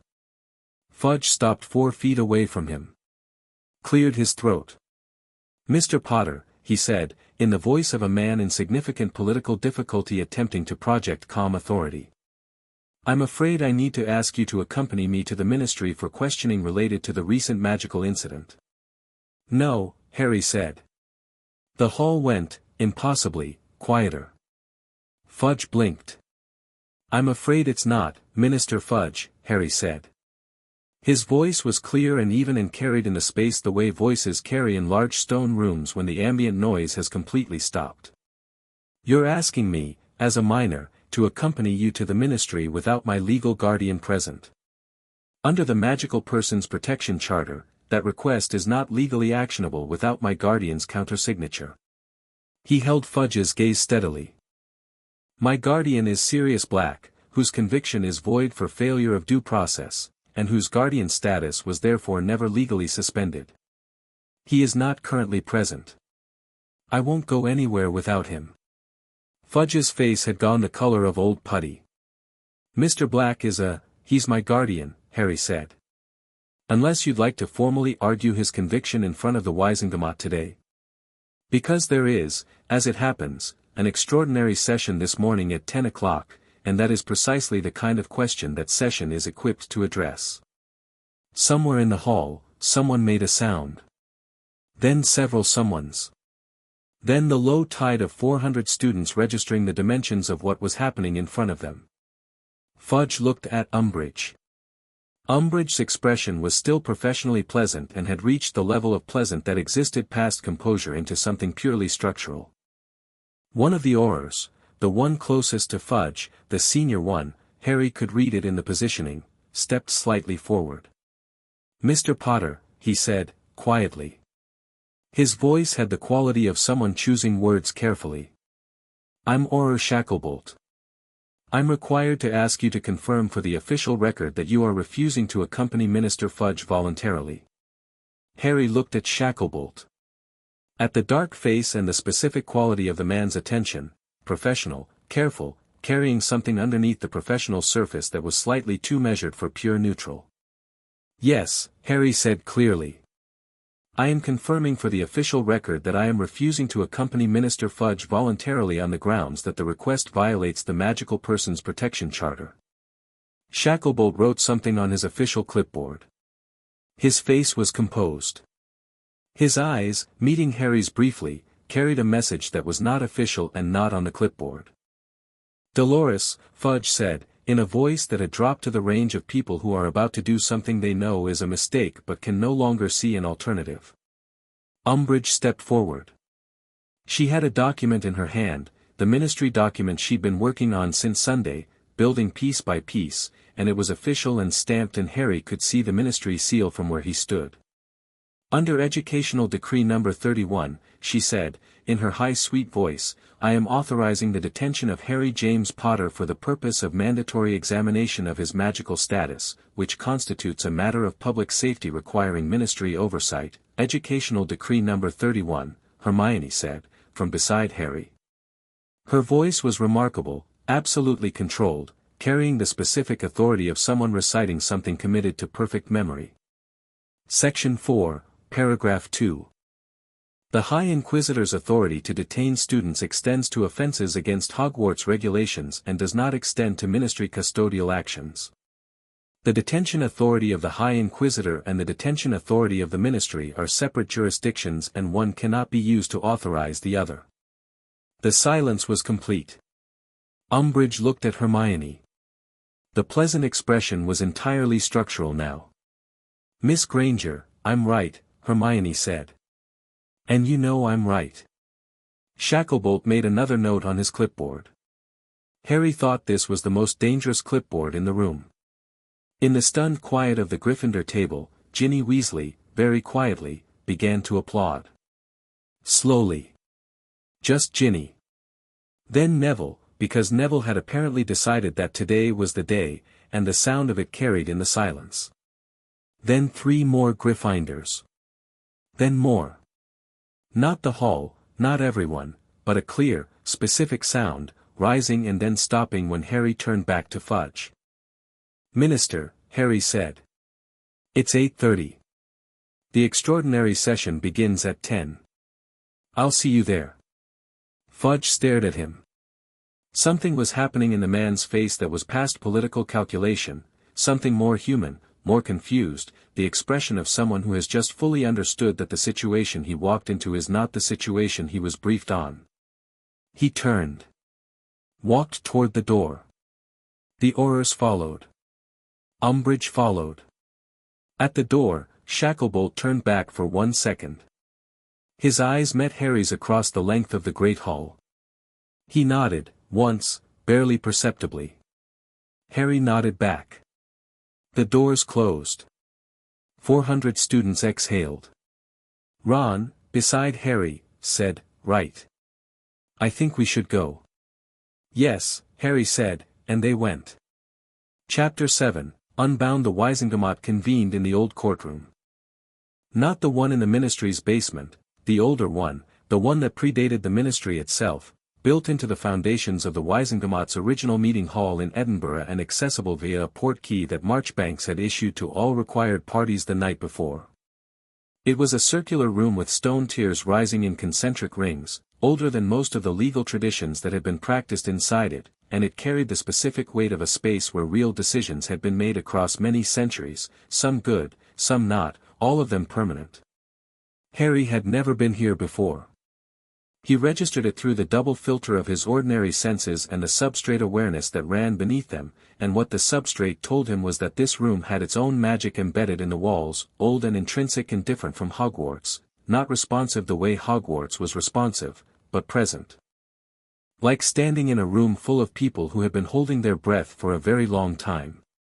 He came with Hermione on his left, Ron on his right, Neville 2 steps behind.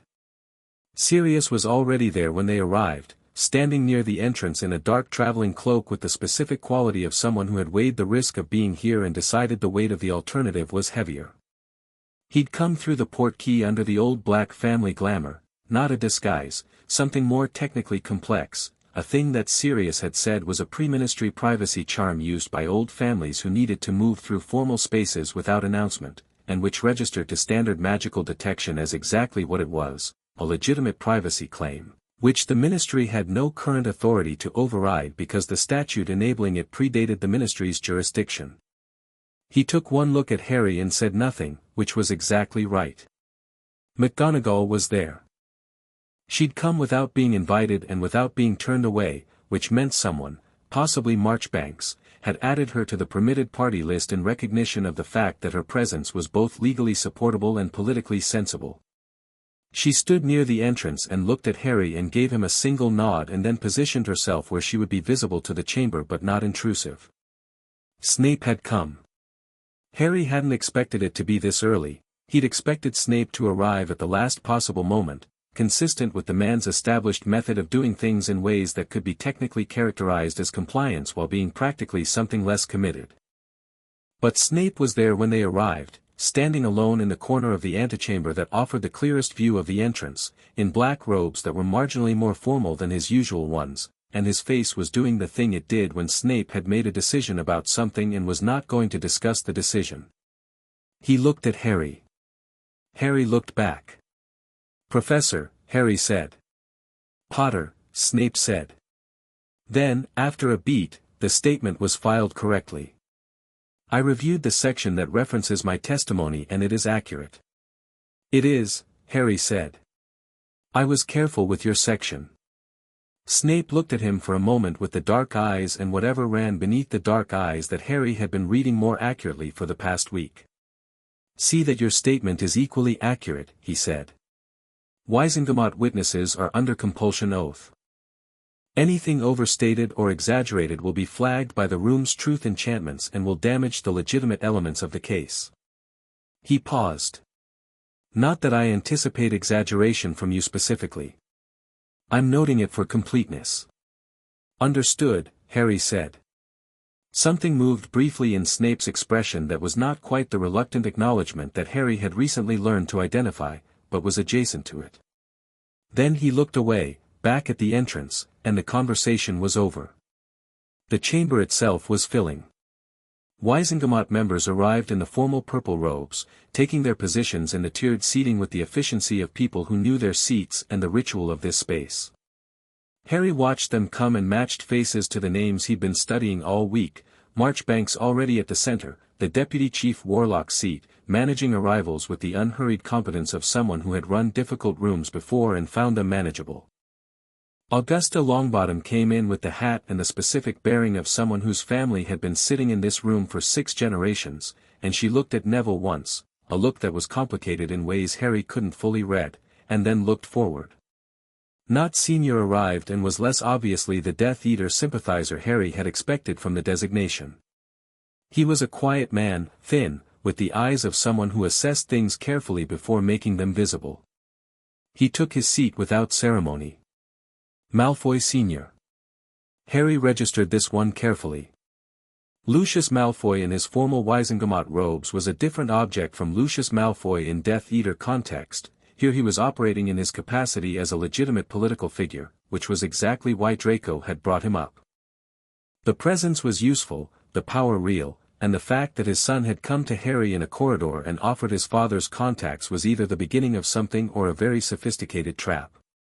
Harry had decided it was probably both and was treating it accordingly. Amelia Bones arrived and looked at Harry directly across the chamber. She was a broad-faced woman with square glasses and the quality of someone who did their job with the same force of character regardless of who was watching. She gave Harry a nod that was professional and acknowledged and nothing else, and took her seat. Fudge arrived with 2 ministry aides and the expression of a man who had been outmaneuvered twice in one morning and was working out whether his current position had better ground than the last one. He took his observing seat, not a voting seat. The minister attended Wizengamot sessions as a formal witness to proceedings rather than a participant, which was a separation of powers Harry had only learned existed from Hermione's research and which was, right now, critically important. Dumbledore came last. He came alone, which was notable. No aide, no companion, nothing that constituted a supporting presence. He walked into the chamber in his blue robes and his bearing that carried centuries of reputation, and he went directly to the recusal seat, the seat at the side of the chamber specifically designed for cases where the chief warlock was a named party, and he sat down. His eyes found Harry's immediately. Harry looked back. Something passed between them. Not enmity, it had never been quite that, not entirely, even now. Something more complicated than that. The recognition between two people who have been bound to each other by forces neither of them designed and who are now, for the first time, standing in their actual relationship to each other rather than the managed version of it. Dumbledore gave him a slight nod. Acknowledgement. Harry returned it. Then Marchbanks called the session to order and the room arranged itself into its formal configuration and what had been building for a week began. Marchbanks ran the chamber the way she apparently ran everything, with the efficiency of someone who had no patience for performance and complete attention for substance. She opened the session with the formal language that the extraordinary session protocol required, cited the relevant charter sections, named the parties, described the nature of the filing. It took 4 minutes and was perfectly precise. Then she said, "Harry James Potter. Please take the floor." Harry walked from his seat, which was at the center of the main tier, face to face with the Deputy Chief Warlock, and stood in the middle of the ancient circular space. The compulsion oath was administered, a brief formality, a light warmth across his tongue and throat that settled and became the baseline against which anything he said would be measured for truth. He looked at the chamber. Rows of purple robes and old faces and new ones, the whole complicated architecture of wizarding governance arranged in a circle looking at him. On the tiers he could see the faces he knew, Sirius in his privacy glamour, Ron's jaw set tight, Hermione with her quill and parchment perfectly still because she'd already written what she needed to write and now she was just listening. Neville with his new gravity.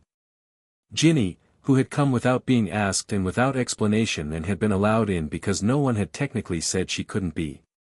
McGonagall along the wall. Snape in the far corner, arms folded, face arranged. Dumbledore at the side. Harry thought about what Hermione had said at 6 in the morning. It doesn't sound like you performing. It sounds like you telling the truth. He began. My name is Harry James Potter. I'm 15 years old. I've been a student at Hogwarts School of Witchcraft and Wizardry for 5 years, and for as long as I've known I was a wizard, I was told that I was, not exceptional, exactly. Gifted. Capable. But within the range. Within what was expected. He let that sit for a moment, not for effect but because it was the accurate starting point. 3 weeks ago I collapsed at breakfast in the Great Hall of Hogwarts. 203 magical bindings on my core broke apart simultaneously in full view of 400 students and every teacher on staff. And in the days since then I have learned, through a DMLE examination, a certified diagnostic, legal research, and a conversation with the man responsible, that Albus Dumbledore placed those bindings on me without my knowledge, without my consent, and without the knowledge or consent of my parents, beginning when I was an infant. The room was absolutely still. I am not here to perform outrage, Harry said. I'm here to state facts and let those facts be what they are. The facts are these: 203 external magical constraints were placed on my core over a period of 15 years. Some of those constraints have been in place since I was approximately 1 year old. The diagnostic examination conducted by DMLE examiner Helena Price on Tuesday of this week shows evidence of developmental irregularities in my core's growth pattern, places where the natural development was redirected or compressed by the constraints. The constraints were illegal under Section 7 of the Magical Persons Protection Charter of 1754. They were placed on a person who had no capacity to consent. They were maintained and adjusted without disclosure to any party with lawful authority to object. And they were placed by the chief warlock of this body. He held the chamber's collective gaze.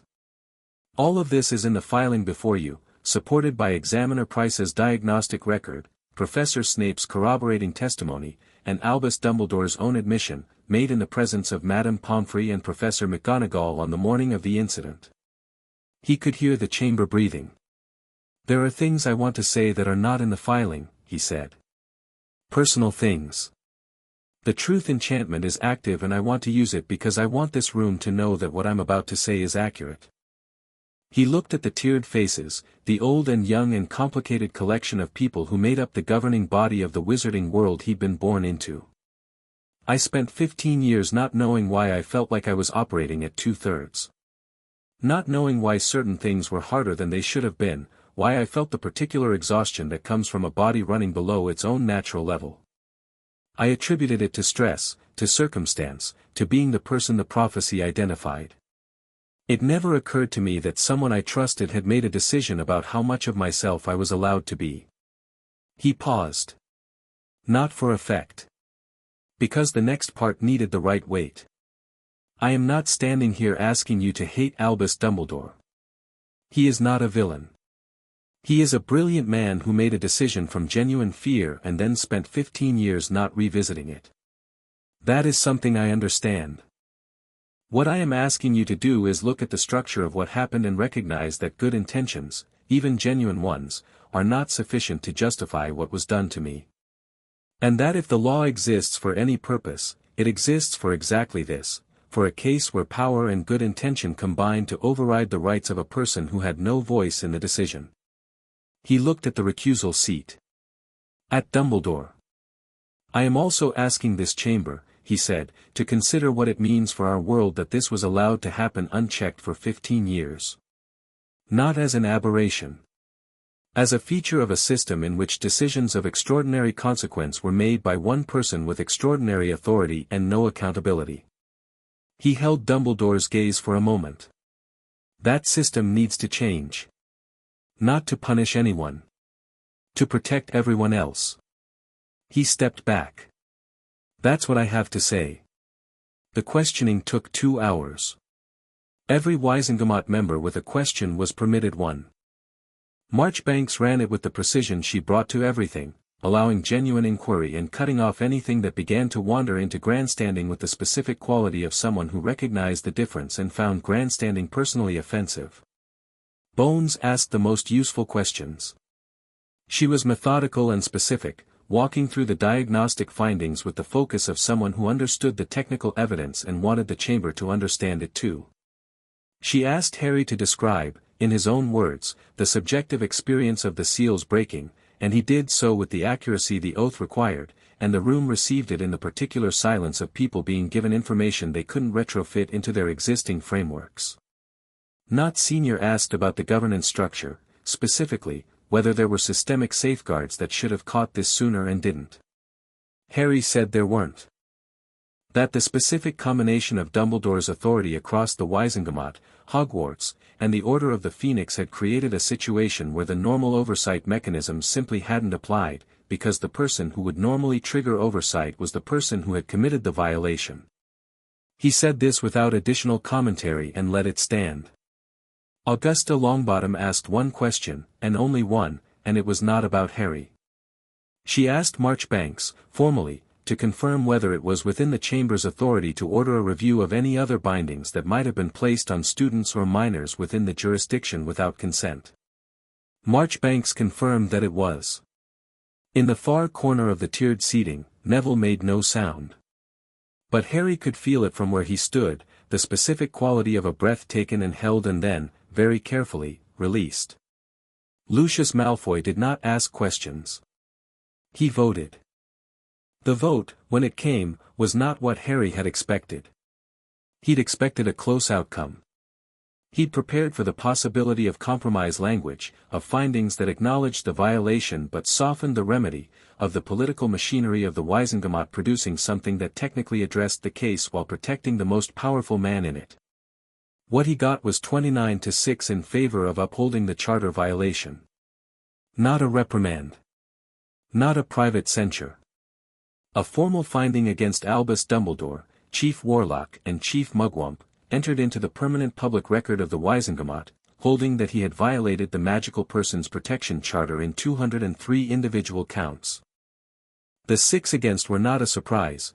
2 were Fudge appointees who were voting their patron's interest, 2 were longtime Dumbledore loyalists, 2 were abstentions that had been submitted as votes against under the session's procedural rules because an abstention on a charter violation counted as a vote against finding. Marchbanks had noted this in her opening procedure and no one had objected. The 6 included Fudge himself, who was not technically supposed to vote at all as a minister in attendance and who Marchbanks noted for the record had submitted an unofficial vote that was not valid under session procedure and which was being noted as an attempted improper intervention. Fudge's face during this notation was the face of a man who had just made a significant procedural error in front of 35 witnesses. Hermione, on the tier, made the kind of brief involuntary sound she made when something she'd hoped for actually happened. Harry stood in the center of the chamber floor and held the space quietly and waited. The remedies discussion took another hour. The charter specified a range of remedies for confirmed violations, and the chamber's debate was, for the most part, substantive rather than performative. What emerged was 3 things. First, a formal public record of the violation, which already existed by virtue of the vote and couldn't be removed. Second, a mandatory review of any other instances of non-consensual magical binding on minors, to be conducted by an independent panel of magical examiners working under DMLE oversight, with findings to be reported to the Wizengamot within 6 months. Third, the remedies for Harry personally. This was where the chamber was most careful and most quiet.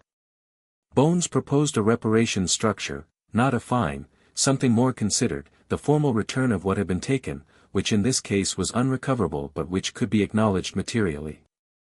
The chamber debated the form of it for 30 minutes and arrived at something that Harry had not anticipated, the formal designation and recognition of his status as a magus primus in the official Wizengamot record, which in magical law carried specific protections that he did not currently have as an ordinary minor, including legal autonomy in certain categories that normally required adult status.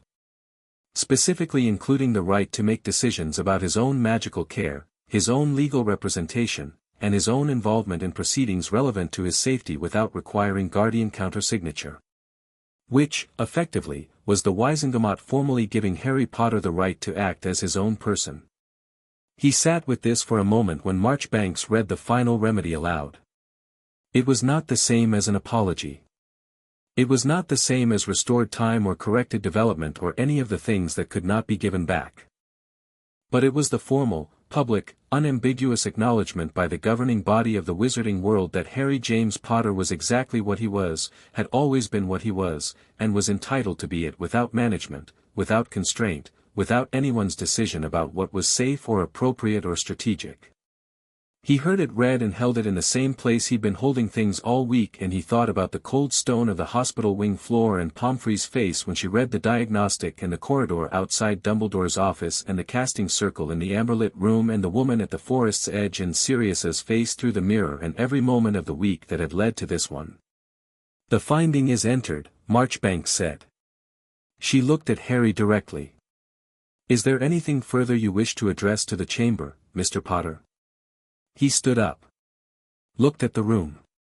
"One thing," he said. The room attended. "Voldemort is alive and active and planning," Harry said. "Not as an appeal. As a fact I want in the official record. He knows about my abilities. He is recalculating his strategy in response. He has made one direct approach through a proxy, which I have documented. He holds several Horcruxes, 7 objects used to anchor fragments of his soul, giving him a form of conditional immortality. The removal of those objects is the prerequisite for his permanent defeat. I am aware of at least 5 locations, of which 2 are confirmed." He paused. "I am not asking the Wizengamot to take this on. I am stating it for the record because if anything happens to me before it's done, I want the information to exist somewhere official." He looked at the chamber. "That's all." He stepped back. The room was still for a moment. Then Bones said, very quietly, "Could the details of the Horcrux locations be submitted to the DMLE as protected evidence?" "Yes," Harry said. "I'll do that today." She nodded and wrote something and the chamber moved on, and what Harry had just done, placed the Horcrux information in the official record, beyond anyone's ability to suppress or manage, settled into the room and stayed there. Dumbledore requested a moment after the session. Not in the chamber. In the antechamber, while the formal session was being closed and Marchbanks was managing the procedural wrap-up with her efficient unhurry. Dumbledore appeared at Harry's shoulder and asked, very quietly, if they could speak, and Harry said yes. They went to the far side of the antechamber, where a stone bench had been worn smooth by the sitting of generations. Dumbledore sat. Harry stood. "I want to say something," Dumbledore said, "that is not an explanation and not a justification and is simply what it is." "All right," Harry said. "I am sorry," Dumbledore said. "Not as a strategic concession, not as a managed delivery. I am sorry for what I did to you, for what I took from you, and for the years of deliberate not seeing that allowed me to continue. I have been the architect of many things in this war and the previous one, and I have justified most of those things to myself with the rationale of necessity, and I think, I know, that I applied that rationale too broadly and held it too long." He looked up at Harry with the blue eyes that were, today, simply old and clear and without the elaborate intelligence that usually lived in them. Or rather the intelligence was there but it was pointed inward. "You were a child." "Yes," Harry said. "And I treated you as a variable in a problem I was solving." "Yes." Dumbledore looked down at his hands. Hands that had performed the most intricate and powerful magic of the century, that had built and broken and rebuilt the landscape of the wizarding world. They were still, now. "I would like, if you will allow it," to be useful to you going forward. Not in the managing way. In whatever way is genuinely useful. He looked up. The Horcrux hunt. I have information you don't have. I have theories that are advanced enough to provide direction. The locket, I have a location. The cup and the diadem, I have strong hypotheses. He paused. I would like to help. On your terms. Harry looked at him for a long moment. The thing about Dumbledore, he'd been thinking since Monday, was that the question of whether to include him wasn't simple. He wasn't safe in the way that Ron was safe or Hermione was safe or Sirius was safe. He was a man with a fixed pattern of decision-making that had caused damage, and patterns did not dissolve cleanly just because a person was aware of them. But he was also genuinely brilliant and genuinely motivated, however complex that motivation was, and the Horcrux hunt was not a problem that could afford to exclude useful knowledge for the sake of making a point. I'll take the information on the locket's location, Harry said. And your hypotheses on the cup and diadem. And in exchange for that, I want complete honesty, not the managed version. If you have a theory, I want all of it, including the parts you think I won't like. Dumbledore looked at him steadily. Including the scar. Including the scar, Harry said. A pause. The sounds of the chamber behind them, Marchbanks's voice carrying the final procedural language, the shuffle of people rising from tiered seating, the ambient noise of the session concluding. I believe, Dumbledore said, carefully, that the night Voldemort's curse rebounded, a fragment of his soul was transferred into you. Embedded in the scar. It has been there since you were 1 year old. He said it without the circling he'd been doing around it for months. Directly. I believe this because the evidence, your connection to Voldemort, the Parseltongue, the visions, is consistent with nothing else. And I have been trying, for 2 years, to find a solution to this that does not require your death. Have you found one? Harry said. Dumbledore looked at him. Something moved in his face that had the quality of genuine uncertainty, rare and therefore important. I had believed the answer was no. I had been living with that, and shaping my decisions around it. He paused. But you are a Magus Primus, Harry, which changes the calculation in ways I have not fully worked out. The nature of a Magus Primus core at the substrate level, the way foreign material interacts with it, he stopped. I do not know. I genuinely do not know. And that is the first time in a long time I have been able to say that about something this important without feeling it as a failure. Harry thought about the river. The splinter in the current. The property of flowing water and what it did to things embedded in it over time. He thought about what he'd felt that night in the dormitory, reaching down to the substrate level and finding the fragment and registering its character. I have a theory, Harry said. Dumbledore looked at him. It's not confirmed. I'm working on confirming it, Harry said. But if I'm right, there's an answer that doesn't require what you were assuming. He held Dumbledore's gaze. When I know more, I'll tell you. That's the exchange. Dumbledore looked at him for a long moment. The blue eyes were steady and present and genuinely listening, which was not the same as the way Dumbledore usually listened, which was to process and assess and redirect. This was simply receiving. Yes, he said. That's fair.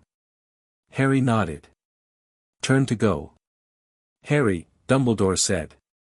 He turned back. Your father would have done this differently, Dumbledore said. He would have been louder and faster and considerably more dramatic about it. A pause. The thing on his face was not quite a smile. But your mother would have done it exactly this way. Precisely and clearly and with the specific kind of patience that looks like certainty because in her case it usually was. He held Harry's gaze. I knew them both well. What I see in you is not what I expected. It is considerably better. Harry stood with this for a moment. Then he said, thank you. And meant it in a different way than he'd meant it on any previous occasion, because this was not deference and not politeness. It was the receipt of something that was his to have. He walked back into the antechamber and found Sirius waiting with Ron and Hermione and Neville and Ginny, the five of them in a loose formation that had the quality of people who had been holding something together very carefully and were now, carefully, beginning to put it down. Sirius looked past Harry at where Dumbledore was still sitting on the stone bench. Then looked back. "Okay," he said. He didn't mean the conversation. "Yes," Harry said. "He meant all of it." Sirius put a hand on his shoulder. "Just for a moment. Just long enough to be real." They went back to Hogwarts through the portkey in the late morning, and the castle received Harry the way it always did now, warmly, attentively, the amber pulse through the stones that had become as familiar in 10 days as anything he'd known for years. He sat on the window seat in the 7th-floor corridor in the afternoon light, the grounds laid out below him frost-bright and clear, the lake flat and silver, the forest line sharp against the October sky. Hermione sat beside him and didn't say anything for a while, which was its own kind of gift. "The Horcruxes," she said eventually. "Yes," he said. "We'll need a plan." "We will." "I've been reading," she said, in the tone of someone who had been reading since approximately Tuesday and had not stopped. "About substrate-level interaction with foreign magical objects. There's a text, one of the ones the room produced, that describes a process called dissolution. It's specific to Magus Primus cores and it requires the bearer to consciously engage the substrate against the foreign fragment and," she stopped. "It's not painless. The text is clear about that. But it's documented as survivable, and it works differently from standard Horcrux destruction because you're not destroying a vessel, you're dissolving a fragment in something it can't hold against." He looked at her. "The river," he said. She blinked. "Yes. How did you?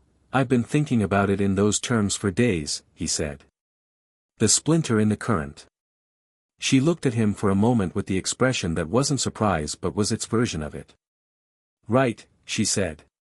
"Yes. Exactly." She paused. "It needs to be practiced. Carefully.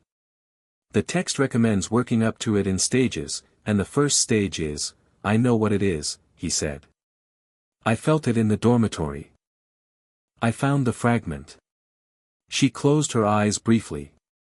Not in distress, in the specific response of someone receiving confirmation of something they'd hoped for and hadn't let themselves fully hope for. When she opened them she looked at him directly and said, "You're going to be all right." "Yes," he said. Not performing confidence, not offering reassurance. Just the fact of it, which he could feel clearly from the substrate up, the same way he could feel the castle and the grounds and the particular quality of the October light. Ron appeared around the corner with a conspicuous lack of surprise at finding them here, which meant he'd been looking. He dropped down on the other side of Hermione and stretched his legs out and looked out the window at the same grounds. "Sirius is staying," he said. "Marchbanks is working on formalizing the guardianship status, which would make his presence at Hogwarts legally legitimate. He thinks he can come above ground within a week." "Good," Harry said. "Mum is going to handle it," Harry said. "Your mum handles things. She'll be upset and then she'll be practical." Ron considered this. "Yeah. Probably." He was quiet for a moment. "Heard Malfoy's been telling people in Slytherin that he had something to do with the Wizengamot outcome." "He did," Harry said. "Loosely," Ron said. "It counts," Harry said. "The contacts mattered. He chose to offer them. That was a choice and it counted." Ron turned this over visibly. "Are you saying Draco Malfoy is going to be useful?" "I'm saying he's going to do what Draco Malfoy does, which is calculate the situation carefully and act in his own interest, and for now his interest and ours overlap in certain places." He paused. "That's not trust. That's just accurate accounting." Ron was quiet for another moment. Then, "When did you get like this?" "Like what?" "Like this." He made a gesture that somehow encompassed the previous 10 days. "All of this." Harry thought about it genuinely. I think I've always been like this, he said. I just couldn't reach it. The afternoon light moved. The ground stayed silver and frost-bright, and the forest was dark at the edges, and the castle behind them breathed its deep and attentive breath, and the three of them sat on the window seat in the easy silence of people who have been through something together and don't need to talk about it to know they have. Neville came by a few minutes later and leaned against the wall beside the window and looked out. Ginny came around the corner, stopped, assessed the situation, and sat down on the floor with her back against the wall with the completeness of someone who had found the right place and was staying there. Umbridge, Ginny said. She'll pull back, Harry said. Fudge made a procedural error on the record today. She can't escalate against me without his backing, and he's not going to give it right now. For now, Ginny said. For now, Harry agreed. And Voldemort, she said. Working on it, Harry said. She looked at him. The sharp eyes and the direct gaze and the specific quality of Ginny Weasley, who had been possessed by Voldemort at 11 years old and had survived it and had come out the other side with a relationship to fear that was nothing like the conventional one, not fearless, not reckless, but with the specific freedom of someone who had already looked at the worst thing and was still here. Are you scared of him? She asked. No, Harry said. And the truth enchantment was gone, the session over, but the word was accurate regardless. I think I need to be careful about him. I think his intelligence and desperation make him dangerous in specific ways that need specific answers. But no. He looked at the window, the grounds, the sky. Not scared. She nodded. Turned back to the wall. Hermione pulled out parchment, because Hermione pulled out parchment, and Ron closed his eyes and the afternoon moved forward in the particular way of autumn days, slow and golden and already tilting toward winter. That evening Harry went to the room of requirement alone. The room knew he was coming before he arrived, the door was open when he reached the wall, the amber light inside already warm, the casting circle lit and ready with the quality of something that had been expecting him. He went in and closed the door and stood in the middle of the space and let himself feel the full extent of the evening, the castle, the grounds beyond, the weight of the day. The Wizengamot session existed in the record now. It couldn't be unexisted. Everything that had been put in place this week, the DMLE examination, Snape's testimony, Marchbanks's extraordinary session, the Horcrux information submitted to the DMLE as protected evidence, all of it was anchored, real, accessible to people who needed it. What came next was the work. The Horcruxes. The scar. The long, specific, careful process of doing what needed to be done without being managed by anyone's idea of how it should go or what Harry was equipped for or when the right moment was. His own pace. His own method. His own choices. He sat down in the casting circle and put his hands on the stone and felt the substrate open, the river current of his magical self running full and unobstructed at the level that 400 years of documented history said was extraordinary and which felt, to him, simply like himself. He reached into it carefully and found the fragment again. The splinter. The foreign thing that had no right to be there and had been there for 15 years and which was now, for the first time, meeting the full force of what surrounded it. He didn't push against it. Not yet. He just let the current run around it. Felt its character, the cold, specific, tight wound fragment of something that had once been a person and had made terrible choices about what to do with that, and held it with the same careful steadiness he'd been holding everything else this week. Patience, the Magus Primus text had said. Dissolving took time, but time was what the river had in abundance. He held it for 20 minutes and then let go gently and came back to the room and the amber light and the books on the shelves with their patient glow. The beginning of something. Outside the castle, the October night had cleared and the stars were out properly for the first time all week, the sky over the Scottish Highlands doing what it did when it decided to perform itself fully, vast and deep and burning with its own cold fire from horizon to horizon. Harry felt them, distantly, through the substrate. The night. The grounds. The sleeping castle around him.